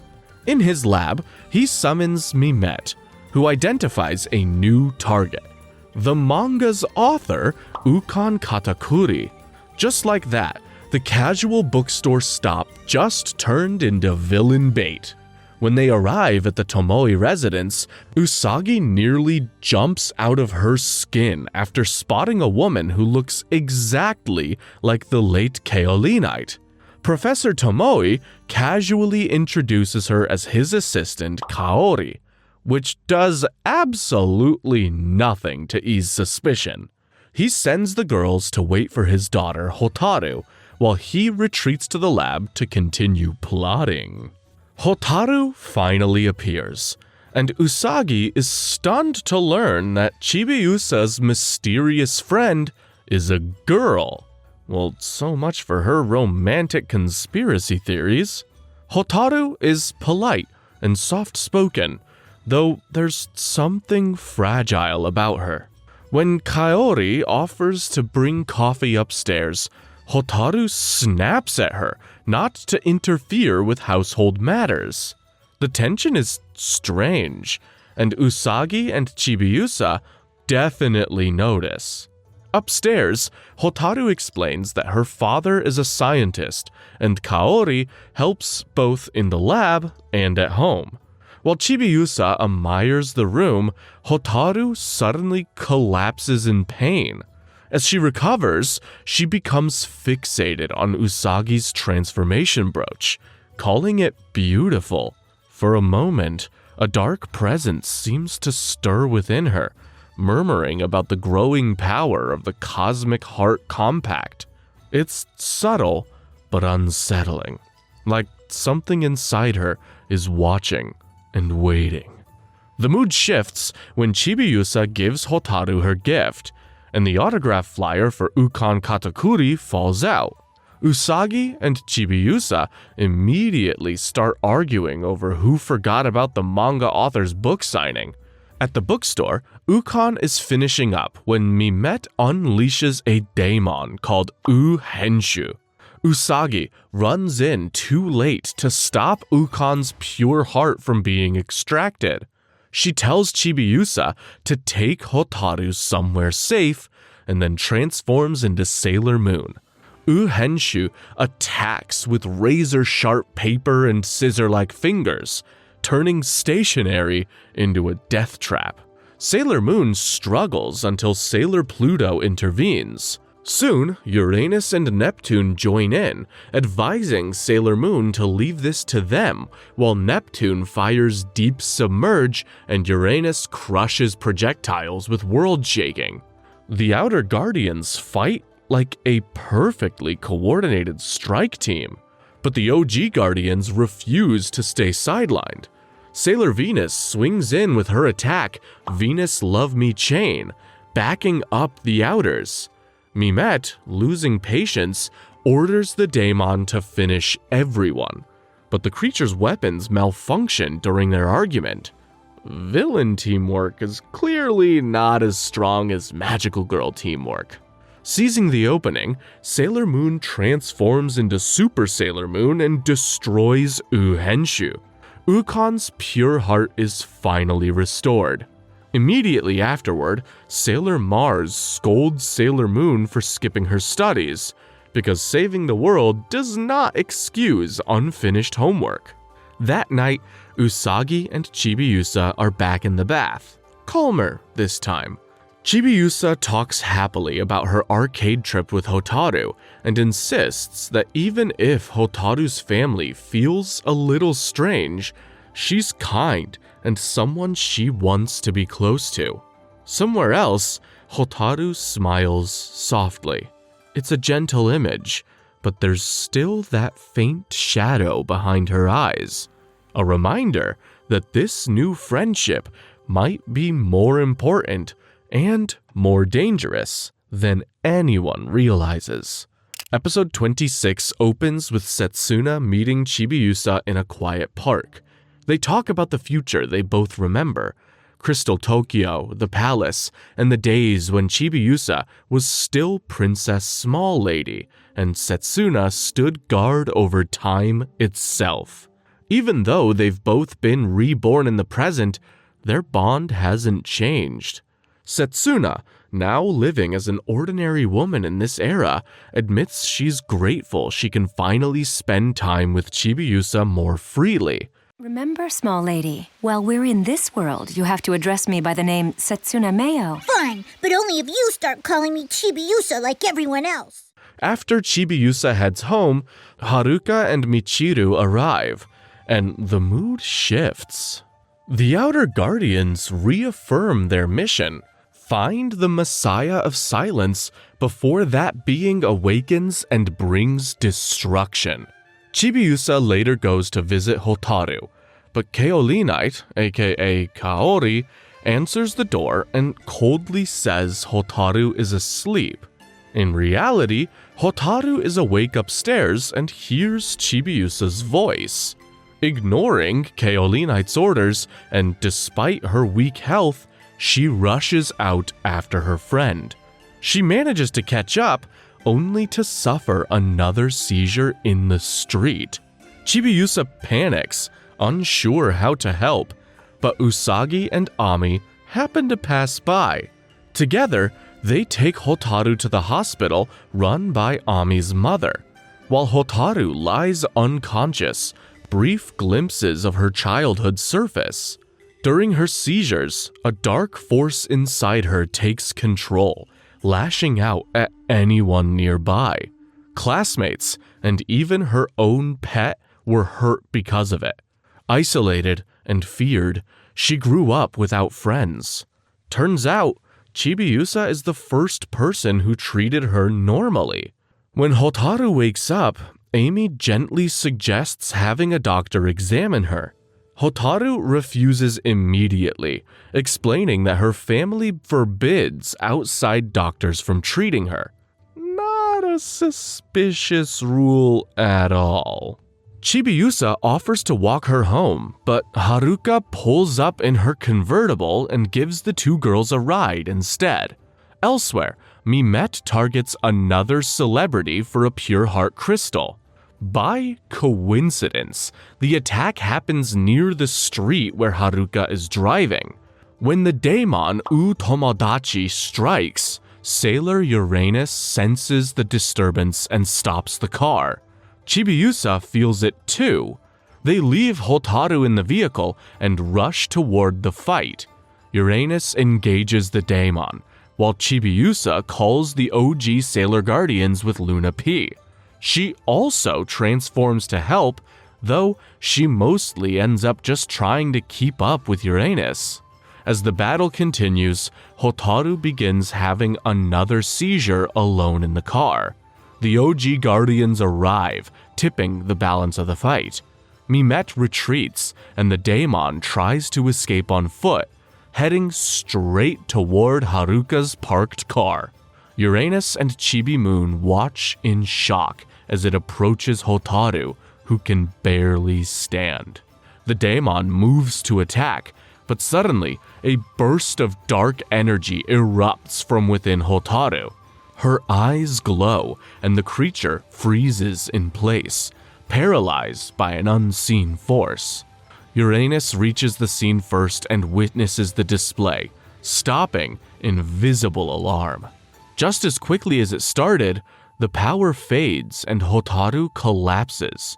Sailor Moon and the others arrive, and Sailor Moon destroys the immobilized daemon with an attack called Rainbow Moon Heartache. Okay, am I the only one who finds these attack names just adorable? Afterward, Chibiusa runs to Hotaru's side as she regains consciousness. Hotaru, shaken by what happened, tells Chibiusa not to come see her anymore. She knows something dangerous lives inside her and doesn't want to hurt her only friend. She runs off before Chibiusa can argue about it. Haruka, reverting from Uranus, tells Sailor Moon to keep Chibiusa away from Hotaru. There's something unnatural about that girl, and the Outer Guardians don't trust it. Then, she drives away with Michiru. The OG Sailor Guardians, however, gather around Chibiusa and reassure her. Whatever mystery surrounds Hotaru, they believe she isn't evil at heart. Chibiusa listens, still worried but determined. No matter what power is inside Hotaru, she refuses to abandon her. Friendship, in her mind, is worth the risk. Aww. In episode 30, Rei's prophetic nightmare is no longer vague flashes of disaster. It's sharp now, detailed, and terrifying. In one instance, she runs through a ruined landscape until a woman appears before her. Rei calls out, asking if she's the Messiah and begging her to save everyone. The woman answers by raising a massive scythe and bringing it down toward her. Rei wakes up with the feeling that this isn't just a dream anymore. It's a warning. Later, at Hikawa Shrine, the girls are studying when Chibiusa shows up with an unusually wholesome request. She wants to take Hotaru to a brand new planetarium where a famous DJ, Thomas Harris, is narrating the show. It sounds harmless, even sweet, and everyone agrees it's a great idea. High above the city, the Outer Guardians are having their own grim discussion. Michiru reveals she's been having the same dream as Rei, right down to the scythe. When she describes the weapon, they realize it can only be the Silence Glaive, the weapon of destruction. And that means the figure in the dream is the guardian of ruin herself, Sailor Saturn. If she's appearing in prophetic dreams, it may mean her awakening is close. And when Saturn awakens, worlds literally end. Haruka decides that if it comes to it, they'll be the ones to strike first. Elsewhere, Professor Tomoe kneels before the Messiah of Silence. She tells him her awakening is near. He praises their choice of vessel, clearly proud of whatever plan they have. She orders him to gather more pure heart crystals. And ever the obedient servant, Tomoe calls Mimet and tells her to proceed with her next mission. The next day, Hotaru is walking home when Chibiusa ambushes her with the planetarium invitation. Hotaru hesitates, wanting to check with her father, but eventually agrees. For a brief moment, it feels like a normal outing between friends. Inside the planetarium, Thomas Harris narrates myths about the constellations while stars shimmer across the ceiling. It would be peaceful if half the cast weren't secretly warriors waiting for something terrible to happen. Haruka, Michiru, and Setsuna spot Mimet in the audience. They also notice Usagi's group and Hotaru are present. Haruka doesn't look concerned.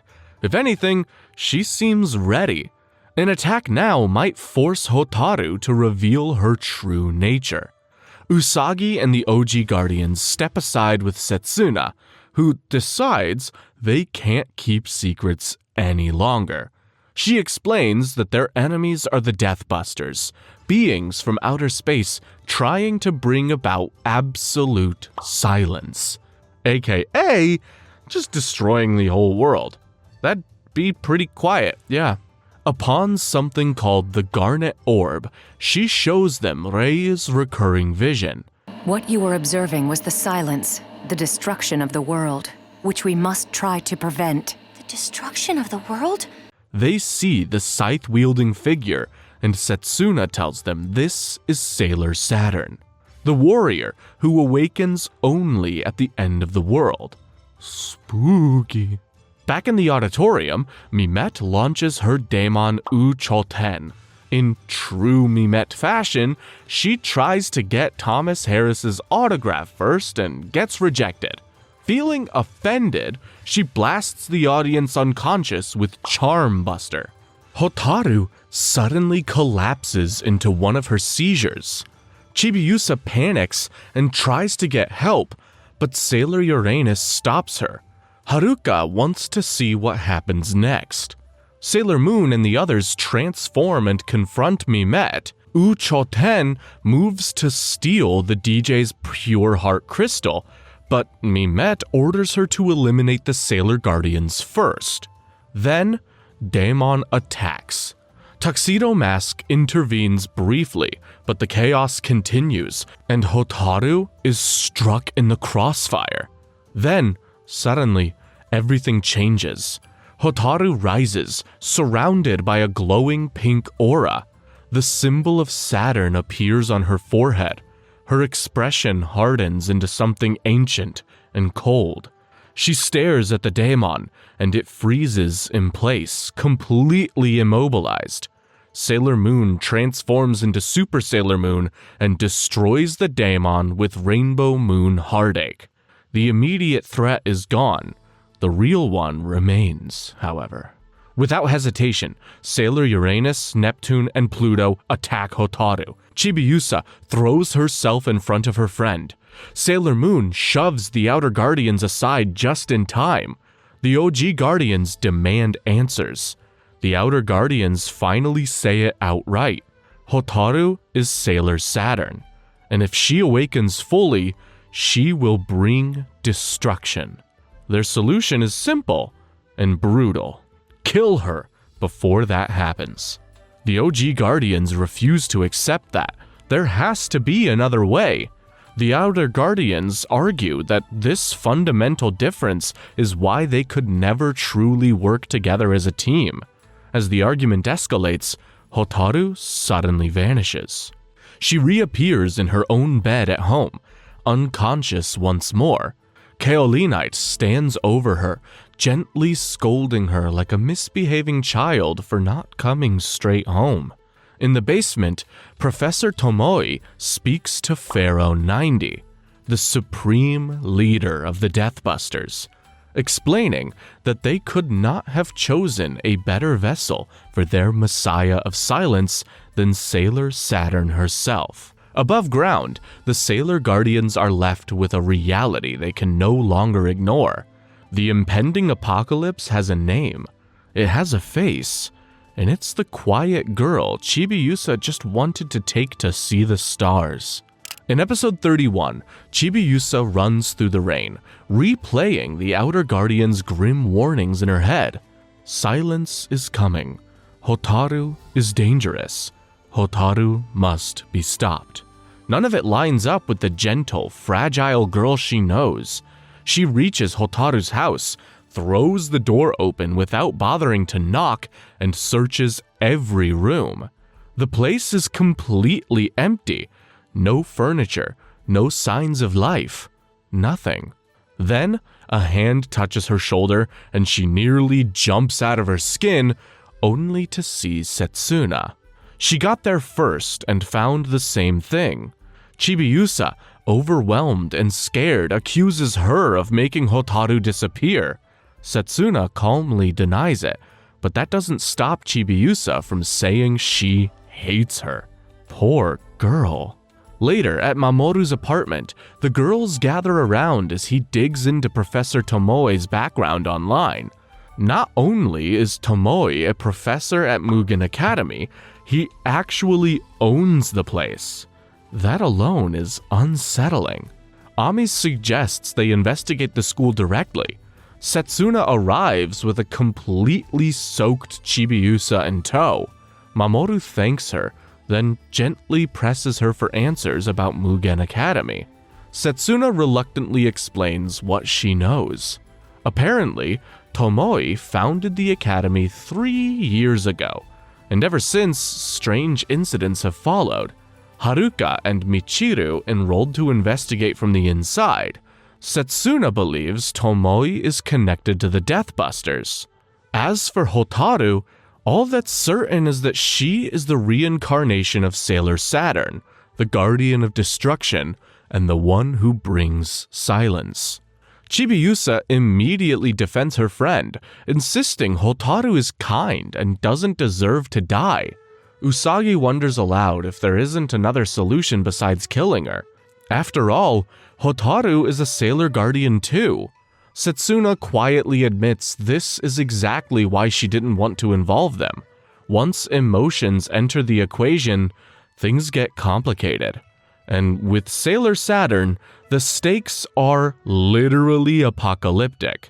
Meanwhile, Professor Tomoe receives a call from Mimette, who suggests targeting Dr. Sergei Asimov during his upcoming lecture at Mugen Academy. Tomoe is intrigued, but tells her to wait. Mimette, already insecure, bugs the lab and overhears that Telu has been assigned instead.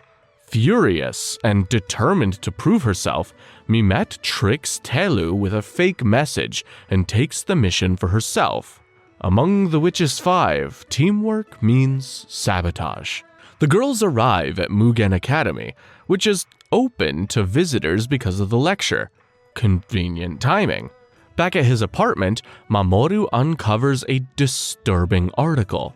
4 years ago, a fire destroyed Tomoe's research lab. Everyone died except Tomoe and Hotaru, and she walked away without a scratch. Sounds sus. Inside the school, the girls sneak through the halls pretending to be lost.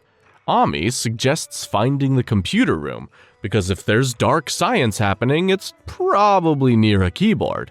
A security guard stops them, but they bluff their way through with an oops, wrong hallway routine. As they leave, Mimette passes by carrying a suspiciously large sack. The guard tries to check it out, and she responds by tasing him. Unbeknownst to her, Telu watches from a distance, clearly entertained. In the lecture hall, Dr. Asimov speaks about alternate universes, his theory broadcast throughout the building. Down in the basement, Haruka and Michiru search for the Deathbusters' hidden headquarters. Elsewhere, Hotaru sleeps on the throne of the Messiah of Silence and dreams of the day everything changed. In her memory, she's in her father's genetics lab when a machine malfunctions and explodes. Tomoe cradles her lifeless body in despair. A strange entity appears and offers to save her. He agrees to anything in exchange. The creature enters through his right eye, having made a contract with him, and another explosion destroys the building. Back in the lecture hall, the lights suddenly cut. Mimette makes a dramatic entrance, uses her charm buster to knock out the audience, and summons a daemon named U Pasokon to steal Dr. Asimov's pure heart crystal. The OG Guardians rush in to fight. Mimette even joins the battle herself, clearly trying to earn bonus points. Then, she unveils her trump card, Uriel's electric warp machine. Before she can use it properly, Tuxedo Mask and Sailor Chibi Moon arrive. Chibi Moon's pink sugar heart attack knocks the daemon down, and Sailor Moon transforms into Super Sailor Moon to finish it with Rainbow Moon Heartache. One monster down.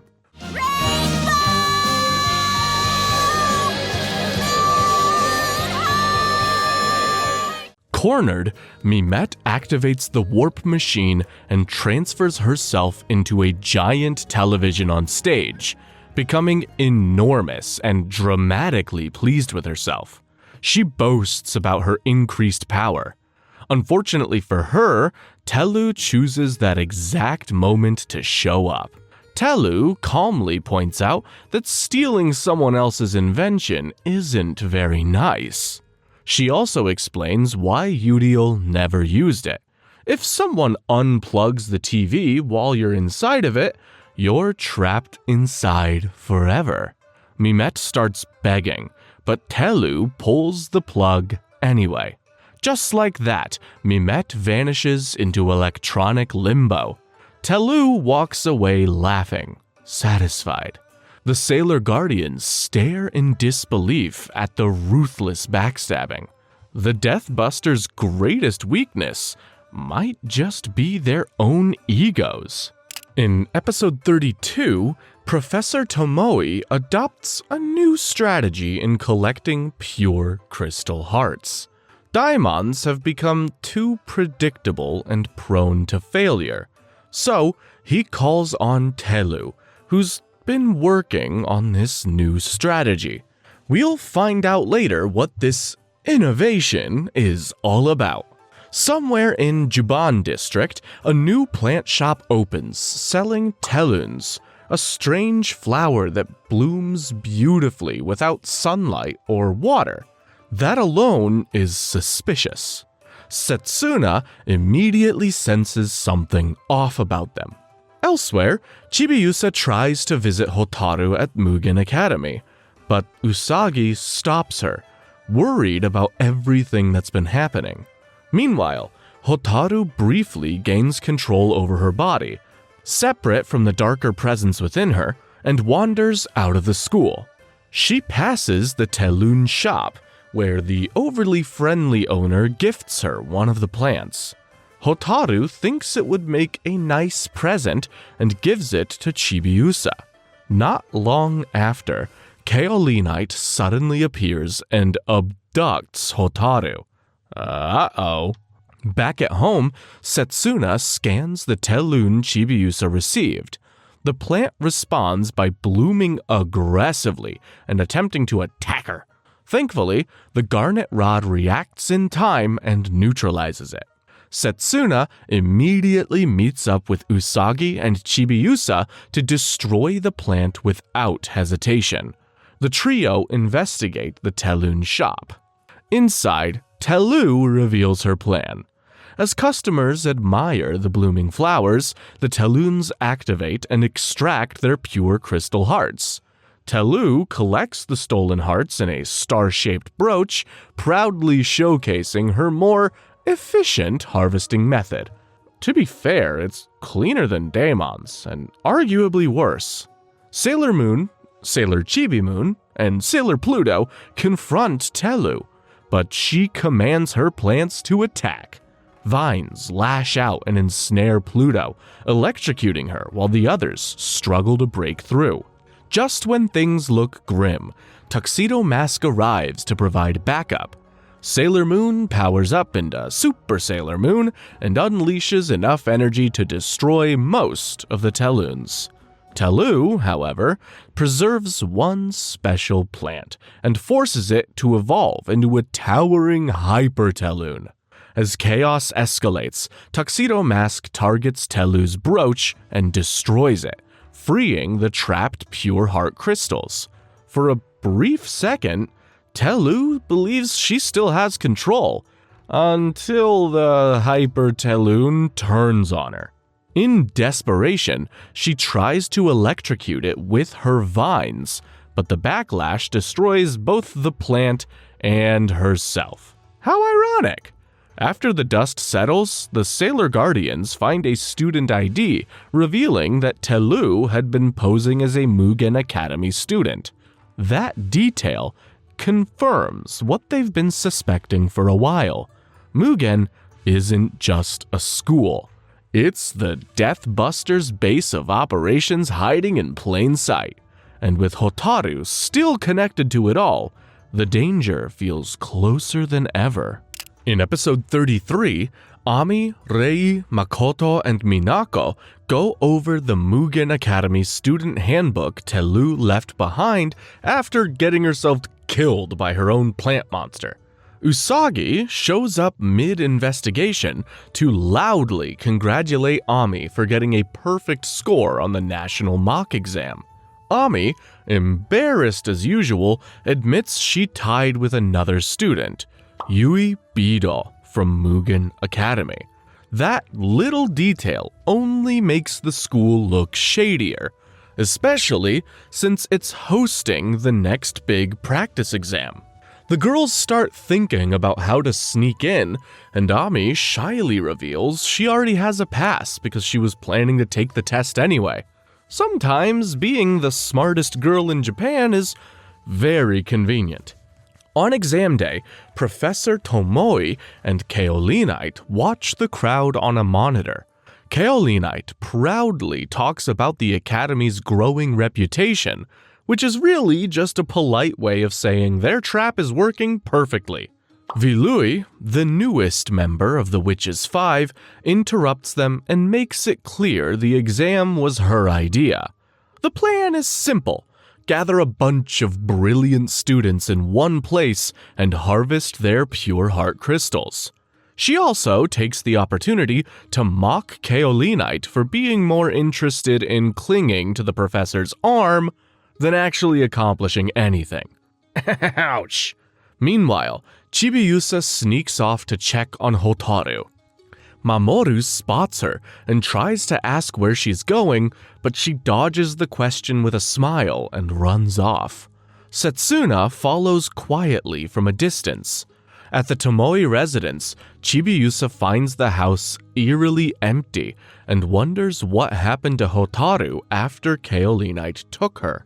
Back at the academy, Ami and the others get approached by Yui Bido herself. She's polite, confident, and clearly proud of her school. She takes Ami to see the science labs while the others split up to investigate.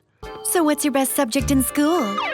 I'm good at napping and eating lunch. Oh, you're quite the kidder. Haruka and Michiru, already sensing something ominous, head straight for the basement, the same place that's been setting off their internal alarms. Yui shows Ami a model of the universe she built and talks about the Tau star system.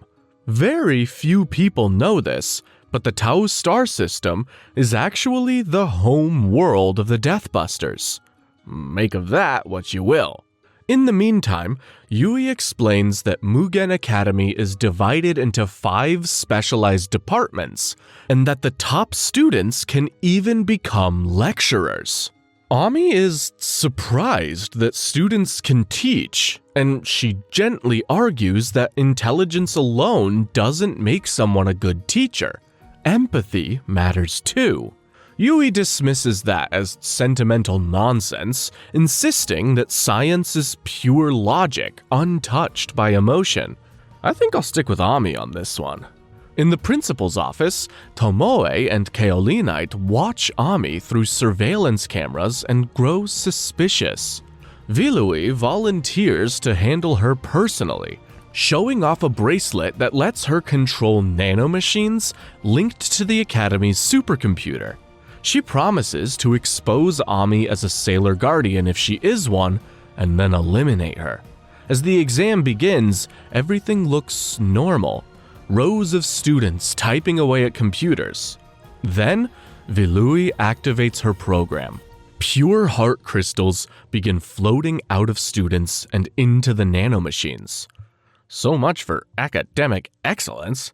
Down in the basement, Haruka and Michiru break into the chamber and find Hotaru resting in an ominous throne-like setup.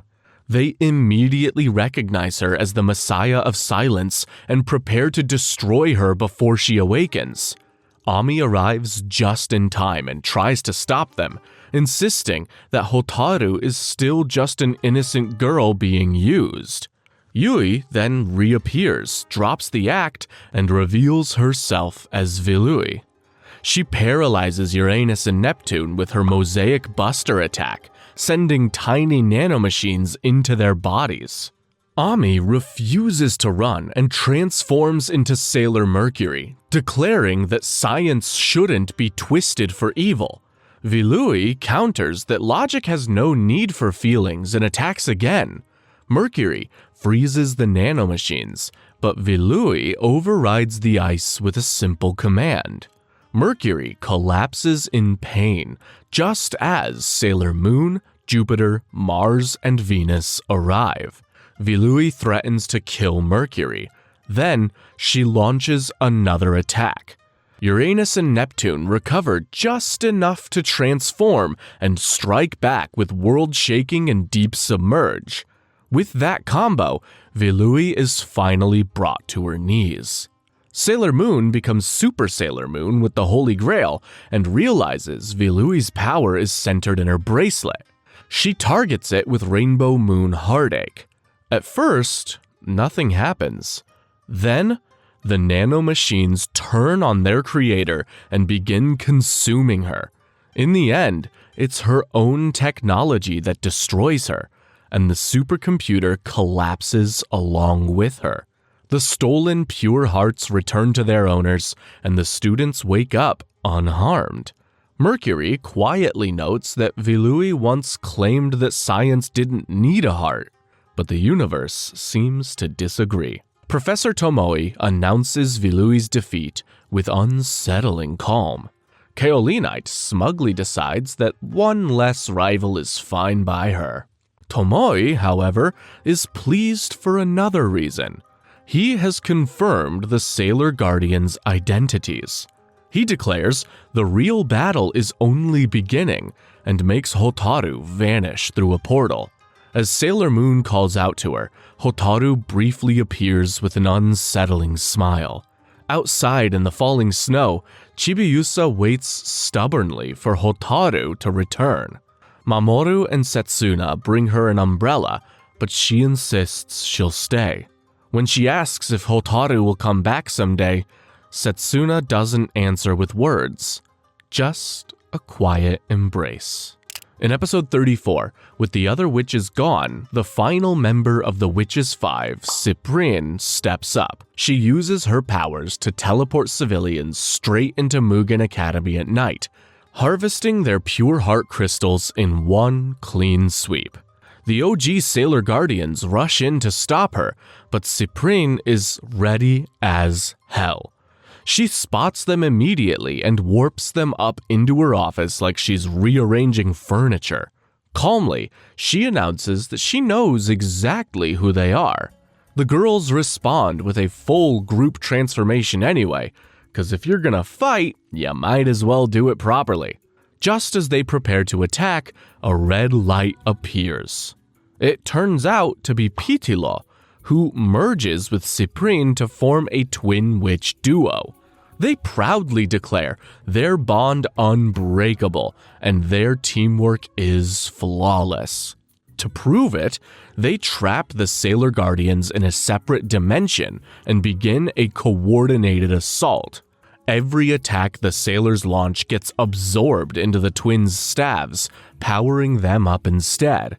It quickly becomes clear that direct attacks are only making things worse. Thinking fast, Sailor Mercury uses bubble spray to cloud the battlefield. Under the cover of mist, Sailor Jupiter and Sailor Mars manage to force the twins apart. When Cyprien and Pitilo try to fire at the sailors again, the team dodges at the last second. The twins' blast collide with each other instead. Their so-called indestructible bond turns out to be pretty destructible. Both witches are destroyed, and the stolen pure hearts are released. But while that fight ends, a far worse one begins. Kaolinite lures Chibiusa to Hotaru's home under false pretenses and captures her, even with Sailor Pluto and Tuxedo Mask trying to intervene. By the time the OG and Outer Guardians regroup deep inside Mugen Academy, they find a scene straight out of a nightmare. Chibiusa is held captive. Hotaru stands at the center of a dark ritual chamber, clearly possessed by the Messiah of Silence. The room is arranged like a ceremonial altar, with Kaolinite and Professor Tomoe overseeing everything. Sailor Moon tries to rush to Chibiusa's side, but a barrier blocks her. Feeling helpless, she watches as the Messiah of Silence extracts Chibiusa's pure heart crystal and consumes it. Oh boy, this is bad. Usagi desperately pleads with Professor Tomoe to stop this if he truly loves his daughter. His response makes it painfully clear that whatever humanity he once had is buried under obsession. Then comes the twist. Hotaru doesn't awaken as Sailor Saturn. Instead, she transforms into something else entirely, a powerful being known as Mistress Nine, cold, composed, and terrifyingly calm. Kaolinite, eager for recognition from Tomoe, believes she will finally be rewarded. Instead, Mistress Nine eliminates her without hesitation, slamming her into the barrier and electrocuting her. Kaolinite's loyalty earns her nothing but disposal. Serves her right, by the way. I couldn't have done it without you, Kaolinite. Thank you. Those words alone have made it all worthwhile. I did it all for you, Professor. I love... With Chibiusa in critical condition and the Academy beginning to collapse around them, the Sailor Guardians retreat. Mamoru links his life force to Chibiusa's to keep her alive, compensating for the absence of her pure heart crystal. It's a desperate move, but it buys them much needed time. Meanwhile, Setsuna informs the OG Guardians that she will join Uranus and Neptune in confronting Mistress Nine directly. Their intention is blunt. If necessary, they will kill her. The OG Guardians hesitate. Hotaru is still their friend. She's still Chibiusa's friend. But Setsuna makes the harsh reality clear. Without defeating Mistress Nine, Chibiusa cannot be saved. And so, with heavy hearts, the Sailor Guardians prepare to return to Mugen Academy. This time, not just to fight an enemy, but possibly end the life of someone they once hoped to protect. Episode 35 opens in a lab beneath Mugen Academy. Professor Tomoe stands beside Mistress Nine before a massive machine. At its center is a glass dome swirling with what appears to be an entire galaxy. Stars, nebulae, the whole cosmic package. Tomoe calmly explains that all they need now is the Holy Grail. Once it's placed into the machine, Pharaoh 90 will descend from the Tau star system. Outside the ruins of Mugen Academy, Usagi and the others arrive, determined to save both Chibiusa and Hotaru. They transform into Sailor Guardians, ready for what they know will be the final showdown with the Deathbusters. At the same time, Sailor Uranus, Sailor Neptune, and Sailor Pluto approach by helicopter. Uranus bluntly declares that there is no Messiah coming to save them. They will protect the world with their own hands. Inside the lab, Mistress Nine senses the approach of the Sailor Guardians and the Holy Grail. Unfortunately for her, her powers aren't fully awakened yet. So, she does what any cosmic villain in progress would do. She throws up a massive dome-shaped force field around the entire academy. As it seals into place, every remaining daemon egg in the building hatches at once. The result? A flood of monsters ready to swarm. The Guardians fight them off, but for every monster destroyed, 3 more seem to crawl out. Eventually, the Guardians gather enough space to attempt teleportation. They begin the incantation, only for a portal to rip open above them. Mistress Nine's hand snakes through the air, grabs Sailor Moon by the neck, and yanks her into the screaming void. The others cling to her, trying to pull her back, but the daemons attack and force them away. And just like that, Sailor Moon is gone. The monsters retreat, forming a secondary perimeter around the force field. Sailor Mercury grimly states the obvious. Without Sailor Moon, they can't use teleportation to get inside. Their key has just been stolen. The Outer Guardians arrive and immediately assess the situation. They aim for the star-shaped opening at the top of the barrier. Unfortunately, the daemons notice the helicopter and swarm it, tearing into it until it explodes mid-air. But then, time suddenly stops. Inside the frozen explosion, Uranus and Neptune find themselves suspended in a silent inferno. Sailor Pluto stands before them. She's stopped time, an ability she is forbidden to use.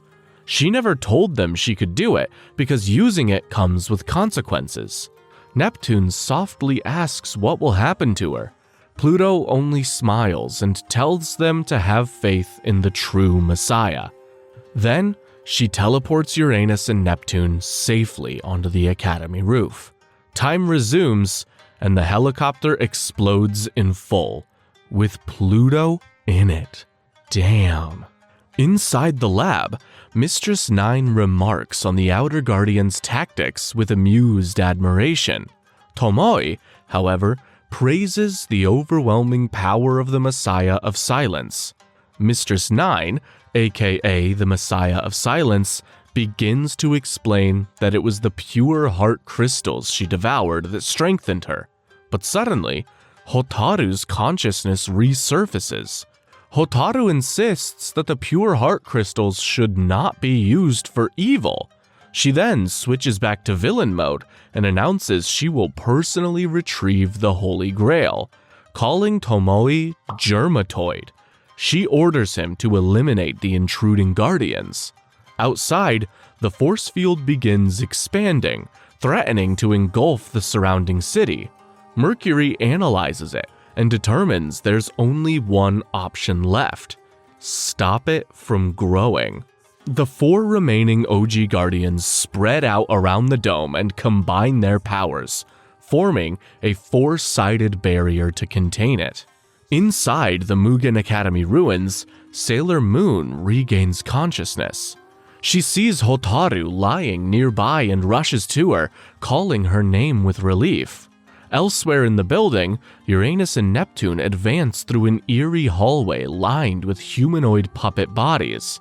Professor Tomoe appears, disappointed. He'd hoped they'd become excellent daemon hosts, just like him. As he speaks, the daemon Germatoid erupts from Tomoe's body, leaving him collapsed on the floor.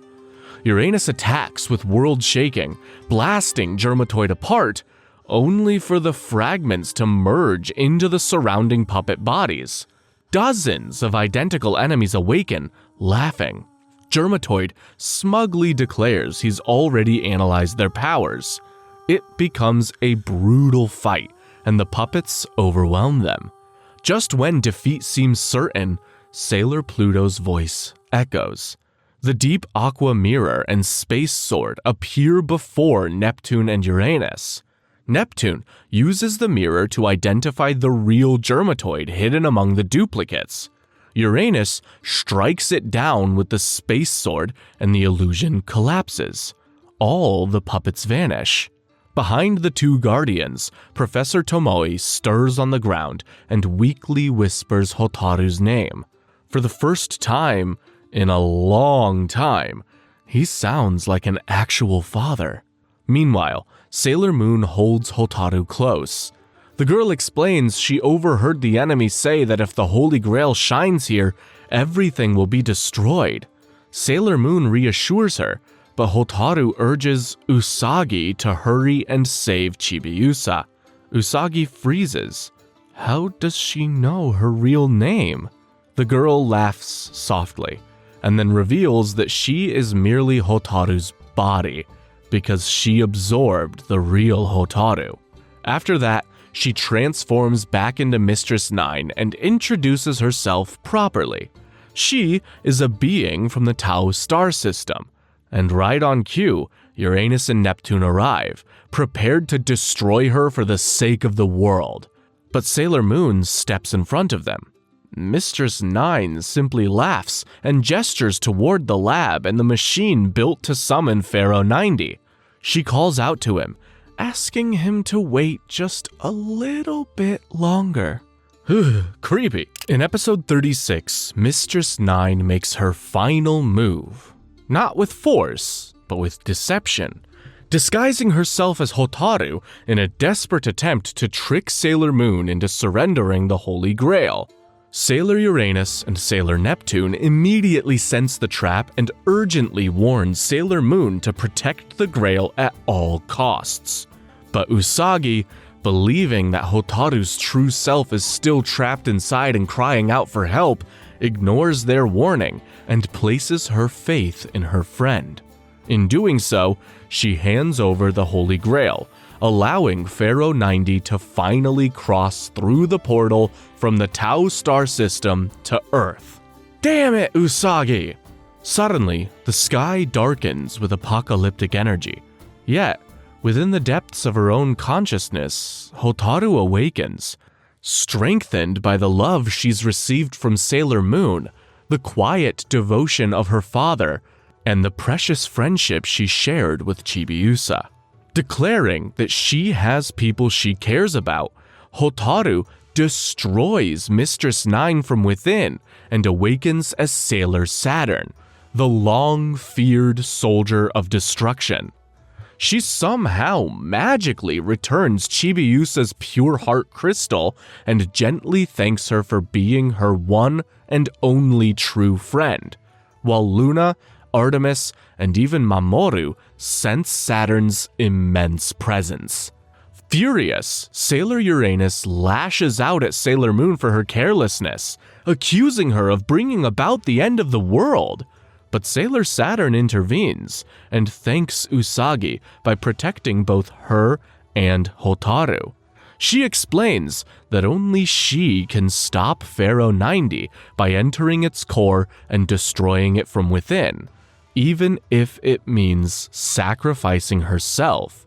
Though Super Sailor Moon could have aided her at full strength, Usagi cannot yet reach that power alone. And so, when she tries to follow Saturn to wherever Pharaoh 90 is, Saturn raises the Silence Glaive to stop her, descending into the abyss herself. Refusing to give up, Sailor Moon struggles to transform until the other 6 Sailor Guardians lend her their strength, allowing her to become Super Sailor Moon one final time.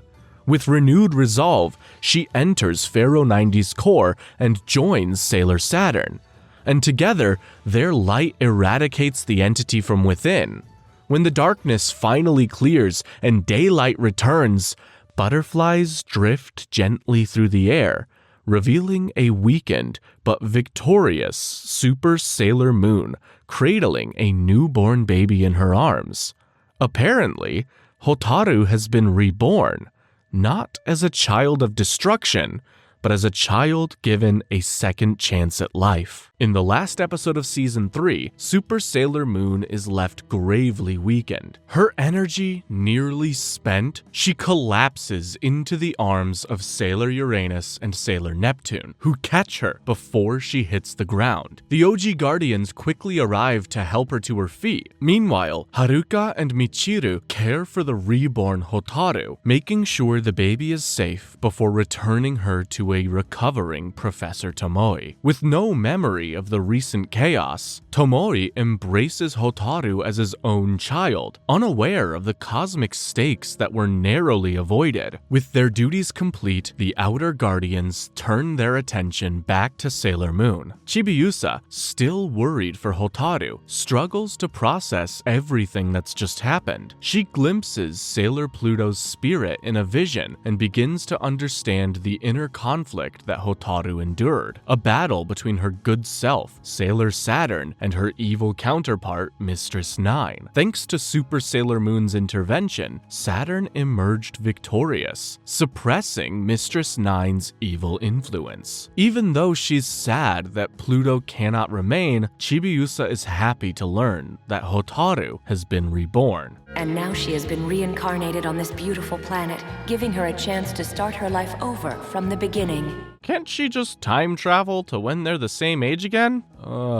Later, at the ruins of Mugen Academy, the Guardians search for Hotaru when the sound of a melodic violin cuts through the tense silence. Michiru and Haruka appear, their expressions sharp and unyielding, angry that Sailor Moon risked the Earth to save a single life. They declare Usagi unworthy of her future role as Neo Queen Serenity. Feeling offended, Makoto and the other OG Guardians prepare to confront the Outer Guardians. During the argument, Uranus criticizes Usagi's idealism, insisting that a true Neo Queen Serenity would always put the lives of the world above her own. Recognizing that words alone cannot settle the matter, Usagi steps forward to face the Outer Guardians herself. She admits her mistake and accepts responsibility, acknowledging that her decision, though motivated by compassion, did put the Earth at risk. Uranus's stern expression softens lightly, recognizing Usagi's courage. But to truly prove herself, Usagi must demonstrate her resolve through action. Transforming into Sailor Moon, she faces Sailors Uranus and Neptune in battle, with the OG Guardians ready to intervene. Tuxedo Mask wisely reminds them that this is a fight Usagi must face on her own. As the battle intensifies, the silver crystal's power surges, pushing Uranus and Neptune back and allowing Sailor Moon to emerge victorious. Kneeling before her, the Outer Guardians apologize, acknowledging her as Neo Queen Serenity and the true Messiah, admitting that their mission to locate her is finally complete. Before departing, Uranus reassures Sailor Moon and the others that Hotaru is safe and alive, promising that they will meet again under calmer circumstances.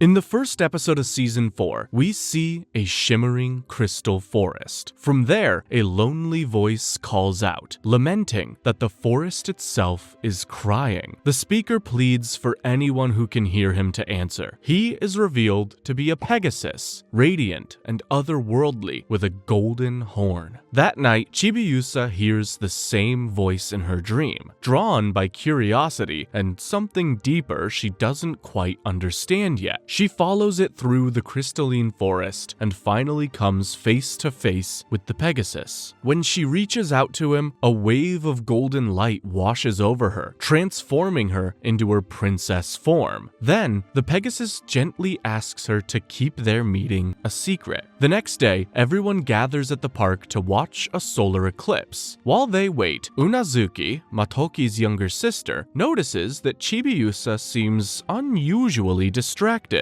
She thinks Chibiusa has a boyfriend, but the little girl denies it. Motoki, never one to miss an opportunity, turns the teasing back on his sister, asking if she has a boyfriend herself. Thankfully for Unazaki, the eclipse begins before she has to answer. As the moon fully covers the sun, a floating circus tent materializes in the sky. Usagi notices it as they leave and wonders aloud if it was always there, but the thought drifts away as quickly as her attention span. Inside the bizarre tent, its eerie inhabitants, members of the Dead Moon Circus, mock the humans for their lack of awareness about their presence. Their laughter is cut short by the arrival of their elderly ringmaster Zirconia. She quickly summons her strongest followers, the Amazon trio, Tiger's Eye, Hawk's Eye, and Fish's Eye, and orders them to search for someone with a beautiful dream. Their mysterious target, she explains, must be hiding within a human's beautiful dream. If they can secure this target, they will conquer the world. Afterwards, the trio flips through a stack of photographs. Tiger's Eye selects a picture of Unazuki, apparently deciding her dream is worth investigating. Later in the evening, as Unazuki rides the bus home, Tiger's Eye, disguised and smirking, steals her wallet to create a convenient excuse to approach her. Meanwhile, Usagi and Chibiusa wander the streets, with Chibiusa curiously asking whether there are any forests or lakes nearby. Usagi, baffled, reminds her that they live in a city full of concrete and vending machines, not enchanted glades. Their conversation is interrupted by Unazuki's scream. They rush to find Tiger's Eye extracting her dream mirror, a literal manifestation manifestation of her inner dreams. Sailor Moon and Sailor Chibi Moon confront him, but Tiger's Eye summons a Lemures Karekuriko to deal with them. A Lemures refers to a minion working for the Amazon trio. The battle quickly turns against the Sailor Guardians, who are overwhelmed. Tuxedo Mask arrives in dramatic fashion and seems to gain the upper hand, but Tiger's Eye outmaneuvers him, leaving him immobilized in a trap. With his enemies pinned down, Tiger's Eye checks Unazuki's dream mirror and finds nothing of interest. Disappointed, but not wanting to miss a good opportunity, he decides she cannot be allowed to live in case the one he seeks hides in her dream later. He orders the minion to finish everyone off. In desperation, Sailor Chibi Moon prays for help. At that moment, a burst of golden light answers her plea. Pegasus appears, radiant and unmistakable. Tiger's Eye immediately recognizes him as the very being they've been searching for. Pegasus grants Sailor Moon and Sailor Chibi Moon the power to transform into their super forms, elevating them both in strength and sparkle. Sailor Moon receives a new wand, which she wastes no time using to obliterate the Lemures in a blaze of purified glory. Seeing the tide turn, Tiger's Eye retreats. Unazuki's dream mirror returns safely to her, and Pegasus vanishes as mysteriously as he arrived. Without his presence, the two Sailor Guardians revert to their original forms. The upgrade clearly conditional. As the dust settles, Sailor Chibi Moon quietly reflects that the Pegasus was not just a dream after all. Sailor Moon narrows her eyes, sensing that Chibiusa knows more than she is letting on. Chibiusa, suddenly very interested in anything else, denies it. In episode 3, we find ourselves in the Dead Moon Circus Cafe, where the Amazon trio is sifting through potential targets for their next hunt. Hawk's Eye selects Ikuko Tsukino, Usagi's mother. We soon see Ikuko and Chibiusa heading home from the market. Along the way, Hawk's Eye approaches them, but suddenly collapses from exhaustion. Ikuko, being the kind-hearted woman she is, immediately worries about his well-being. She sends Chibiusa to fetch food and water, leaving herself alone with the very villain targeting her. Chibiusa runs into Usagi at the market, and the two return together only to find Hawk's Eye extracting Ikuko's dream mirror. Horrified, they transform into Sailor Moon and Sailor Chibi Moon to confront him as Ikuko loses consciousness. Hawk's Eye summons his Lemures, and despite the timely arrival of the other Guardians and Tuxedo Mask, the enemy proves unusually formidable. Even Moon Spiral Heart Attack fails to finish the job, which is never a comforting sign. After checking Ikuko's dream mirror and finding no signs of Pegasus, Hawk's Eye prepares to eliminate everyone anyway. At that desperate moment, Chibiusa prays for Pegasus to help them. In response, golden light descends once more. Pegasus transforms Sailor Moon and Sailor Chibi Moon's lockets, allowing them to ascend into their super forms. He grants Super Sailor Chibi Moon the Crystal Carillon, which can be used to summon him, and empowers Super Sailor Moon with the weapon needed to perform Moon Gorgeous Meditation, a finishing attack. Those are some cool power-ups, although the Pegasus has to be present for them to work. With renewed strength and a significant boost in sparkle factor, the Lemures is destroyed. Hawk's Eye retreats, and Ikuko's dream mirror is safely returned. In episode 6, we meet Diana, a kitten who introduces herself as the daughter of Artemis. Luna gets mad because she thinks Artemis cheated on her with another cat. Yeah, these two moon cats were apparently a couple, but the whole thing turns out to be a misunderstanding. You see, Diana came from the future, and she's the future daughter of Luna and Artemis. Diana got permission from Neo Queen Serenity to go to the past and check on Chibiusa. Now it's all making sense. In episode 8, Chibiusa meets Pegasus once again in her dream. This time, she gathers her courage and asks him to tell her more about himself. She wants to be his friend, not just the mysterious girl he occasionally grants power to. Pegasus, glowing and distant as ever, apologizes and explains he cannot reveal more about himself. It's not that he doesn't want to, it's that he physically cannot, which, for someone trying to build trust, is not the smoothest approach. Elsewhere, Zirconia lectures the Amazon trio on their ongoing failure to capture Pegasus. She explains that Pegasus will never reveal his true power to his host, meaning their strategy must focus on identifying that host instead. Tiger's Eye decides to employ his lemures, Hebi Hanabiko, to flush Pegasus out. If Pegasus will not speak, then perhaps fear and chaos will do the talking. Meanwhile, Chibiusa is on a field trip with her art class, tasked with painting the scenery exactly as they see it. Chibiusa's friends, Momoko and Kyusuke, work beside her as their art teacher, Morino, walks around evaluating progress. When Morino reaches Chibiusa, she notices something unexpected. In Chibiusa's otherwise faithful painting of the lake, a graceful Pegasus has been added. Morino gently explains that while the addition is imaginative, the assignment was to paint only what was visible. Chibiusa insists that the Pegasus fits the scene perfectly. Kyusuke then makes an ill-timed remark suggesting that strictness is why Morino is still single. Ow! Morino withdraws, clearly hurt, and tells Chibiusa to paint over the Pegasus before submitting the piece. As she sits alone later, Morino questions whether she's suited to teaching at all. She struggles to connect with children and wonders if she's simply too rigid. It's a quiet moment of self-doubt, the kind villains love to exploit. Sure enough, the Amazon trio selects Morino as their next target. Later, Usagi and Chibiusa bump into Morino while out shopping. Morino admits she envies how easily Chibiusa makes friends and confesses uncertainty about her career. As they part ways, Tiger's Eye, disguised as a fortune teller, approaches Morino and offers to read her fortune. She speaks honestly about her lifelong dream of becoming a teacher and her current struggles to connect with her students. Internally, Tiger's Eye grumbles about how exhausting it is to play therapist when he's really just hunting magical targets. Interesting.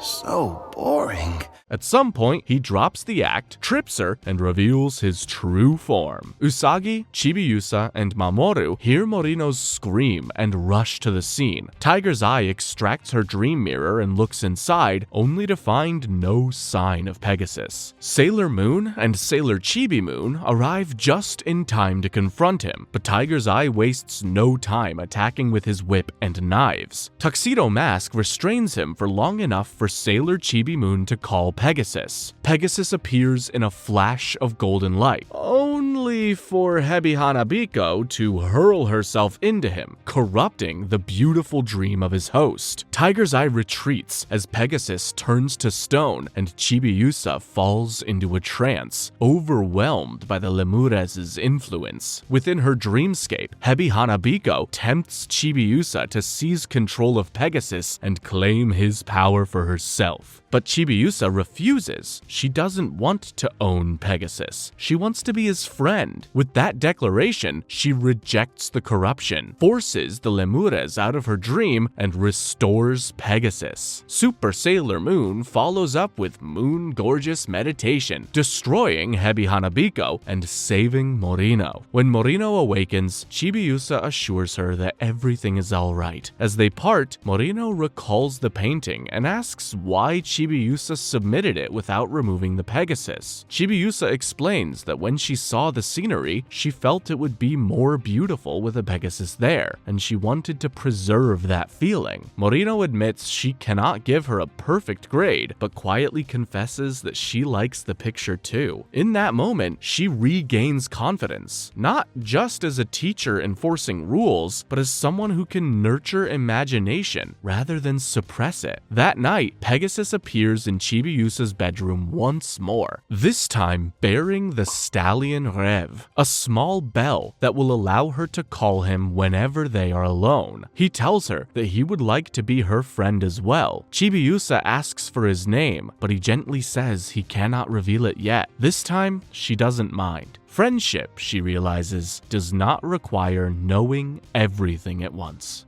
In episode 16, a little boy named Robert asks Chibiusa out on a date. Chibiusa is a little conflicted because she's grown quite attached to the Pegasus. As fate would have it, Robert becomes the next victim of the Amazon trio. Well, actually it's Fish's Eye, or Fish Eye as I like to call him. He's the one who wants to target Robert, but the other two brothers call him a creep for targeting a young boy. Wait, Fish's Eye, this is wrong. Yeah, I mean, that's a little boy. That's where they draw the line, apparently. Anyway, Fisheye disguises as a woman and tries to get close to Robert, but the kid is too creeped out and tries to leave. Fisheye then drops the act and extracts the boy's dream mirror. The boy's scream alerts Chibiusa and the Sailor Guardians. They all arrive at the scene, ready to throw hands. Fisheye summons a Lemures to create an unbreakable dome that locks Chibiusa and Sailor Moon inside, while keeping the other Guardians outside. Chibiusa has no choice but to summon the Pegasus. When he arrives, he repeatedly tries to break the dome barrier, all to no avail. He then grants new powers to the Sailor Guardians that are outside to help them break the dome. The Lemures gets destroyed, and Fisheye escapes via teleportation. And so, just like that, the Sailor Guardians have earned some new power-ups, just like Chibiusa and Sailor Moon before them.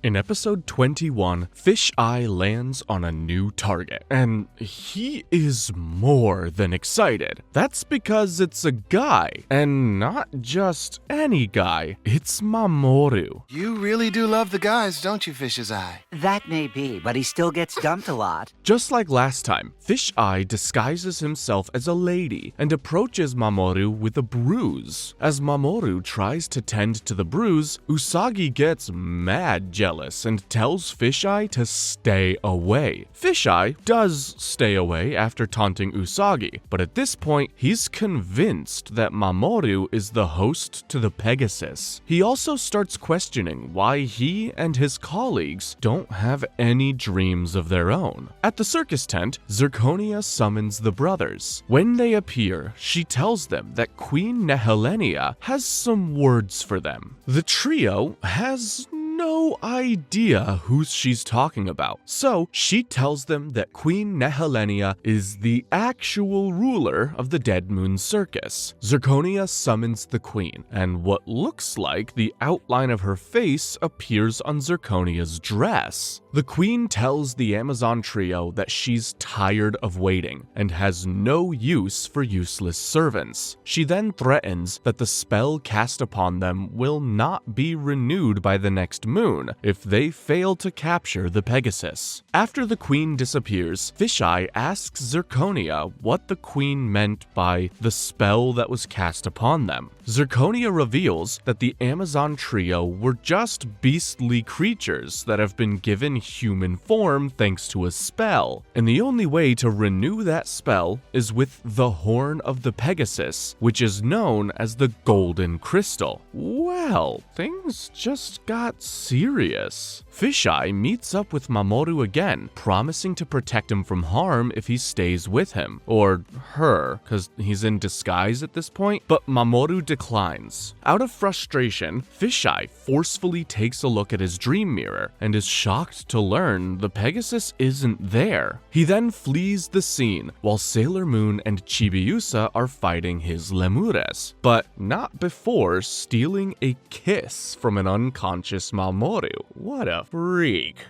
In episode 22, Fisheye stands alone in the rain, lost in thought. For For once, he isn't flirting, scheming, or chasing a target. He just looks exhausted. So Usagi finds him and brings him to her house. She treats him like a normal guest, not a romantic rival. Fisheye can't help comparing himself to her. She's carefree, warm, and full of bright ideas. He envies that. When he asks about her biggest dream, she answers immediately. She wants to be with Mamoru. It's simple and honest. Usagi even tells him to give up on chasing her boyfriend. Somehow, Fisheye starts to suspect that Usagi is Sailor Moon. Later, he overhears Chibiusa calling out to Pegasus, and that confirms what he needs to know. If he and the Amazon trio fail again, the magic keeping them human will fade. He watches his hand briefly turn scaly, reminding him of what he truly is. With no time left, he plans to make his move. Back at the Dead Moon Circus, Zirconia listens as the trio reports in. When Fisheye questions whether they will truly become human even if they succeed, she coldly reminds him that they're nothing more than animals wearing human forms. But they can remain human forever by using the golden crystal to strengthen the orb that currently sustains them. With the meeting over, Hawk's-Eye goes after Usagi, while Tiger's Eye keeps an eye on Fisheye, sensing his hesitation. At the park, Hawk's-Eye approaches Usagi. Even though she isn't his usual type, she might be Pegasus's host. He prepares to check her dream mirror, but Fisheye suddenly interrupts and reveals that Usagi is Sailor Moon. Before they can argue further, a new threat appears. Mr. Magic Piro, a powerful Lemurez sent by Zirconia. His mission isn't to find Pegasus, it's to eliminate the Amazon trio.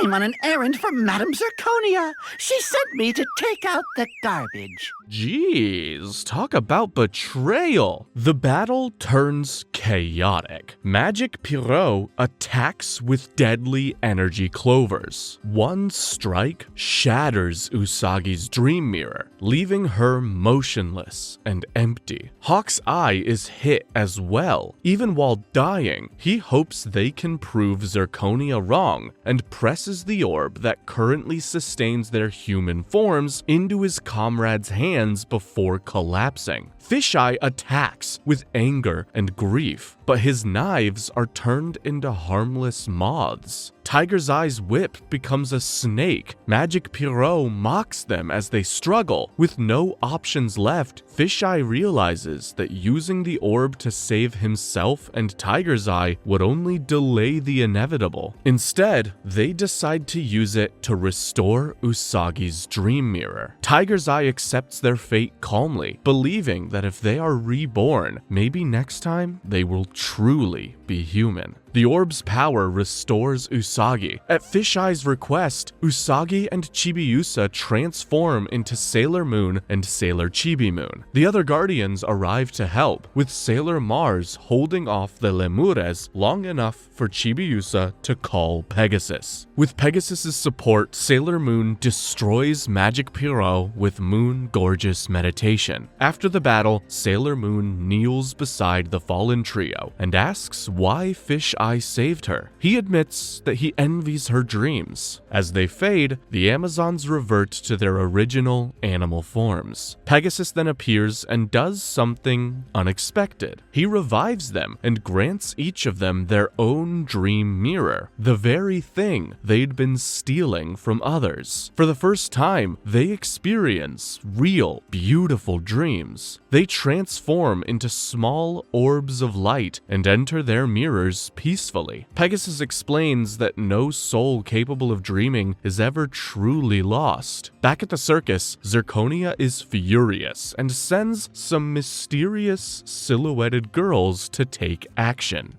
In episode 23, we meet the Amazoness Quartet, a group of 4 powerful girls who serve Queen Nehelenia. There's Siri Siri, their leader, then Pala Pala, who wears blue and likes to address herself in the third person, then Jun Jun, who wears green, and finally Ves Ves, who wears red. These girls are a handful to deal with, as Zirconia immediately finds out. Ves Ves attacks her for bossing them around, and although Zirconia manages to subdue her, she knows they can overpower her if they all gang up on her. Later on, after sighting the Pegasus for the first time during a fight with the Sailor Guardians, the girls contemplate keeping the Pegasus for themselves. They really hate Zirconia, and even Zirconia knows she can't trust them. So she reports to Queen Nehelenia, but the queen just tells her to keep an eye on the girls and let them do whatever they want.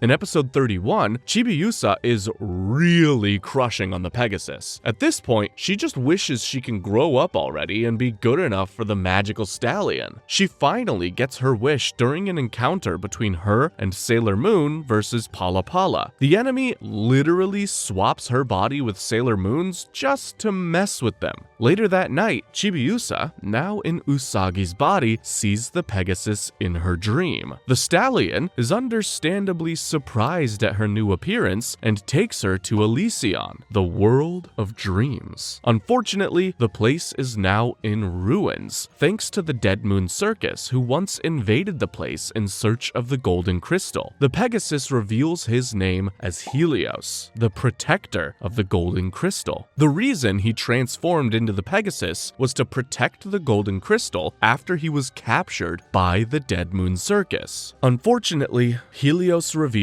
that since Chibiusa has achieved her dream of being a grown-up, a shadow has been cast on the light of her beautiful dream. That means they won't be able to see each other again. Chibiusa breaks down emotionally, saying she wants to keep on seeing him. As she runs to touch him, she starts shrinking down to her normal size. And with that, the shadow blocking the light of her dreams disappears.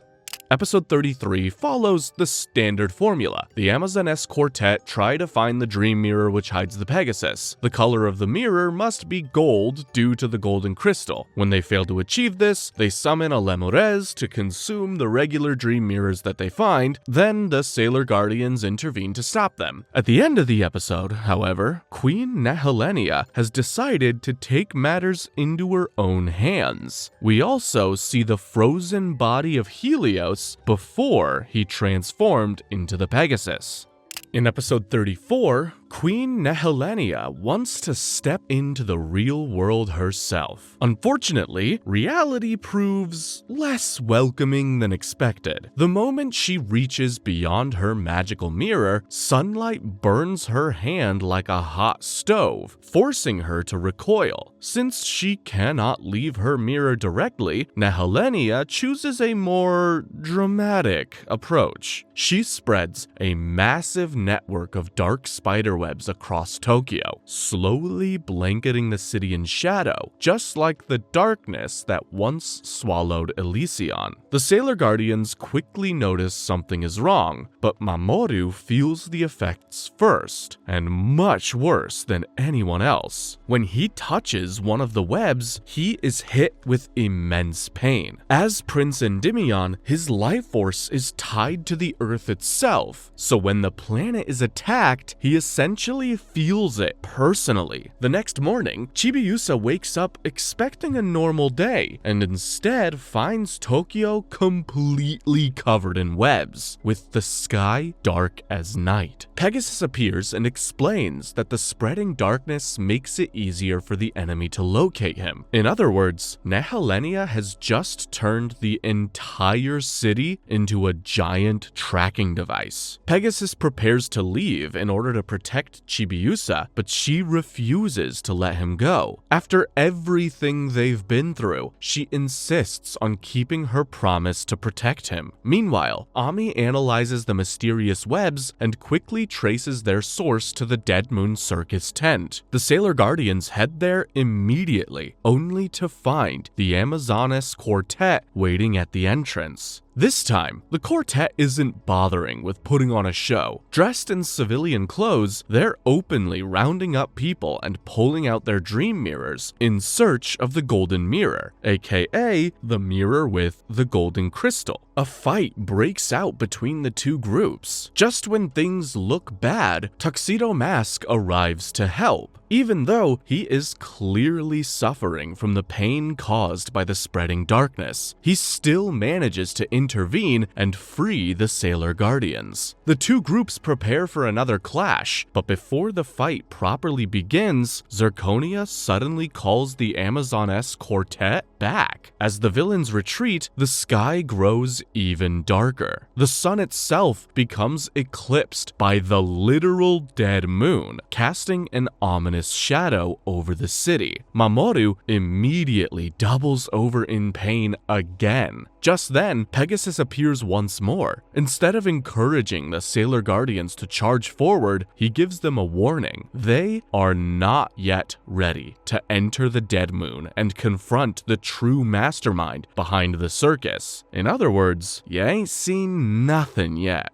In episode 35, Pegasus reveals his real name to the Sailor Guardians and Tuxedo Mask. He is Helios, the guardian priest of Elysion. Helios explains that the Dead Moon Circus is not just a random collection of creepy performers. Long ago, they were sealed away after threatening the world. However, their return was made possible due to people abandoning their dreams. Whenever someone gives up on their dreams entirely, that despair strengthens Queen Nehelenia, the ruler of the Dead Moon Circus, eventually allowing her to escape her imprisonment. Helios then reveals an even bigger secret. The Golden Crystal, the legendary power capable of saving the world from Nehelenia, is actually the golden horn on his head. In the right hands, it can restore hope and defeat the darkness, but in the wrong hands, it could destroy everything. Naturally, it makes it the single most dangerous magical artifact currently in circulation. At this point, Chibiusa finally reveals her connection with Helios. Her dreams were the reason he awakened in the first place, which explains why he appears to her so often. Unfortunately, while her dreams are strong enough to call him forth, she is not the one destined to awaken the golden crystal itself. He needs to find the person who can release its energy.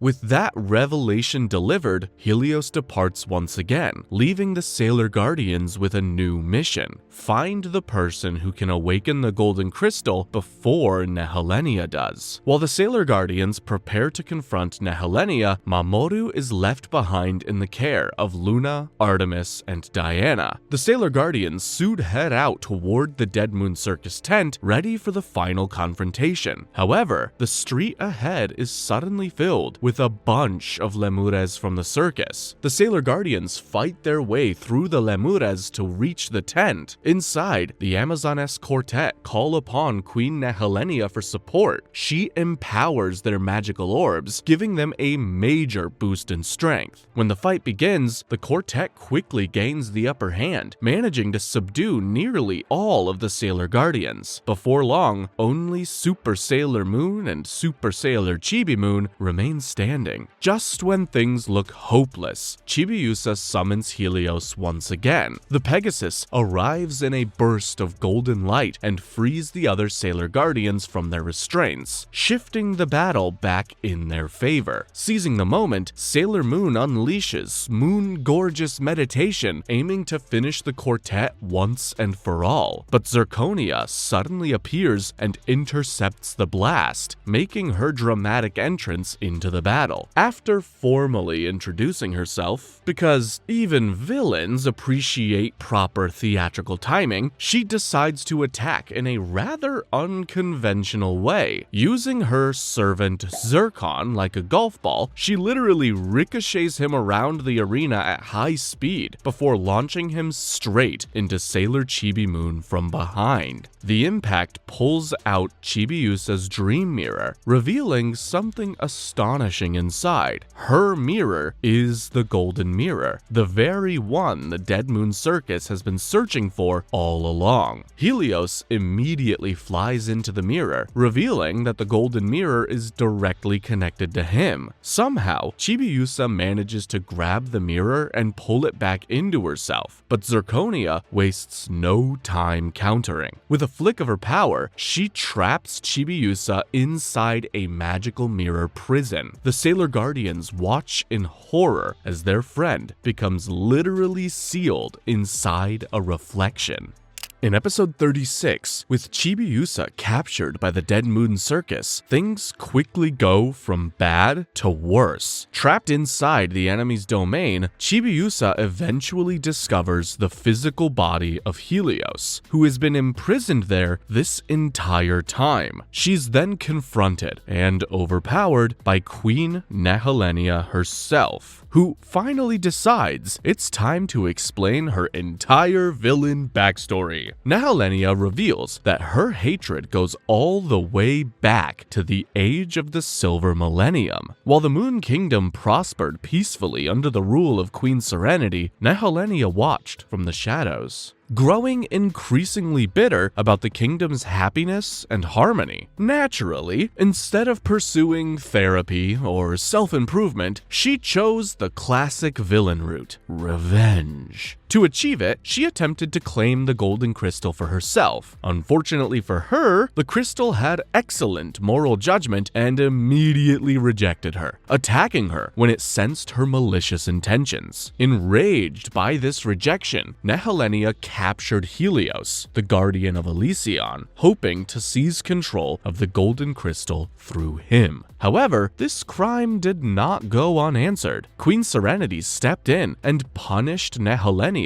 by sealing her inside a mirror, imprisoning her and her followers. Still, Nehelenia managed to exploit the recent solar eclipse to extend her influence to Earth, allowing the Dead Moon Circus to begin their campaign of dream-hunting chaos. While Nehelenia focuses her attention on tormenting Chibiusa, she leaves the rest of the Sailor Guardians to Zirconia. Rather than fighting them head-on, Zirconia traps the Guardians inside a sprawling maze of mirrors. Inside the maze, their own reflections begin whispering doubts and temptations, urging them to give up their mission. It's essentially a hall of mirrors designed to weaponize insecurity. Thankfully, that ends up failing. Meanwhile, elsewhere in the circus, the Amazoness quartet are growing increasingly bored. Watching their boss monologue and scheme has lost all of its novelty, so they decide to entertain themselves by trying something they've clearly been thinking about for a while: riding Pegasus. To accomplish this, they swap the captured Chibi Moon with a doll decoy and drag Pegasus into their room. Their plan involves putting reins on Pegasus and attempting to ride him like a magical amusement park attraction. Unfortunately for them, Pegasus turns out to be an illusion rather than a physical horse that they can simply saddle up. Undeterred, they next attempt to grab the golden crystal directly. This goes about as well as you would expect. Sensing their malicious intentions, the crystal immediately bursts into protective flames, forcing the quartet to jump back in alarm. Seeing Pegasus in danger, Chibiusa does something the villains clearly did not expect. She charges straight into the flames to help him. By destroying the reins the quartet placed on him, she frees Pegasus and the flames vanish. Afterward, Chibiusa speaks to the Amazoness quartet directly. Instead of attacking them, she talks to them about dreams and friendship, which surprisingly actually begins to affect them. For perhaps the first time, the quartet starts questioning whether working for the Dead Moon Circus is really the best life choice they could have made. Unfortunately, Zirconia arrives before this emotional breakthrough breakthrough can go any further. Furious at the quartet for their reckless behavior, and even more furious that they might be wavering, she punishes them immediately. Using her mirrors once again, she banishes the Amazoness quartet into another dimension, removing them from the situation entirely. With that distraction dealt with, Zirconia captures Chibiusa again and returns her to Queen Nehelenia's domain. Pegasus is sealed back inside Chibiusa's golden mirror, restoring the status quo.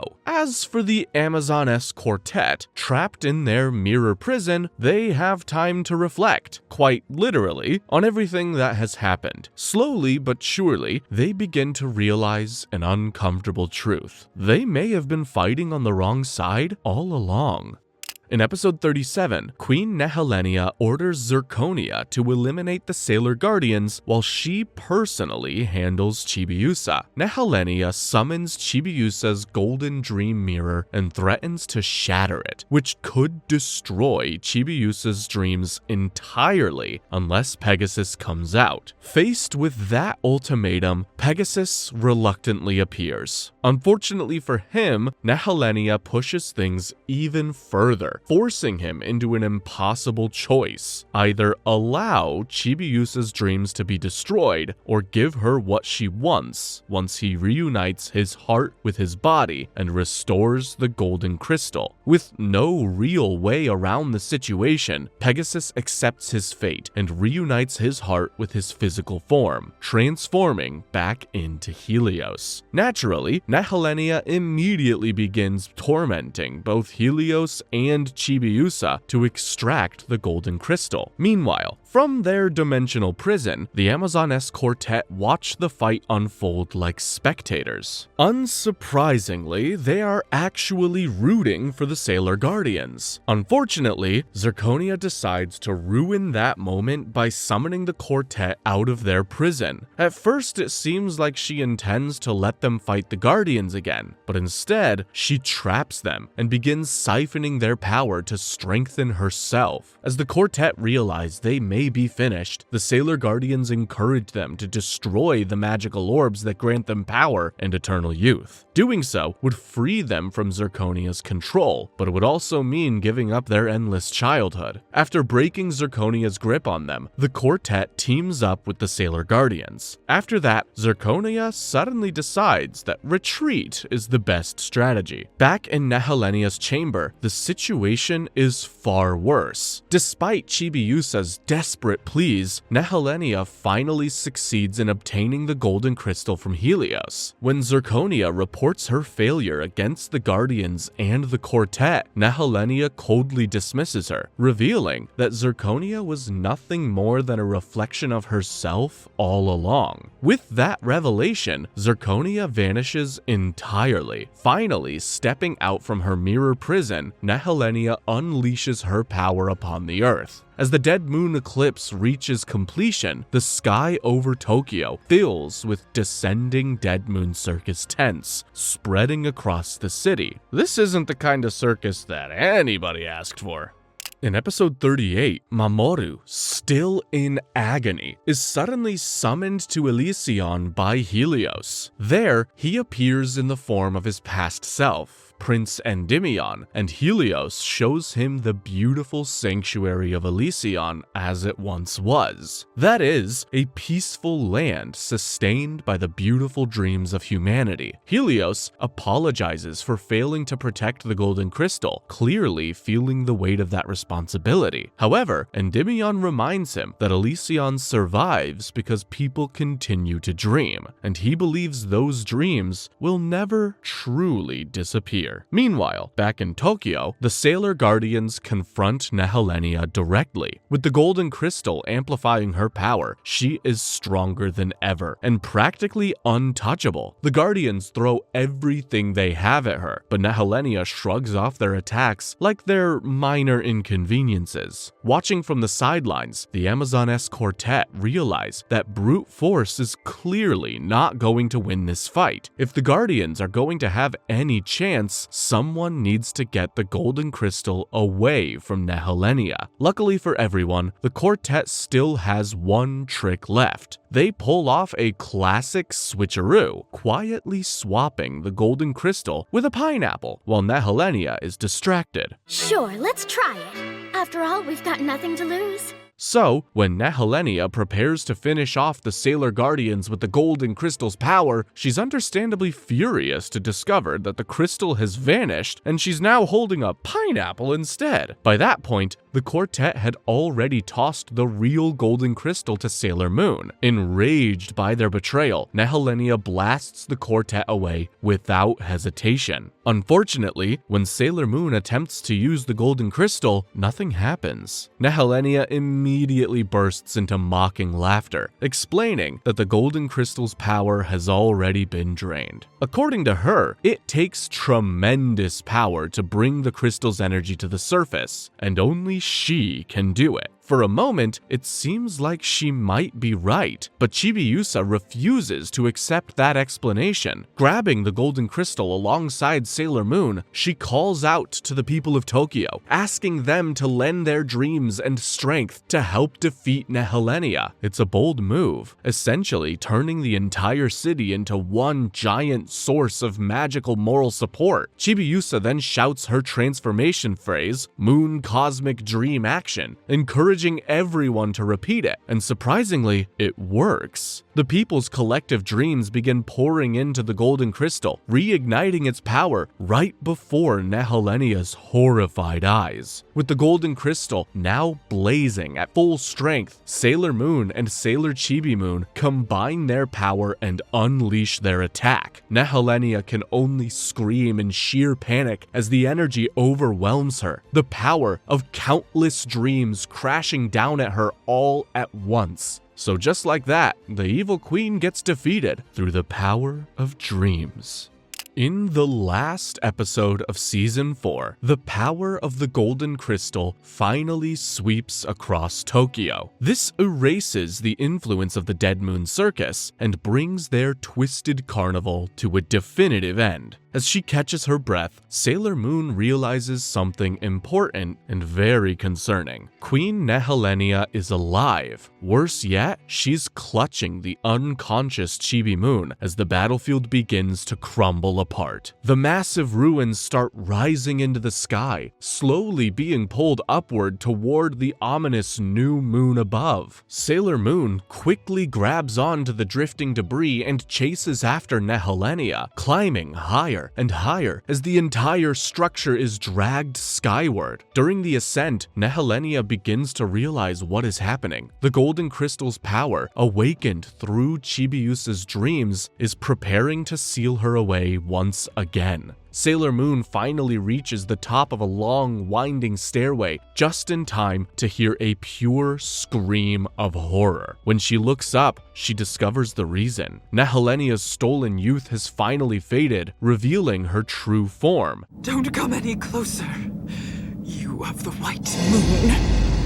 An old, withered woman who looks nothing like the elegant queen she once tried so desperately to appear as. Recognizing Sailor Moon as the reincarnation of Princess Serenity, Nehelenia begins explaining the bitterness that consumed her. She reveals that she once ruled her own kingdom as a beloved queen. Her people adored her beauty and praised her endlessly, and over time, those compliments warped into an obsession. She began to believe she could remain young and beautiful forever. One day, she looked straight into her mirror, hoping to confirm that dream, only to see an aging reflection staring back at her. Terrified, she heard a mysterious voice, Zirconia, whispering a haunting phrase about dreams. Encouraged by that voice, Nehelenia gave in to her fears and created Zirconia from her own darkness. From there, things escalated quickly in the worst possible direction. She stole the dream mirrors of her followers, transformed them into lemures, and consumed them to preserve her youth and immortality. In the end,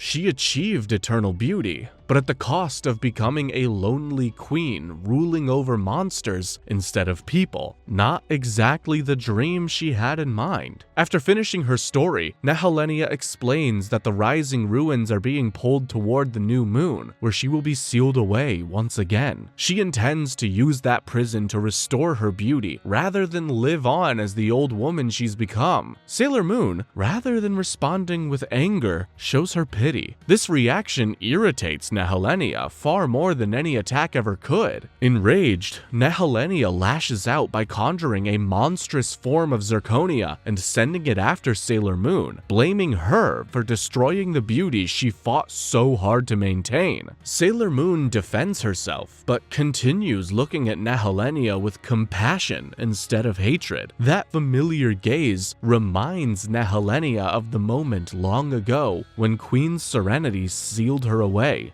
Desperate and furious, Nehelenia grabs the unconscious Chibiusa and throws her off the collapsing statue, sending her plummeting toward the city far below. Sailor Moon cries out in horror as Nehelenia mocks her, declaring that she's now lost both her dreams and her future. But Sailor Moon refuses to accept that outcome. She quickly dives into the open sky to catch Chibiusa. Behind her, Nehelenia watches the new moon above and convinces herself that she's finally won. As the sealing power takes effect, her youth is restored once more, and she retreats into her mirror, drifting into the new moon to live out eternity alone. Meanwhile, Sailor Moon is falling as fast as she can, desperately trying to reach Chibiusa before they both hit the ground. Sailor Moon even transforms into Princess Serenity mid-fall and manages to catch Chibiusa in her arms. During their fall, Helios awakens. Transforming into Pegasus, he rushes through the sky to their rescue, giving both Sailor Moon and Chibiusa shining wings and safely guiding them back to the ground. The next day, peace has finally returned. The Sailor Guardians gather with Mamoru to say farewell to Helios, who must return to Elysion now that the Golden Crystal is safe. Chibiusa shares a quiet moment with him, and Helios gently kisses her head, a moment that immediately draws some very curious and slightly jealous looks from the other Guardians. The Amazones quartet, now free from the Dead Moon Circus, happily watch the farewell as they prepare to begin new lives of their own. Helios transforms into Pegasus one last time and flies off into the sky. Chibiusa runs after him, calling out that she never got the chance to tell him her dreams, but as Pegasus disappears into the distance, she eventually stops and smiles. With her friends beside her and her dreams still alive, she knows this goodbye is not necessarily the end.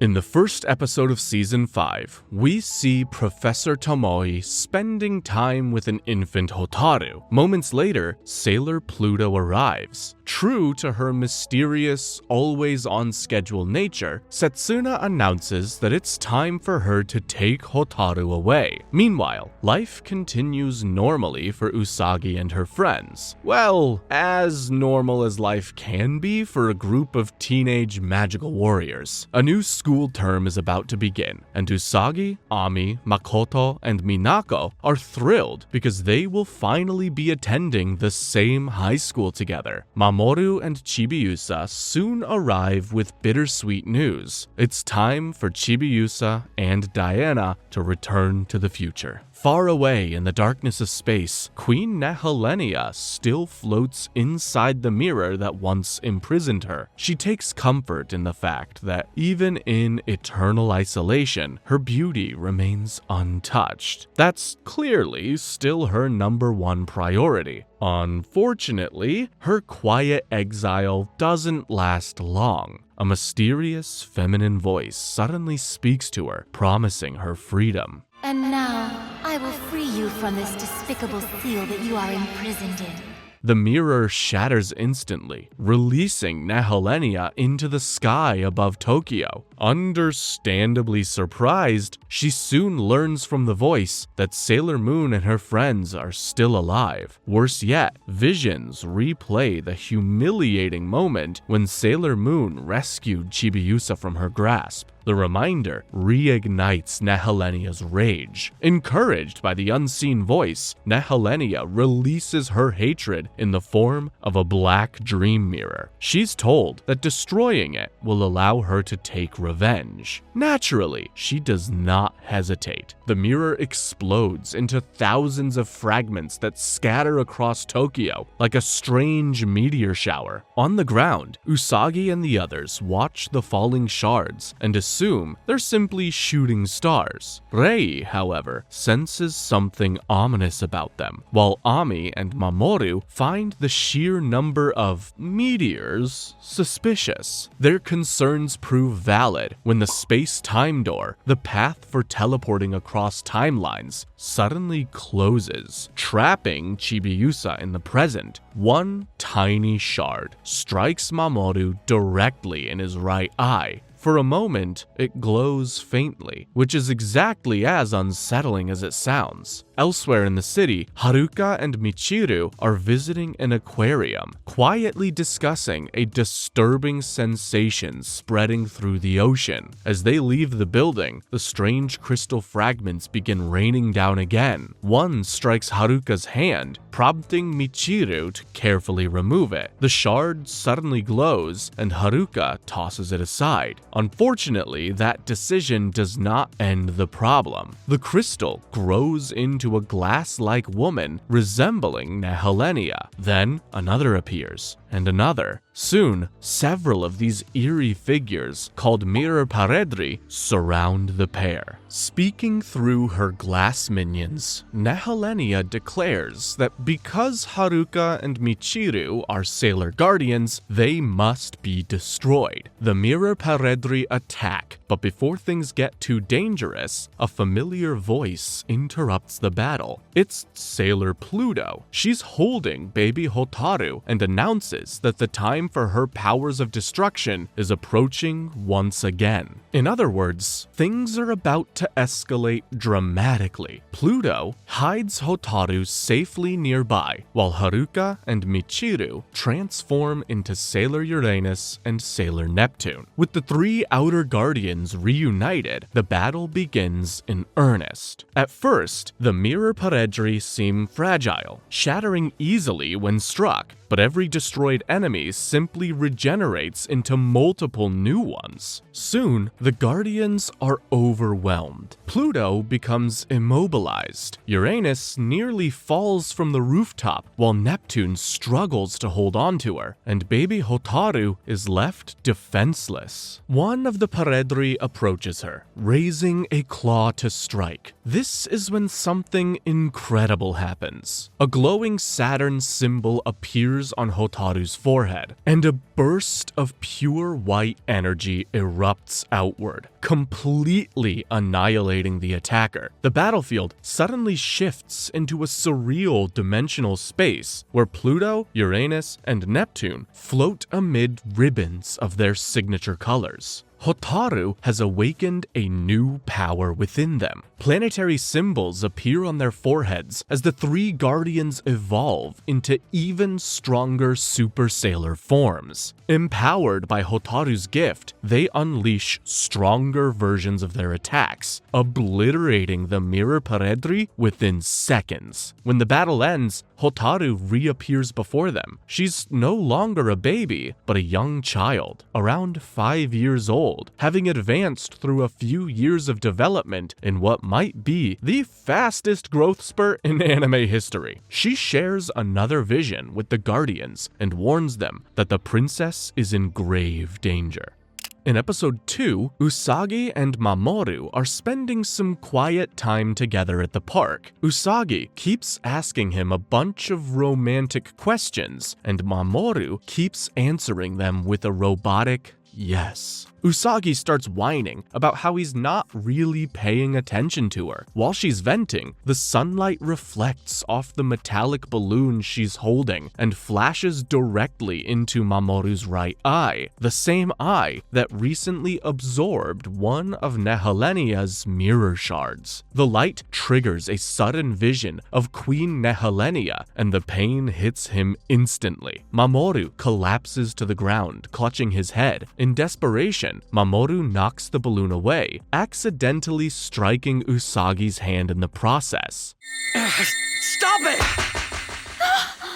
He quickly apologizes and explains that he hasn't been feeling well lately. Deciding he needs rest, he leaves to go home, leaving Usagi confused, hurt, and very worried. Elsewhere, the Outer Guardians are living together in a large house surrounded by trees and a wide garden. Haruka and Michiru arrive home by car and are greeted by Hotaru, who happily calls them Mom Michiru and Dad Haruka. Setsuna also joins them and explains that Hotaru's development has been extraordinary. Not only has she grown physically at a bizarrely fast rate, she's also capable of understanding complex poetry and theatrical concepts. Later, when they enter Hotaru's bedroom, what they see is unusual. Hotaru is kneeling on the floor, creating a hologram-like projection of the universe. Setsuna calmly explains that the child is recreating the formation of the cosmos itself and the birth of life at an alarming speed, no less. The projection expands from stars to the entire solar system, eventually focusing on the moon. The bright glow reminds Haruka of Usagi and fragments of her own childhood memories. But before anyone can say anything, Hotaru suddenly faints. Haruka catches her just in time. While in a trance-like state, Hotaru speaks with an eerie calmness. She warns that the moon is in danger of being swallowed by darkness, and that the girl with dazzling blonde hair will fall into evil hands. After saying this, she awakens looking terrified and begins crying as the hologram shows the moon being slowly consumed by a dark cloud. Meanwhile, Usagi sits alone in her room, staring out the window and worrying about Mamoru. Suddenly, Nehelenia's voice whispers that she will come for her. Spooky. Across Tokyo, Nehelenia's presence spreads through every reflective surface. Mirrors, windows, even water begins showing shadowy silhouettes that resemble her body. One of these shadows rises through Hotaru's bedroom window, waking her. She stares at it in fear until another figure appears before her, Sailor Saturn herself, glowing with a soft purple aura. The ghostly guardian dispels the dark presence and talks to her young reincarnation. Saturn calmly explains that the time has come for Hotaru to awaken again. She touches the girl's forehead, restoring all of her past memories. With that, Hotaru has fully awakened as the vessel of Sailor Saturn. Moments later, she enters the living room, now suddenly around 10 years old. The Outer Guardians are understandably stunned when she calmly announces that the princess, aka Usagi, and the OG Sailor Guardians are in danger. Meanwhile, at Hikawa Shrine, Rei tells the others about a strange incident the night before. The shrine's sacred mirror had been possessed by an unknown presence, but she managed to drive it away using her purification powers. Minako adds that she has seen people staring into mirrors like they're hypnotized. Before they can fully discuss the mystery, shards of mirror on the ground suddenly sprout into Mirror Paredri, who immediately attack with razor-sharp claws. The girls transform into Sailor Guardians and fight back, but quickly discover the same problem the Outer Guardians faced earlier. Every destroyed enemy simply multiplies. Just as the group becomes overwhelmed, Tuxedo Mask appears dramatically, tossing a rose that knocks one of the creatures away and frees the Guardians. Unfortunately, his eye pain starts shooting up again.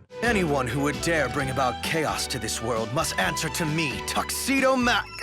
This distracts the Sailor Guardians long enough for the Paredri to immobilize them. Thankfully, the Outer Guardians arrive, now in their super forms, and with them stands Super Sailor Saturn. Uranus wastes no time unleashing a far more powerful version of world shaking, instantly destroying the surrounding enemies. Saturn then explains something important to Sailor Moon. Her awakening was meant to grant the princess her true form. To do this, all 9 Sailor Guardians must channel their powers into the princess, aka Sailor Moon. One by one, each Guardian becomes surrounded by an aura of her signature color. Their combined energy flows into Sailor Moon, causing her brooch to evolve into the Eternal Moon Article. Sounds fancy. Her weapon also upgrades into the Eternal Tiare, allowing her to transform into Eternal Sailor Moon. With her new power, she unleashes Starlight Honeymoon Therapy Kiss, a dazzling attack strong enough to completely destroy the Mirror Paredri. However, the transformation is temporary. As soon as the attack ends, her eternal form and weapons revert back, leaving Sailor Moon exhausted. Saturn explains that her purpose was simply to awaken the princess's true power. Needless to say, everyone is stunned by this revelation. Later that evening, Usagi walks Mamoru home and encourages him to rest. He agrees and heads into the bathroom, still wondering what exactly is happening to him. As he looks into the mirror, Nehelenia suddenly appears behind his reflection, wrapping her arms around him from within the glass. She calmly reveals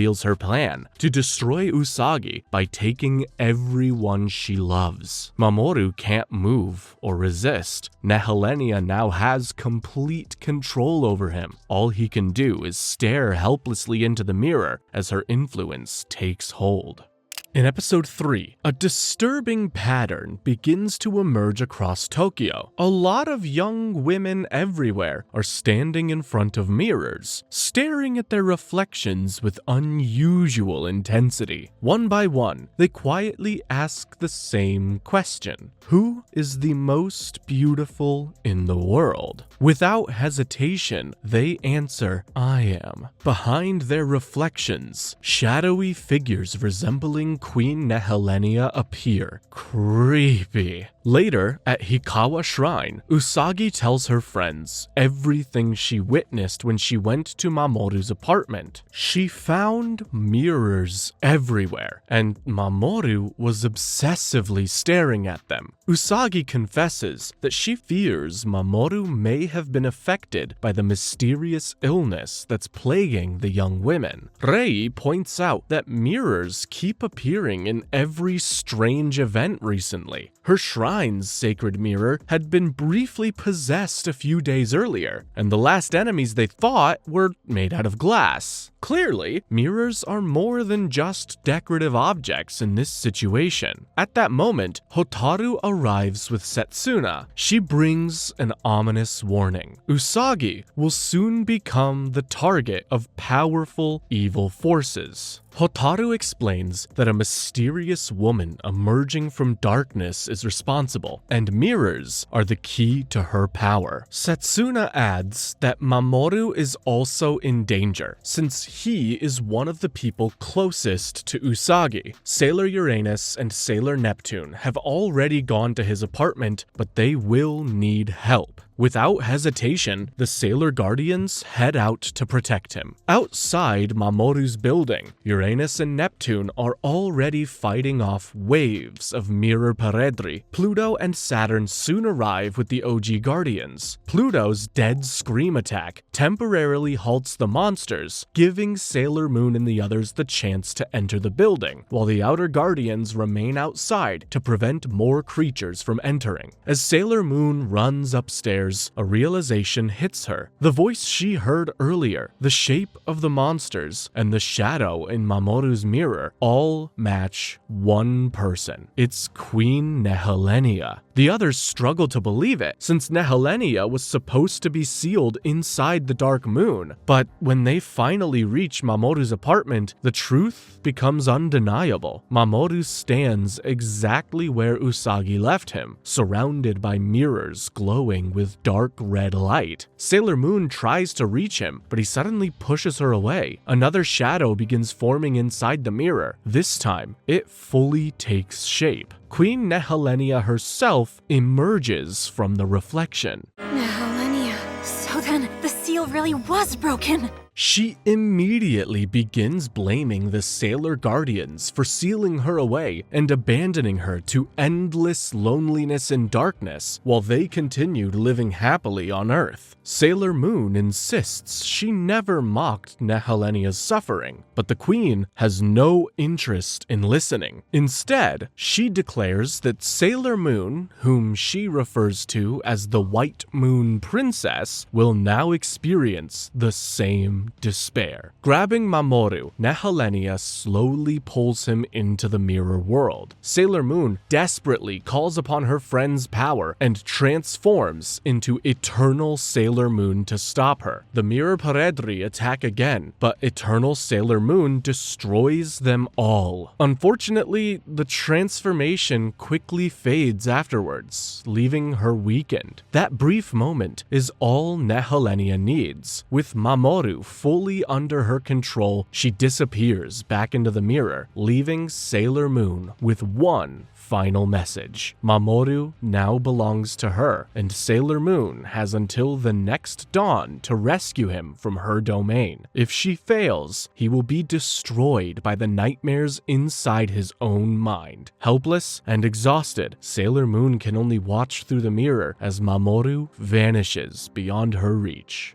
In episode 4, the Sailor Guardians regroup at Hikawa Shrine, where Chibiusa lies unconscious in one of the shrine's guest rooms. She'd collapsed at Mamoru's apartment after de-transforming from Sailor Chibi Moon. The 9 Sailor Guardians gather to discuss their next move, and the situation is as grim as it sounds. They must rescue Mamoru, but Nehelenia is clearly expecting them. More specifically, she's expecting Sailor Moon. Setsuna calmly explains the stakes. If Mamoru dies, the consequences will ripple into the future. Chibiusa, his daughter from that future, will cease to exist. Her sudden de-transformation and collapse already suggest the timeline is beginning to unravel. Usagi listens to all of this, and then, with tears streaming down her face, declares that she will save both Mamoru and Chibiusa. One of her tears falls onto her brooch, and it begins to glow. Soon, that light envelops Usagi's body. She then transforms into Eternal Sailor Moon. When the transformation finishes, she rises gently into the air. Yup, Sailor Moon can fly now. Rei tries to stop her, but she flies off into the sky anyway. With their leader already on her way into obvious danger, the other Guardians have little choice but to follow. At that moment, Chibiusa wakes up. Still weak, she insists on going too. It's not exactly a medically sound decision, but considering her future dad is the one in danger, no one seriously argues with her. The Guardians transform once again and use Sailor Teleport, a teleportation technique to pursue Sailor Moon into Nehelenia's domain. Meanwhile, Sailor Moon has already arrived, or at least she thinks she has. Instead of Nehelenia's castle, she finds herself in what appears to be an unfamiliar dimension. Even more troubling, her sailor form has vanished. She stands there as plain Usagi Tsukino. Nehelenia appears and informs her that this place is a realm built from nightmares, and Sailor Moon will never leave it. Then, Nehelenia disappears. Back in her castle, the queen lounges on her throne while Mamoru lies unconscious at her feet. Around the throne room stand numerous mirrors, her favorite surveillance system. With them, she watches the Sailor Guardians attempting to reach her. When she sees them approaching, her mood darkens instantly. She hurls a cup at one of the mirrors in irritation, shattering it, but the mirror quickly regenerates, as if nothing happened. Instead, its shattered fragments are magically propelled outwards, hurtling through space toward the teleporting Sailor Guardians like a cloud of razor-sharp shrapnel. We have to move! No, don't let go!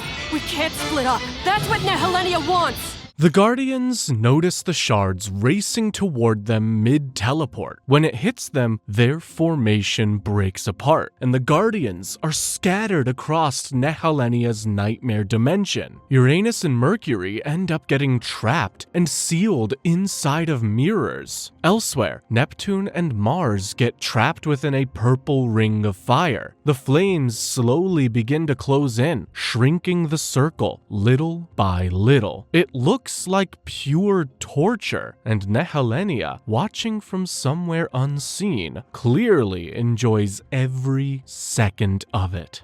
In episode 5, Sailor Neptune and Sailor Mars manage to get out of the Ring of Fire by distracting Nehelenia. However, they still end up getting so exhausted from fighting Nehelenia that they both collapse into a shallow lake nearby. Before they can recover, the water transforms into mirrors that swallow them, trapping them inside. Elsewhere, Venus and Pluto also get trapped inside mirrors. Meanwhile, Usagi continues to suffer inside Nehelenia's fake illusions. After enduring a freezing blizzard that leaves her too weak to stand, the storm suddenly vanishes and she finds herself in a peaceful meadow filled with talking flowers. The flowers ask who she is searching for. Usagi answers that she must save her boyfriend from Queen Nehelenia, but when she tries to say his name, she realizes she cannot remember it. Slowly, every memory connected to Mamoru just fades, and she sinks into Nehelenia's comforting illusion. Nehelenia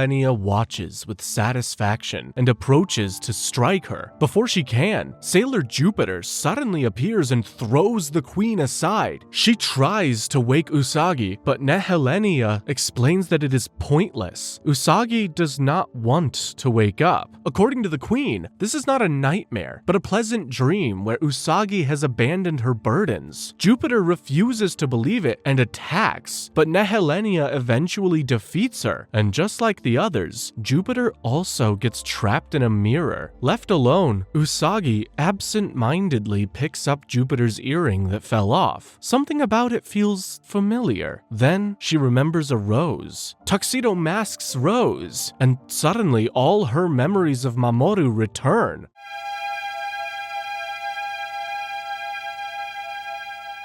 I remember! Her eyes clear, and the meadow illusion shatters, revealing a long staircase leading up to Nehelenia's castle. Furious that Usagi has broken the spell, Nehelenia creates one final obstacle. Thorn-covered vines spread across the staircase, and she warns Usagi that she has till sunset to reach the castle and save Mamoru. Watching through her mirrors, Nehelenia expects the painful climb to stop her, but Usagi begins climbing anyway, ignoring the thorns that tear at her hands and legs. As the queen observes this stubborn determination from her throne room, two figures quietly appear behind her, Sailor Chibi Moon and Sailor Saturn. Raising the silenced glaive to Nehelenia's neck, Saturn calmly orders the queen to release both the princess and prince. Wow, Saturn did not come to play!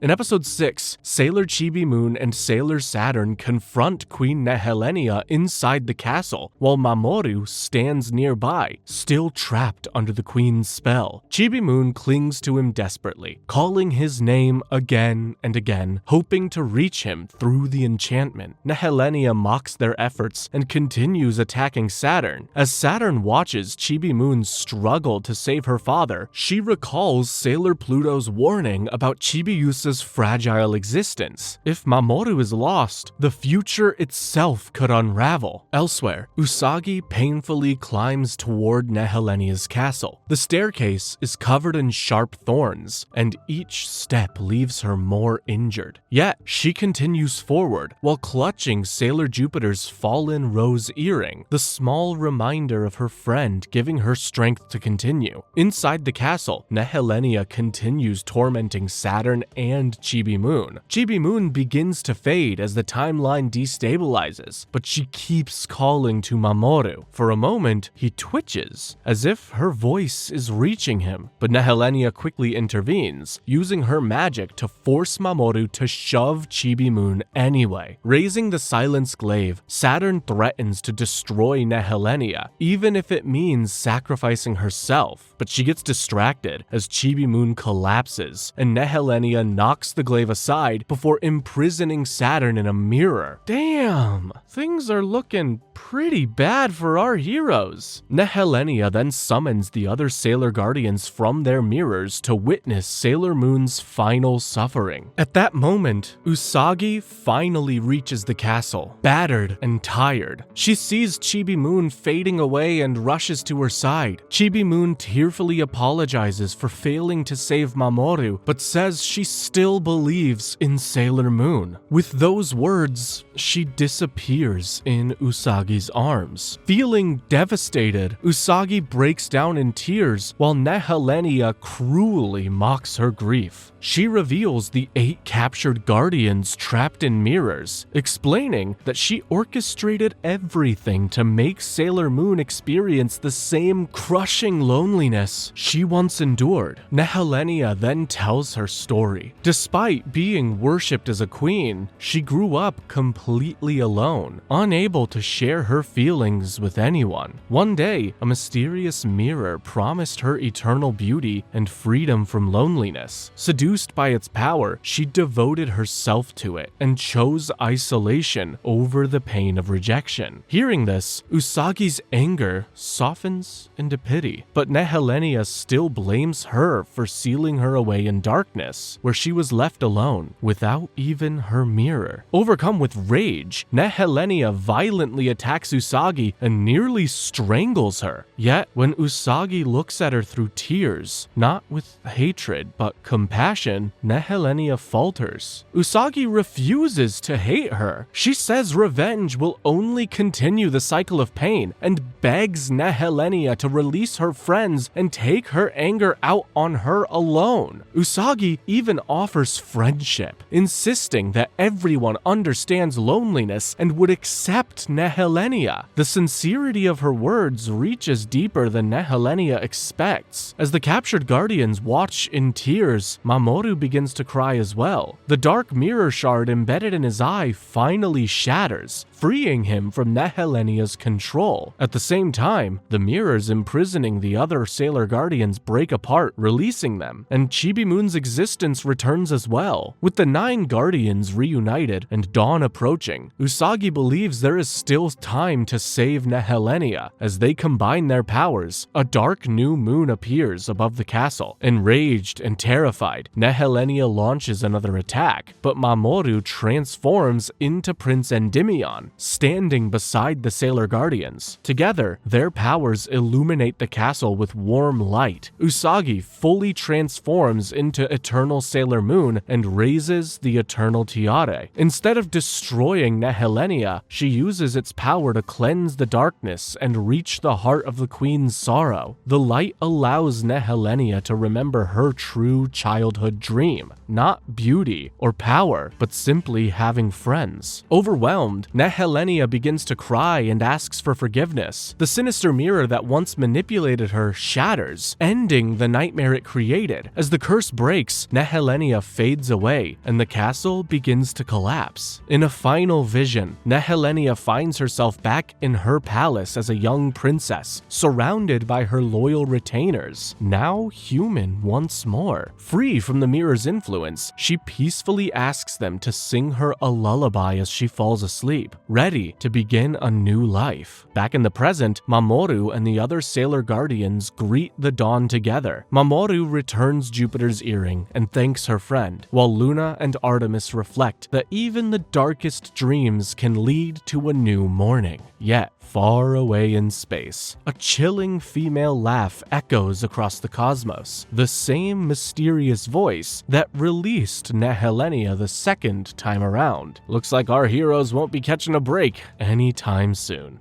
In episode 7, the Sailor Girls are hanging out at the Crown Fruit Parlor Cafe. They're discussing which member of the wildly popular band called Three Lights is the cutest, but Usagi's not really in the mood for small talk. She reveals that Mamoru is leaving to study abroad soon, and with Chibiusa already gone, she feels lonelier than she lets on. She insists she'll be fine, but her friends aren't exactly convinced. At the airport, Mamoru and Usagi say their goodbyes, and he gives her what seems to be an engagement ring, and then they share a heartfelt kiss. It's a perfectly romantic send-off, briefly interrupted by the arrival of the Three Lights, who cause instant chaos as fans swarm the terminal. A member of the Three Lights, Seiya, is mildly annoyed by the attention, but when passing by Usagi, he senses something unusual about her, like a bright, powerful presence he can't quite explain. Far away in space, a regal woman dressed like a golden sailor guardian detects a true starseed. Without hesitation, she fires 5 glowing projectiles toward the Earth. Those lights slam into Mamoru's departing plane, engulfing it in a massive explosion. Oh boy. Back on the ground, Yaten, another Three Lights member, quietly notes that a star has lost its shine. That's weird. Later, Usagi meets up with Rei, Makoto, Ami, and Luna at the cafe. Instead of comfort, she gets scolded. The girls argue that she doesn't seem to understand the importance of the ring Mamoru gave her. Before the lecture can continue, Minako bursts in with exciting news. A TV show is being filmed at the park, and the Three Lights are part of the production. The park is so crowded that seeing anything requires Olympic-level neck stretching. The girls try squeezing through the crowd, but Usagi fails spectacularly and gets left behind. While searching for another route, she wanders into a staff-only area and is immediately caught by Seiya. He recognizes her from the airport, but Usagi has no memory of him, which clearly wounds his pride a bit. She assumes he's flirting and gets defensive, while Seiya finds the whole situation hilarious. He teasingly calls her bunhead and walks off, thoroughly entertained. Man, Mamoru's been gone 1 day and already this guy is stealing his thing. Elsewhere, actress Alice Itsuki steps aside during filming to fix her makeup when she's approached by a very strange, overly cheerful woman claiming to be TV producer Chuuko Netsu. Alice politely declines an interview for now, which is apparently the wrong answer. Oh no, it's not your autograph that I'm after. It's much more valuable. Netsu dramatically sheds her disguise and reveals her true identity with villainous flair. Usagi hears Alice scream and rushes toward the sound, arriving just in time to witness Netsu extracting Alice's brilliantly glowing starseed. Now, a starseed is basically the essence or the soul of a person or a thing, and it comes in the shape of a crystal. Everything in this world contains a starseed. Everything. So in this instant, Alice's starseed shines immensely, but soon gets dimmer, much to Netsu's frustration. You see, any starseed that dims out is basically useless. Anyway, Usagi transforms into Eternal Sailor Moon to intervene. Netsu casually reveals that she is Sailor Iron Mouse, because yes, evil Sailor Guardians are apparently a thing now, and escapes via a magically summoned phone booth. Before disappearing, she warned that the dimmed starseed will turn its host into a monster, and right on cue, vines wrap around Alice and transform her into a monstrous being called a phage. Sailor Moon hesitates to fight because she knows Alice is still human underneath all the dramatic monster energy. Suddenly, 3 mysterious figures in black appear and introduce themselves as the Sailor Starlights. There's Sailor Star Fighter, Sailor Star Maker, and Sailor Star Healer. Sailor Moon is understandably confused. Nobody mentioned off-world Sailor Guardians in the handbook, but the newcomers waste no time. Starfighter blasts the phage with a serious attack, pinning it down and preparing to finish it off, but Sailor Moon jumps in to shield the monster, insisting that Alice can still be saved. The Starlights bluntly disagree, claiming that once someone becomes a phage, it's game over. Starfighter orders Sailor Moon to step aside, but Usagi refuses. Her determination triggers the appearance of the Eternal Tiare, and she uses Starlight Honeymoon Therapy Kiss to restore the Starseed's brilliance and return Alice back to normal. Unrelated, but how the hell does Usagi think of these long-ass names on the spot? Jeez! If it would have been up to me, it would have been like Rainbow Light Laser Attack. Kapow! Before Sailor Moon can question them, the Starlights vanish into the trees with effortless coolness, leaving her with more questions than answers. She has no idea that the Starlight Sailors and the Three Lights are literally the same people.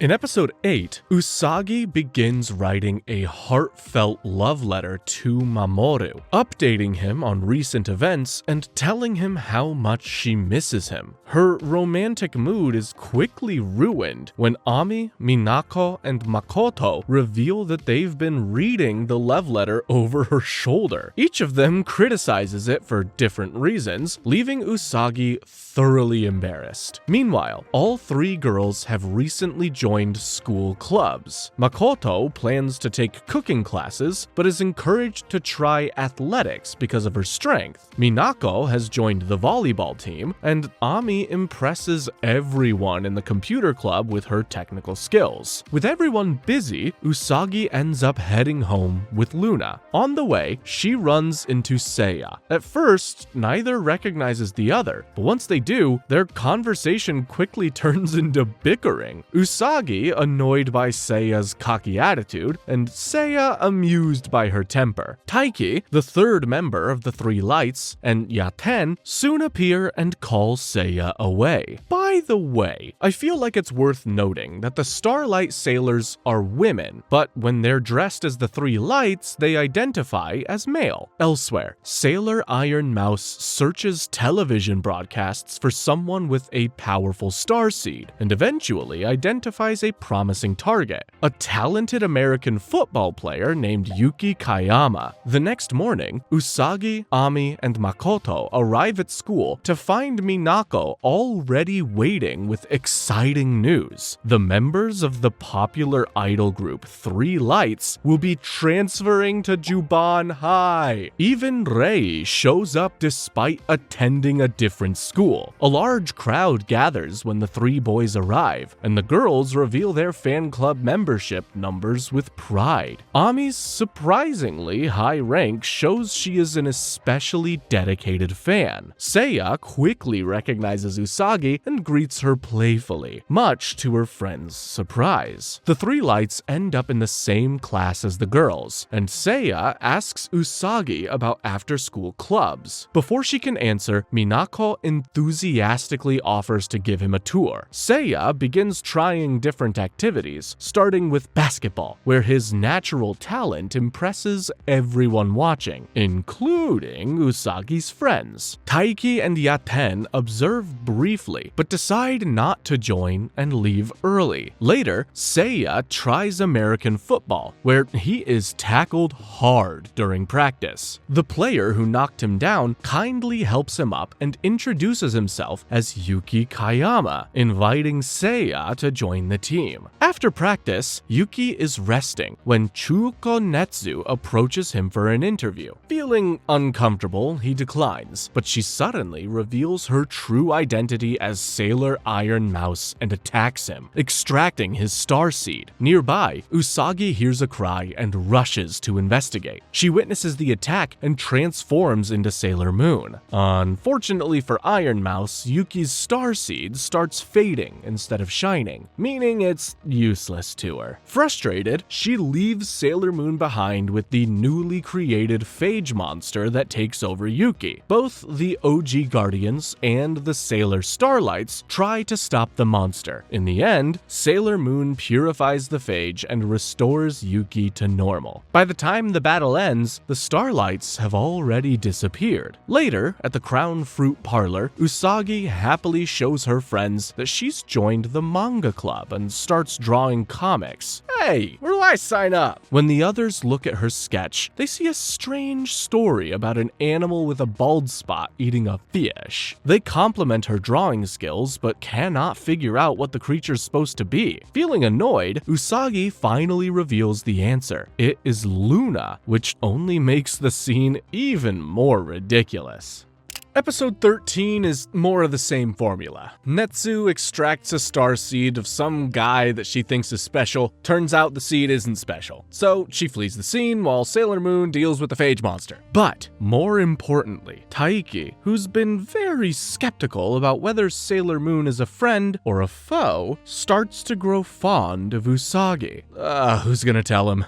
In episode 14, Sailor Iron Mouse is being harshly scolded by Galaxia for failing to obtain a single true starseed. Galaxia, a powerful golden-armored Sailor Guardian, warns her that she's running out of chances and that incompetence will not be tolerated within her empire, Shadow Galactica. After returning to Earth, Iron Mouse sulks about her failures until she notices a poster for a concert. Assuming that talented performers might possess powerful starseeds, she decides the musicians will be her next targets. As usual, her plan fails woefully, thanks to the Sailor Guardians. In the end, as the Starlights prepare to leave, Sailor Moon thanks them and asks if they would like to work together. They briefly agree until Sailor Uranus suddenly attacks Starfighter, aka Seiya.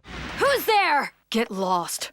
I won't miss next time. Uranus and Neptune declare that the Sailor Starlights are outsiders from another star system and therefore cannot be trusted. Annoyed by the accusations, the Starlights depart. Sailor Moon is upset by this confrontation, but Neptune calmly insists that keeping their distance is for the best. In episode 15, Netsu sets her eyes on the three lights. She's desperate as hell and knows she's on thin ice. When she confronts Seiya, a fight breaks out. Soon after, Netsu gets a call from Galaxia. The Sailor Guardian scolds her for being a failure and literally appears beside Netsu. At this point, Netsu starts pleading for her life to be spared, but Galaxia gets rid of her entire existence with the swipe of her hand. Whoa! Galaxia then turns to the Starlight Sailors and Sailor Moon, declaring that she's going to rule the whole galaxy and they better stay out of her way. With that mission statement, Galaxia disappears.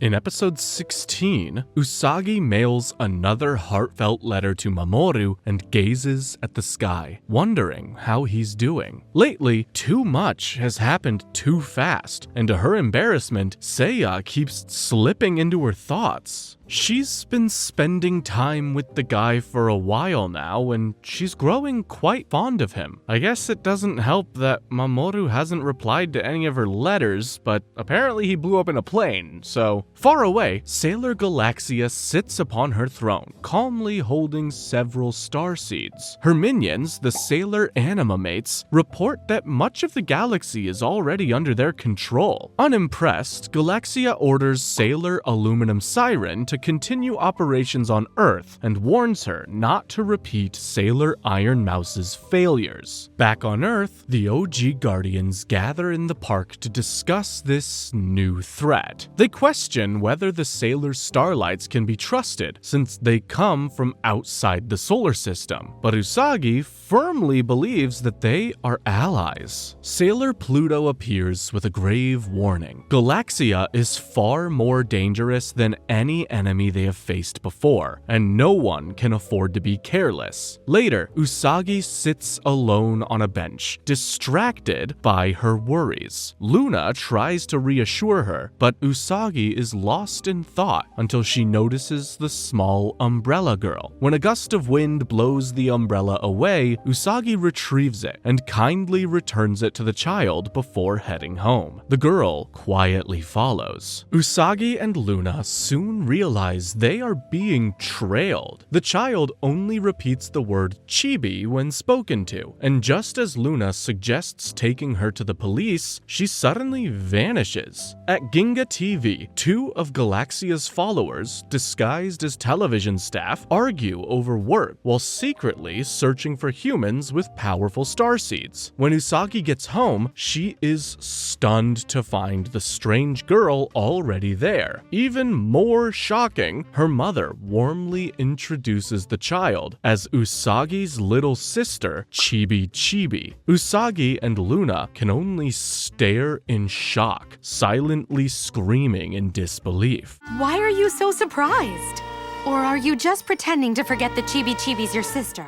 The next day, Usagi and her friends speculate about Chibi's identity while watching Ikuko shop with her. Sailor Pluto appears again and confirms that Neo Queen Serenity has only one daughter, Chibiusa, meaning this child is a complete mystery. She warns them that even someone so small could pose danger. Right on cue, Chibi wanders off and everyone splits up to search. Usagi soon finds a policeman trying to question the girl, but Chibi only repeats the ends of the officer's sentences like an adorable little echo. The officer turns out to be Seiya, serving as honorary police chief for the day. He jokes that Chibi looks enough like Usagi to be her daughter, leaving Usagi flustered, while Seiya teases her about keeping secrets. They return to the station, where Ikuko, Taiki, and Yaten are waiting. As the reunion unfolds, two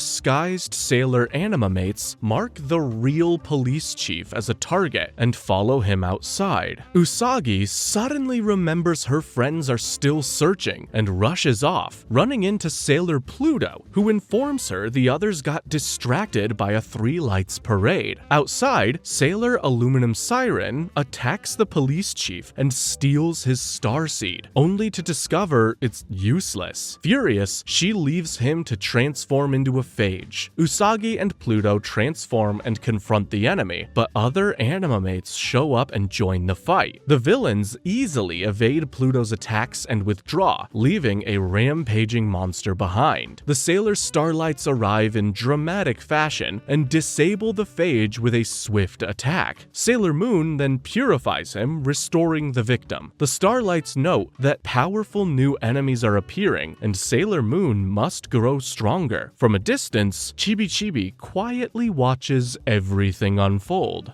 In episode 21, we get a new villain of the week in Sailor Lead Crow. Lead Crow attacks an athlete called Sonoko and steals her starseed, which turns black. Sonoko transforms into a phage, forcing Usagi to become Eternal Sailor Moon. Before Sailor Moon can heal the monster, Sailor Aluminum Siren ambushes her and knocks the Eternal Tiare from her hands. Chibi bravely rushes to retrieve the fallen weapon. The moment she touches it, a brilliant light erupts across the battlefield, and it's sensed by even Galaxia. Sailor Moon is drawn into a vision among the stars, where she encounters Sailor Chibi Moon. When their hands meet, a powerful new evolution awakens within Sailor Moon. Returning to the battlefield with enhanced strength, Sailor Moon purifies the phage and returns Sonoko back to normal. Aluminum Siren attempts another attack, but retreats when the Sailor Starlights arrive. Yeah, run along, loser.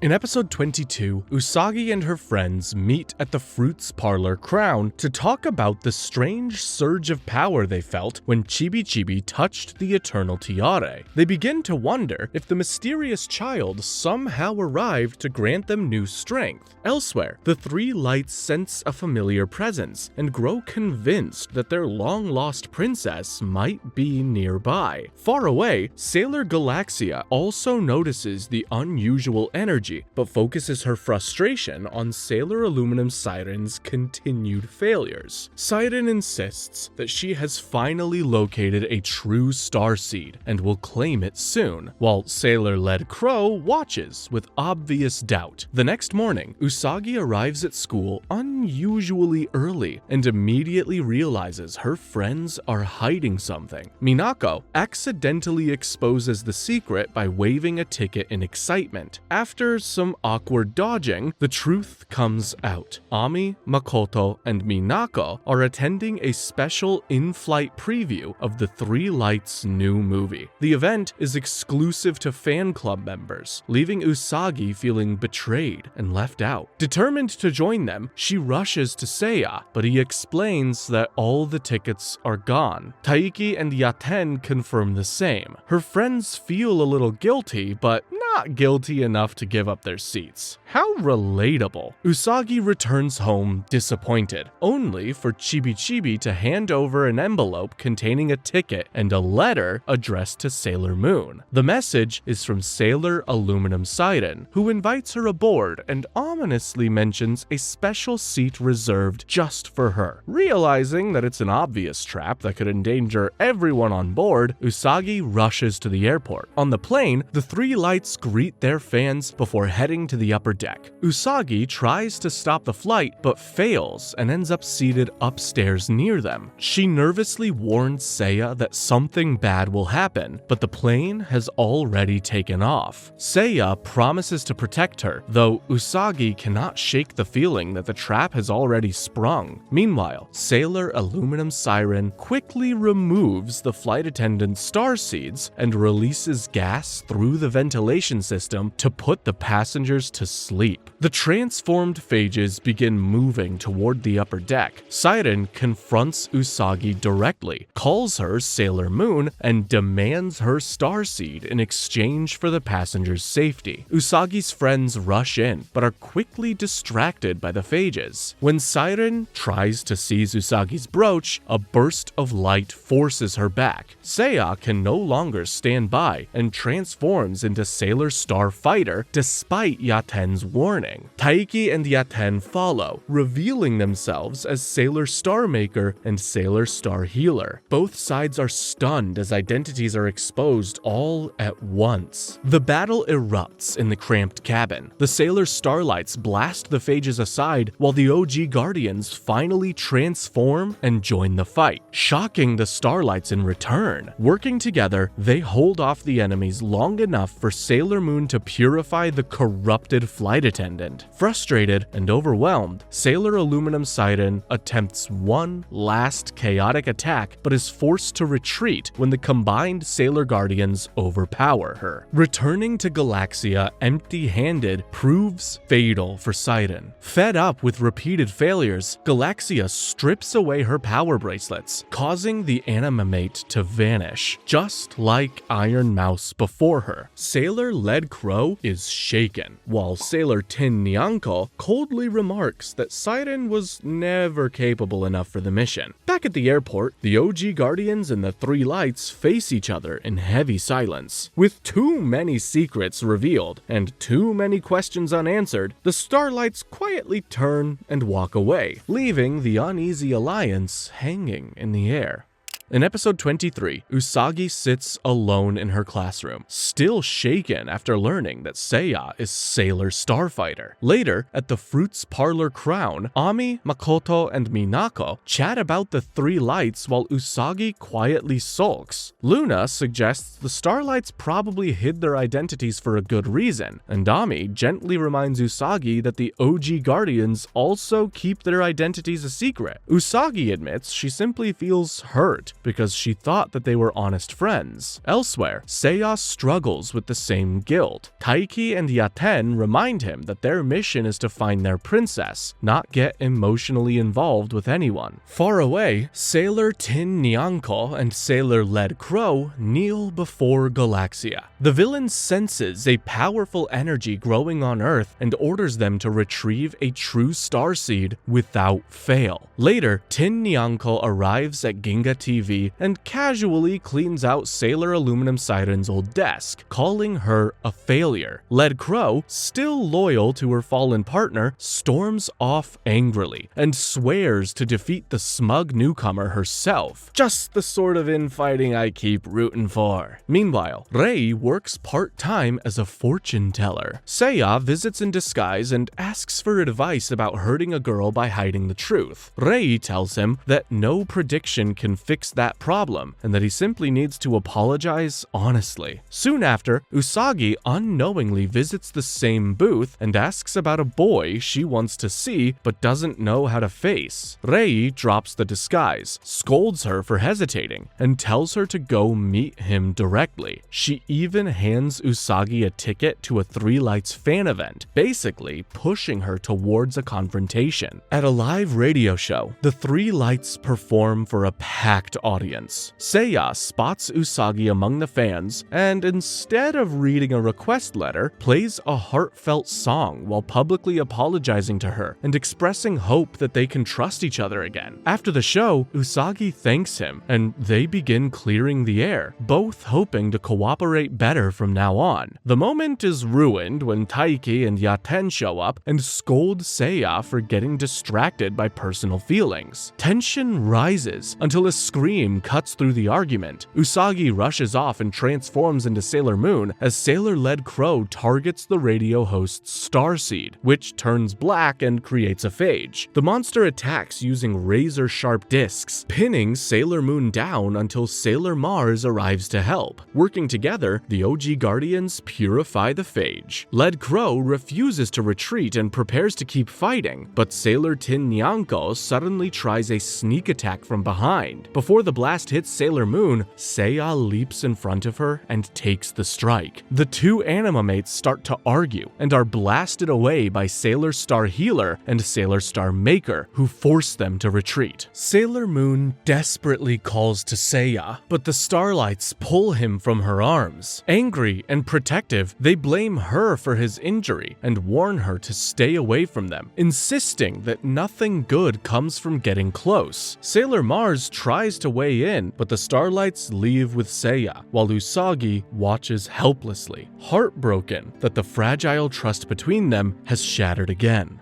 Episode 24 opens on a Tokyo rooftop at night. Yaten and Taiki meet Haruka, Michiru, and Setsuna, who transform into Sailor Uranus, Sailor Neptune, and Sailor Pluto, and declare their duty to protect the solar system from outside threats. The two Starlights transform in response, and coolly admit that they are willing to let the Outer Guardians keep Sailor Galaxia occupied while they pursue their own mission. Before the confrontation can escalate, an injured Seiya appears and stops the fight, promising he will no longer see Sailor Moon. The next day, the Three Lights are absent. Usagi cannot stop worrying about Seiya and barely reacts when her friends try to cheer her up. Minako eventually gives her a phone number to the group's rehearsal studio. When Usagi calls, Taiki brushes off her concern, but Yaten angrily blames her for Seiya's injuries and says apologies are meaningless now. Seiya overhears the exchange but remains silent. Still heartbroken, Usagi meets her friends at Hikawa Shrine, where the Outer Guardians inform her that Seiya agreed to stay away from her. Usagi protests that they should not make decisions for her, but then apologizes for losing her temper. She insists that mutual trust is possible, but the Outers warn that their enemies are Sailor Guardians too, making trust dangerous. Overwhelmed, Usagi runs off in tears. Meanwhile, Sailor-led Crow searches for a true starseed. Remembering Sailor Aluminum Siren's love of amusement parks, she finds a magazine featuring park celebrity Takeo Shiro and chooses him as her next target. Later, Luna confronts Usagi at home as she struggles between duty and heartbreak. Usagi resolves not to see Seiya again, but he suddenly calls and asks her to attend that night's live performance. Encouraged by Luna, she goes, only to find the show sold out and ends up riding the Ferris wheel instead. From the stage, Seiya notices the glint of her brooch and sings directly to her, changing the lyrics to deliver a hidden message. What? Do you see this, Bunhead? Through the song, Seiya reveals Sailor Galaxia's plan to conquer the galaxy by collecting all starseeds. He explains that Galaxia destroyed the Starlights' home world, forcing their princess to flee to Earth and the Starlights to follow suit. Hoping Usagi understands, Seiya collapses after the performance. Elsewhere, Lead Crow targets Takeo and steals his starseed, but it turns black and creates a phage. The monster begins rampaging through the amusement park just as Usagi and Seiya reunite. Seiya is too weak to transform, so Usagi becomes Sailor Moon and shields him from the phage's explosive balloon attacks. The Outer Guardians arrive to help, making it clear they are not here for Seiya. Working together, they subdue the phage, allowing Sailor Moon to purify him. Afterward, tensions flare again between the Starlights and the Outer Guardians. Usagi takes responsibility for coming to see Seiya, trying to ease the conflict. As the three lights depart, Seiya quietly thanks her for coming. Usagi tries to follow, but Haruka holds her back, and she can only watch sadly as the distance between them grows once more.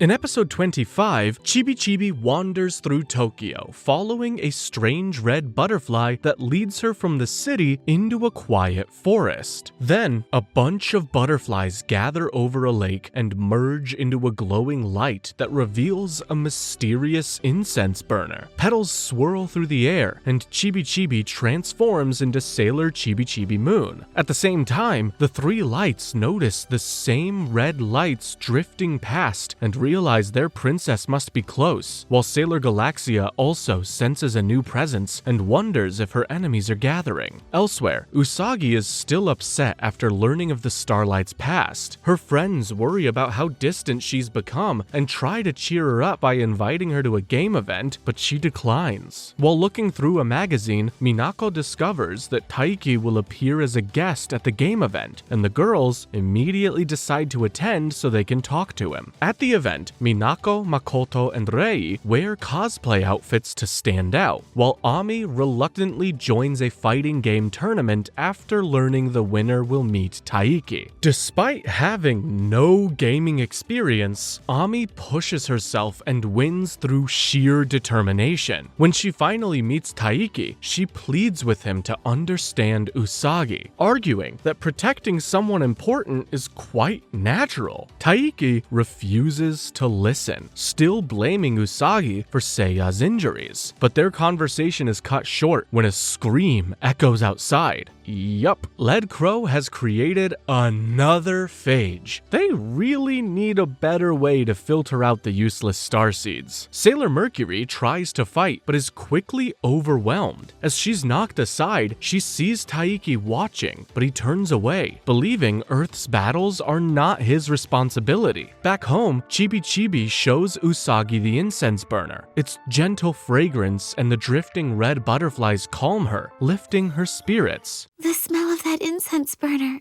it makes me feel calm. I wonder why. Feeling a little better, Usagi decides to join her friends at the event after all. Meanwhile, Sailor Mercury struggles alone until Sailor Jupiter arrives to help. Rei and Minako join as well, still awkwardly dressed in cosplay, and the four continue fighting despite being overpowered. When Seiya learns that Taiki abandoned the battle, he angrily demands to know what their princess would think of his actions and rushes off. Taiki reflects on Ami's words, realizes she was right, and follows him, with Yaten close behind. Just as the phage prepares another heavy attack, the Sailor Starlights arrive. Sailor Starmaker blocks the attack, while Sailor Starfighter admits she envies the Guardians' refusal to give up. She reflects on fleeing when Galaxia destroyed their home world and wonders if running away was a mistake. Eternal Sailor Moon soon appears and purifies the phage, and Starmaker begins to understand why the others place their hope in her. After the battle, the entire group speaks more calmly. Taiki admits he still cannot trust them, and Ami accepts that trust will take time. Usagi anxiously checks on Seiya, who reassures her that he is fine. As Usagi and Chibi head home, Taiki senses a powerful aura coming from them and realizes it feels just like their missing princess, leaving him quietly stunned.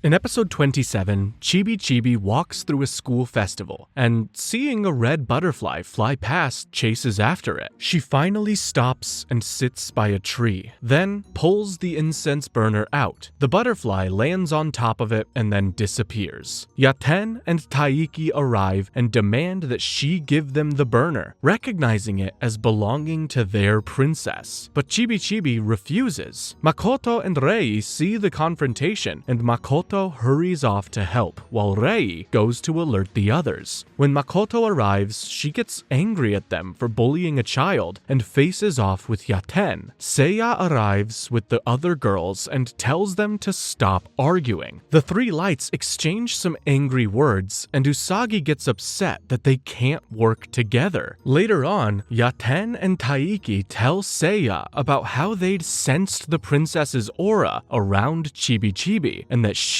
has the princess's incense burner. As they talk, one of the butterflies arrives and leads them back toward the school. The OG Guardians attack Sailor-led Crow, but she sends them flying with her whip. The Sailor Starlights arrive, and Sailor-led Crow tells them she knows their real identities too. She pulls out a contained black hole and threatens to let it free to swallow the school unless Sailor Moon gives up her starseed. Sailor Moon agrees, refusing to let innocence become involved, and Sailor-led Crow fires a blast from her bracelets that removes her starseed. That starseed is the silver crystal, and Sailor-led Crow marvels at its beauty. Amazing.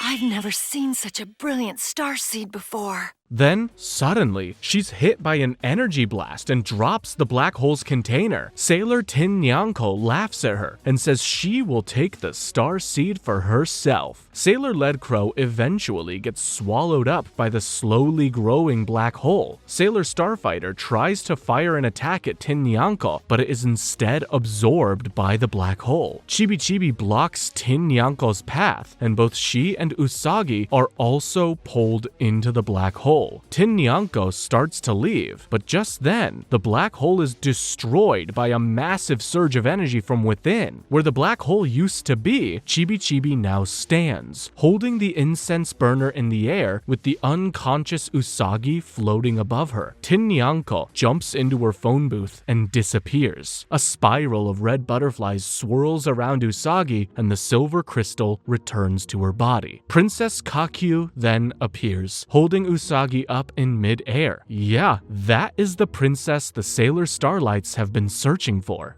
In episode 28, the Sailor Starlights kneel before Princess Kakyu, overjoyed to see her at last. She tells them that she had a mission to fulfill, and thanks Chibi for helping her. Princess Kakyu then turns to Usagi and says that she was watching her and the other guardians from the incense burner. She then tells them the story about the Sailor Wars, a battle between the Sailor Guardians across the entire galaxy against various forces of evil. She also reveals how chaos, the source of all evil in the galaxy, was sealed by the most powerful legendary guardian. But now, chaos has re-emerged as Sailor Galaxia, with the aim of stealing all the star seeds in the galaxy. Princess Kakyu then says that they still have a chance as long as the light of hope exists, and she came to Earth to search for it. At this point, it's not really clear what this light of hope really is. Sailor Star Healer and Sailor Star Maker don't see why they need to look for it, because with their princess, they can return home and restore their planet. Princess Kakyu, however, says that they must find it in order to seal chaos, and turns to Usagi to ask for her help. Just then, Sailor Uranus and Sailor Neptune arrive and tell the princess that she's being selfish for asking them such a thing, and the Sailor Starlights get angry.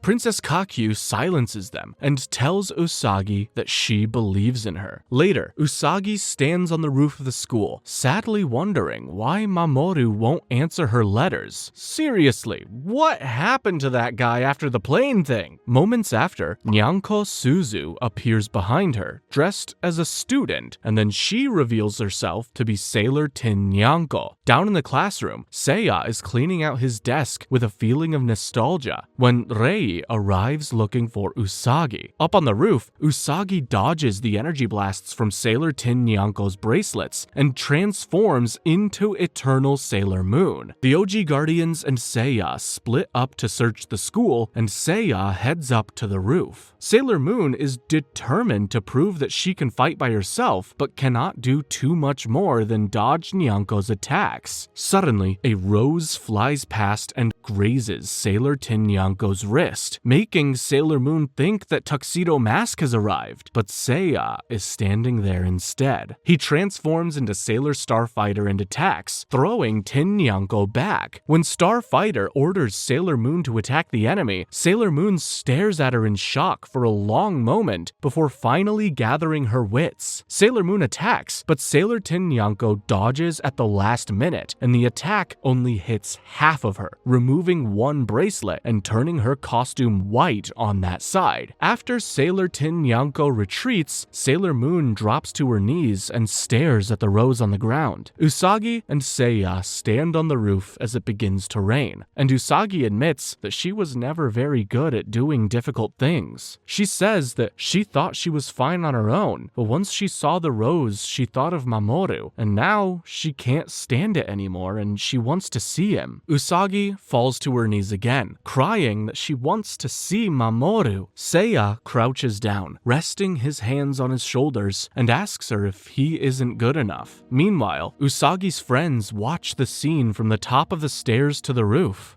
In episode 29, Rei urges Usagi to decide how she truly feels. Usagi stares at Mamoru's photo and finally admits that he has not replied to any of her letters since leaving Japan. Before the mood grows heavier, Chibi switches on the radio, and they hear shocking news that the Three Lights will disband after their upcoming concert. Elsewhere, the Three Lights meet with Princess Kakyu and promise they will awaken the light of hope during the performance, though Seiya remains distracted by thoughts of Usagi. Meanwhile, at the Fruits Parlor Crown, Ami reveals she contacted Mamoru's university in America and discovered he never arrived, confirming everyone's fears that Usagi has been quietly carrying a heavy burden alone. While walking with Chibi, Usagi runs into Haruka and Michiru. They warn her not to get closer to Seiya because she already has Mamoru, but Usagi insists her feelings for people aren't so simple. The two decide to accompany her as she goes to say goodbye. At the concert venue, fans gather as the Three Lights prepare backstage. Usagi meets Seiya in the dressing room, and he asks her to speak with her alone. He honestly tells her that he meant his feelings, but understands she loves someone else. Wanting no regrets before the group parts ways, he encourages her not to worry and gently kisses her on the cheek before heading for the stage. As Haruka and Michiru wait outside, Taiki and Yaten warn them that a major battle is coming, and victory may be impossible. But the Outer Guardians firmly state that they will fight because they have something precious to protect. The concert begins, and the Three Lights pour their hearts into their final performance, calling out for their princess. When they start singing To the Shooting Star, the stadium roof opens to the night sky. In the audience, Chibi begins to glow with a soft pink light, but the moment is shattered when Sailor Tin Nyanko attacks, and panic spreads through the crowd. Sailor Uranus and Sailor Neptune arrive to fight, quickly realizing Tin Nyanko is struggling against Sailor Galaxia's control because Sailor Moon once partially purified her before. The Three Lights transform into the Sailor Starlights and join the battle. The rest of the Sailor Guardians appear soon after, and tension rises over who would confront the Tin Nyanko until Princess Kakyu urges everyone to unite. Suddenly, Sailor Galaxia descends, covering the city in an ominous red glow. She removes Tin Nyanko's bracelet, causing the Animamate to vanish, then turns her attention to Princess Kakyu. Recognizing her as a threat, Galaxia unleashes a devastating attack. Kakyu shields the others and tells the Starlights to escape, knowing they cannot win. Her strength quickly fades, and Galaxia seizes her starseed. Feeling furious, Sailor Moon tries to purify Galaxia, but her power has no effect. Galaxia coldly promises to take every remaining starseed and disappears. As Princess Kaku lies dying, Sailor Chibi Moon takes her hand, filling her with warmth. With her final strength, Kaku whispers about the light of hope before passing away, leaving Sailor Starfighter crying out in grief. Soon after, Galaxia begins raining black lightning across the Earth. Facing the destruction, the gathered Sailor Guardians steel themselves for the final battle.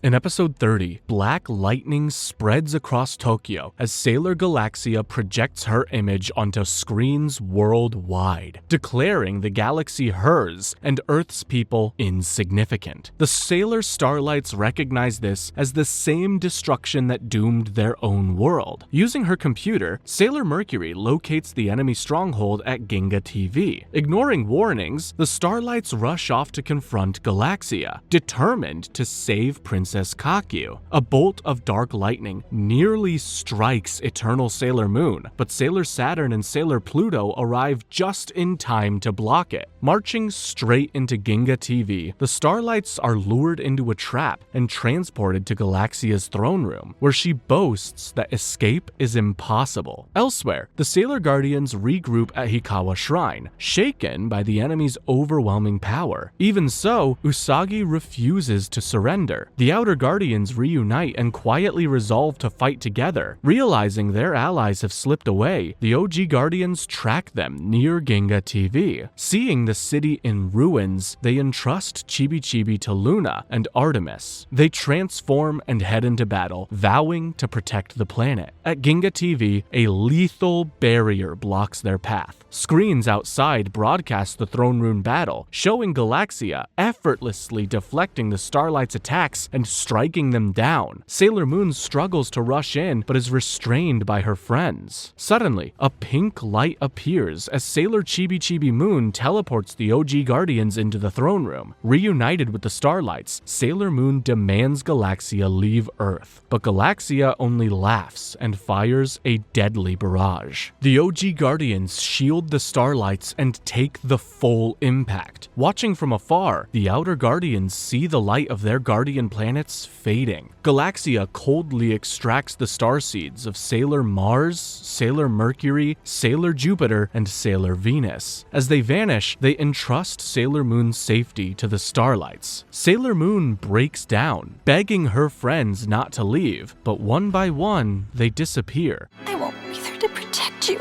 anymore. Overcome with grief, Sailor Moon demands their return, but Galaxia effortlessly blasts her aside and reveals the countless star seeds she's gathered. Among them glows a familiar golden light, Mamoru's starseed. Galaxia confirms it belongs to Earth's chosen protector, leaving Sailor Moon devastated by the terrible truth. In episode 31, Sailor Galaxia revels in possessing Earth's protector's starseed, while Sailor Moon grieves her fallen friends. When Sailor Moon demands to know why she spread such destruction, Galaxia coldly replies that Earth's protector once asked the same question, and forces her to witness his fate. In a vision of the past, Mamoru's plane is seized by a brilliant light and drawn into Galaxia's dimension. Appearing as Tuxedo Mask, he challenges Galaxia, who declares the galaxy her domain. His attack fails, and she tears away his starseed. With his final breath, he insists that the Sailor Guardians of Earth will defeat her. The vision leaves Sailor Moon paralyzed with sorrow. As Galaxia fires another deadly blast, Sailor Starfighter shields her, but a surge of pink light suddenly whisks Sailor Moon and the Sailor Starlights away. Galaxia's power then sweeps across the Earth, stripping starseeds from people people everywhere. Sailor Moon awakens in a control room alongside the Outer Guardians, the Starlights, and an exhausted Sailor Chibi Moon, refusing to let the injured Starlights fight. Sailor Uranus and Sailor Neptune confront Galaxia alone, soon joined by Sailor Saturn and Sailor Pluto. Their combined attacks, however, fail to harm her. Meanwhile, Chibi's quiet encouragement reminds the Starlights of their duty to protect both their princess and Sailor Moon. Renewed with purpose, they rise again, and Sailor Moon joins them. On the battlefield, Galaxia easily overwhelms the Outer Guardians. Sailor Saturn vows to destroy her even at the cost of her own life, but Galaxia reveals she orchestrated past events to ensure Saturn's awakening so that she could claim her powerful starseed. Crushing their weapons and defenses, Galaxia offers them a cruel choice: to surrender their starseeds and serve her. To absolutely everybody's shock, Sailor Uranus and Sailor Neptune accept. Galaxia takes their starseeds, binding them with golden bracelets that enslave them. Under her command, they turn on their allies while Sailor Pluto and Sailor Saturn refuse to submit. Sensing more stars going dark, the Starlights and Sailor Moon rush to Galaxia's throne room, arriving just in time to witness Pluto and Saturn fade away. They're horrified to see Uranus and Neptune now standing at Galaxia's side. At Galaxia's command, the corrupted Guardians step forward and prepare to claim Sailor Moon's starseed next. In episode 32, Sailor Moon refuses to believe that Sailor Uranus and Sailor Neptune have actually joined Sailor Galaxia. In Usagi's world, friendship speeches are basically a superpower, and betrayal is just a misunderstanding waiting for a heartfelt monologue. Galaxia, thoroughly entertained, tells her recruited minions to demonstrate reality the old-fashioned way, with excessive property damage. Uranus fires world-shaking. Then, Sailor Starfighter counters with Star Sirius Laser, resulting in a huge explosion. Usagi wakes up in a peaceful meadow surrounded by all her friends, who casually reveal that the betrayal by Uranus and Neptune was just an elaborate performance. Apologies were made, Mamoru and Chibiusa show up for emotional backup, and Usagi tearfully laughs at how gullible she's been. Unfortunately, the scene vanishes, and she's back in the Nightmare Boss Arena beside Sailor Chibi Moon. Reality wastes no time being rude. Uranus appears, so Usagi rushes in expecting a secret plan debrief, and instead receives a violent slap. I know this is just an act, so you don't have to keep... The Sailor Starlights jump in to protect her, while Neptune joins Uranus. They mock the Starlights for failing to protect their princess, which is basically pouring rocket fuel on Starfighter's temper. The counterattack lasts approximately 3 seconds before Uranus and Neptune combine powers and blast everyone clear out of the building. Galaxia soon returns, admiring the apocalyptic scenery. She asks Sailor Moon if she's ready to give up yet. Sailor Moon says no, because hope is kind of her brand, but even she can't ignore that the city now looks like it lost a fight with a galaxy-sized blender. Then comes the twist. Ordered to finish the Starlights, Uranus and Neptune suddenly turn and fire on Galaxia instead. That's bold. The attack lands and accomplishes absolutely nothing. No starseed appears. Galaxia calmly reveals that she doesn't have one. She removes their control bracelets, praises their rebellion like a teacher grading effort points, and lets them fade away. With their last strength, Uranus tells Starfighter to protect Sailor Moon, because even at the end, priorities matter. Galaxia shifts her attention to the survivors, who are now in hiding. Sailor Moon nearly breaks under the weight of loss, but Starfighter reminds her that hope only truly dies when she does. After the speech, Sailor Moon regains composure. The power of friendship never fails. Galaxia starts blasting the rooftop, mocking them for hiding. The Guardians step forward anyway, declaring they'll never surrender. The Starlights quietly wonder if Sailor Moon might be the legendary light of hope they're searching for. Galaxia overhears them them and bursts into laughter, remembering ancient tales of the Sailor Wars. Then, she drops the ultimate villain reveal. The legendary, most powerful guardian they're talking about is her. And honestly, nothing says confidence like declaring yourself the final boss of history. Episode 33 opens with a solemn voiceover by Princess Kakyu. She recounts the ancient Sailor Wars, conflicts that raged across the cosmos since time began. Sailor Guardians, living incarnations of stars and planets, fought endlessly to protect peace from beings born of chaos. At the war's peak, the most powerful and legendary guardian, Sailor Galaxia, defeated the ultimate evil known as chaos and sealed it within her own body, restoring balance to the galaxy. But victory came with isolation. With no one left she could trust, Galaxia chose a harsher path. She would reshape the future herself by collecting every starseed in existence and ruling as the supreme guardian. The revelation devastates Sailor Starlights, who realize the light of hope they had searched for was their greatest enemy all along. Eternal Sailor Moon, however, refuses to believe destruction was Galaxia's only option.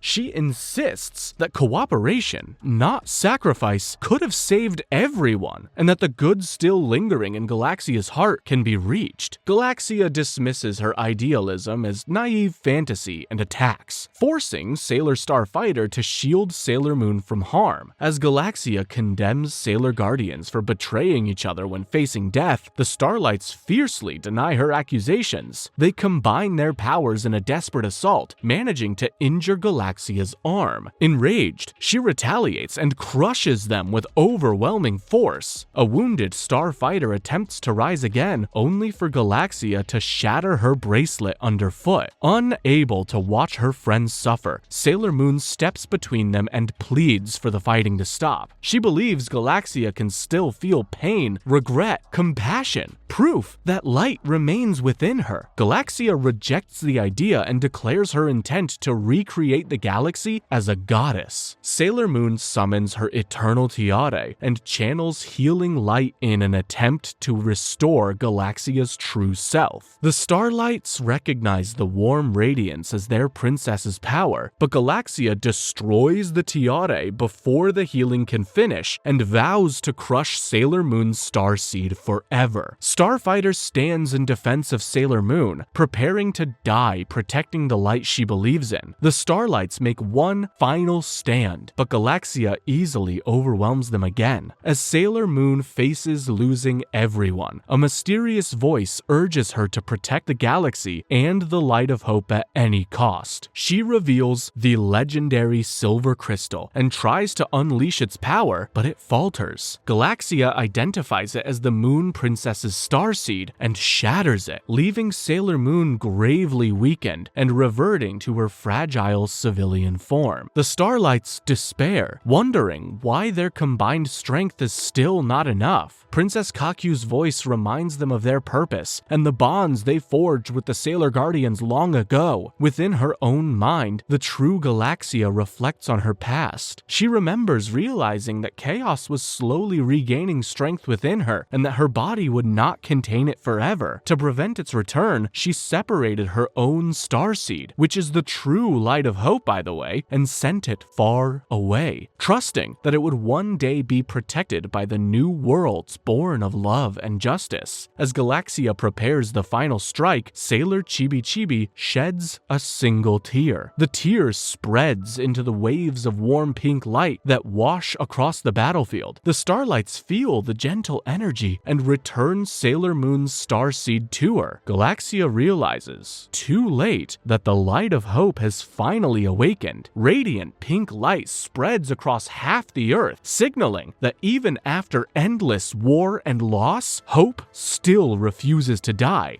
In the last episode of Season 5, a brilliant pink radius continues pouring from Sailor Chibi, spreading gentle waves of energy across the battlefield. Sailor Galaxia quickly realizes this power is strong enough to oppose her. Within the glow, Usagi glimpses the silhouette of a graceful woman who reveals herself as the light of hope, a power waiting for someone willing to embrace it. The light takes the form of a pink butterfly and merges with Usagi, transforming her into Princess Serenity. A sacred voice urges her to end the war using the mystical Sword of Sealing. Though hesitant to harm Galaxia, Serenity takes up the blade and rises on white wings to face her. Galaxia, refusing defeat, transforms into a darker, more terrifying form as chaos fully consumes her. Sprouting black wings and wielding a sword of darkness, Serenity learns that Galaxia was corrupted after sealing chaos inside herself, and that her true starseed, the real Light of Hope, had been sent away long ago, eventually becoming Chibi. Deep within Galaxia's spirit, her true self begs Serenity to free the galaxy by destroying chaos. Their clash shakes the heavens, but Serenity cannot bring herself to strike decisively. When their blades meet, the Sword of Sealing shatters and reverts into an unconscious Chibi. Cradling her, Serenity rejects the idea that pride and victory must come through harming others. Casting aside royal power and pretense, she chooses compassion over violence. A chaos-possessed Galaxia mocks her mercy and attacks relentlessly, claiming the world cannot be saved by someone unwilling to fight. But Serenity remembers the faith her friends placed in her and refuses to surrender. Drawing upon the full power of the Silver Crystal, she releases a vast wave of pure light as Galaxia counters with darkness. At the height of the struggle, the true spirit of Galaxia appears and reaches out to Serenity. Their joined hands release the stolen starseeds, and the Silver Crystal's warmth purifies Galaxia at last. Chaos is expelled, her armor shatters, and Galaxia returns to her true self. Feeling grateful, she departs to restore every star seed to its rightful home. Serenity weeps in the quiet aftermath until the fallen Sailor Guardians reappear, restored to life. Mamoru returns as Prince Endymion and comforts her, explaining that Chibi guided him back. The tiny guardian offers a final farewell before vanishing into the cosmos. Elsewhere, the Sailor Starlights rejoice as Princess Kakyu is revived. Their long search finally rewarded. Later, at dusk outside Juban High School, friends gather for an emotional farewell. With peace restored, Seiya, Yaten, Taiki, and Princess Kakyu prepare to return to their home world. Gratitude and quiet sadness fill the air as promises are made to never forget one another. Seiya shares a final, heartfelt goodbye with Usagi, thankful for the bond that they shared before departing with his companions like shooting stars crossing the evening sky. As calm returns, Usagi reflects on everything she's endured and cherished. Beneath a luminous full moon, she and Mamoru embrace, reassured that even after loss, war, and distance, love and hope remain eternal.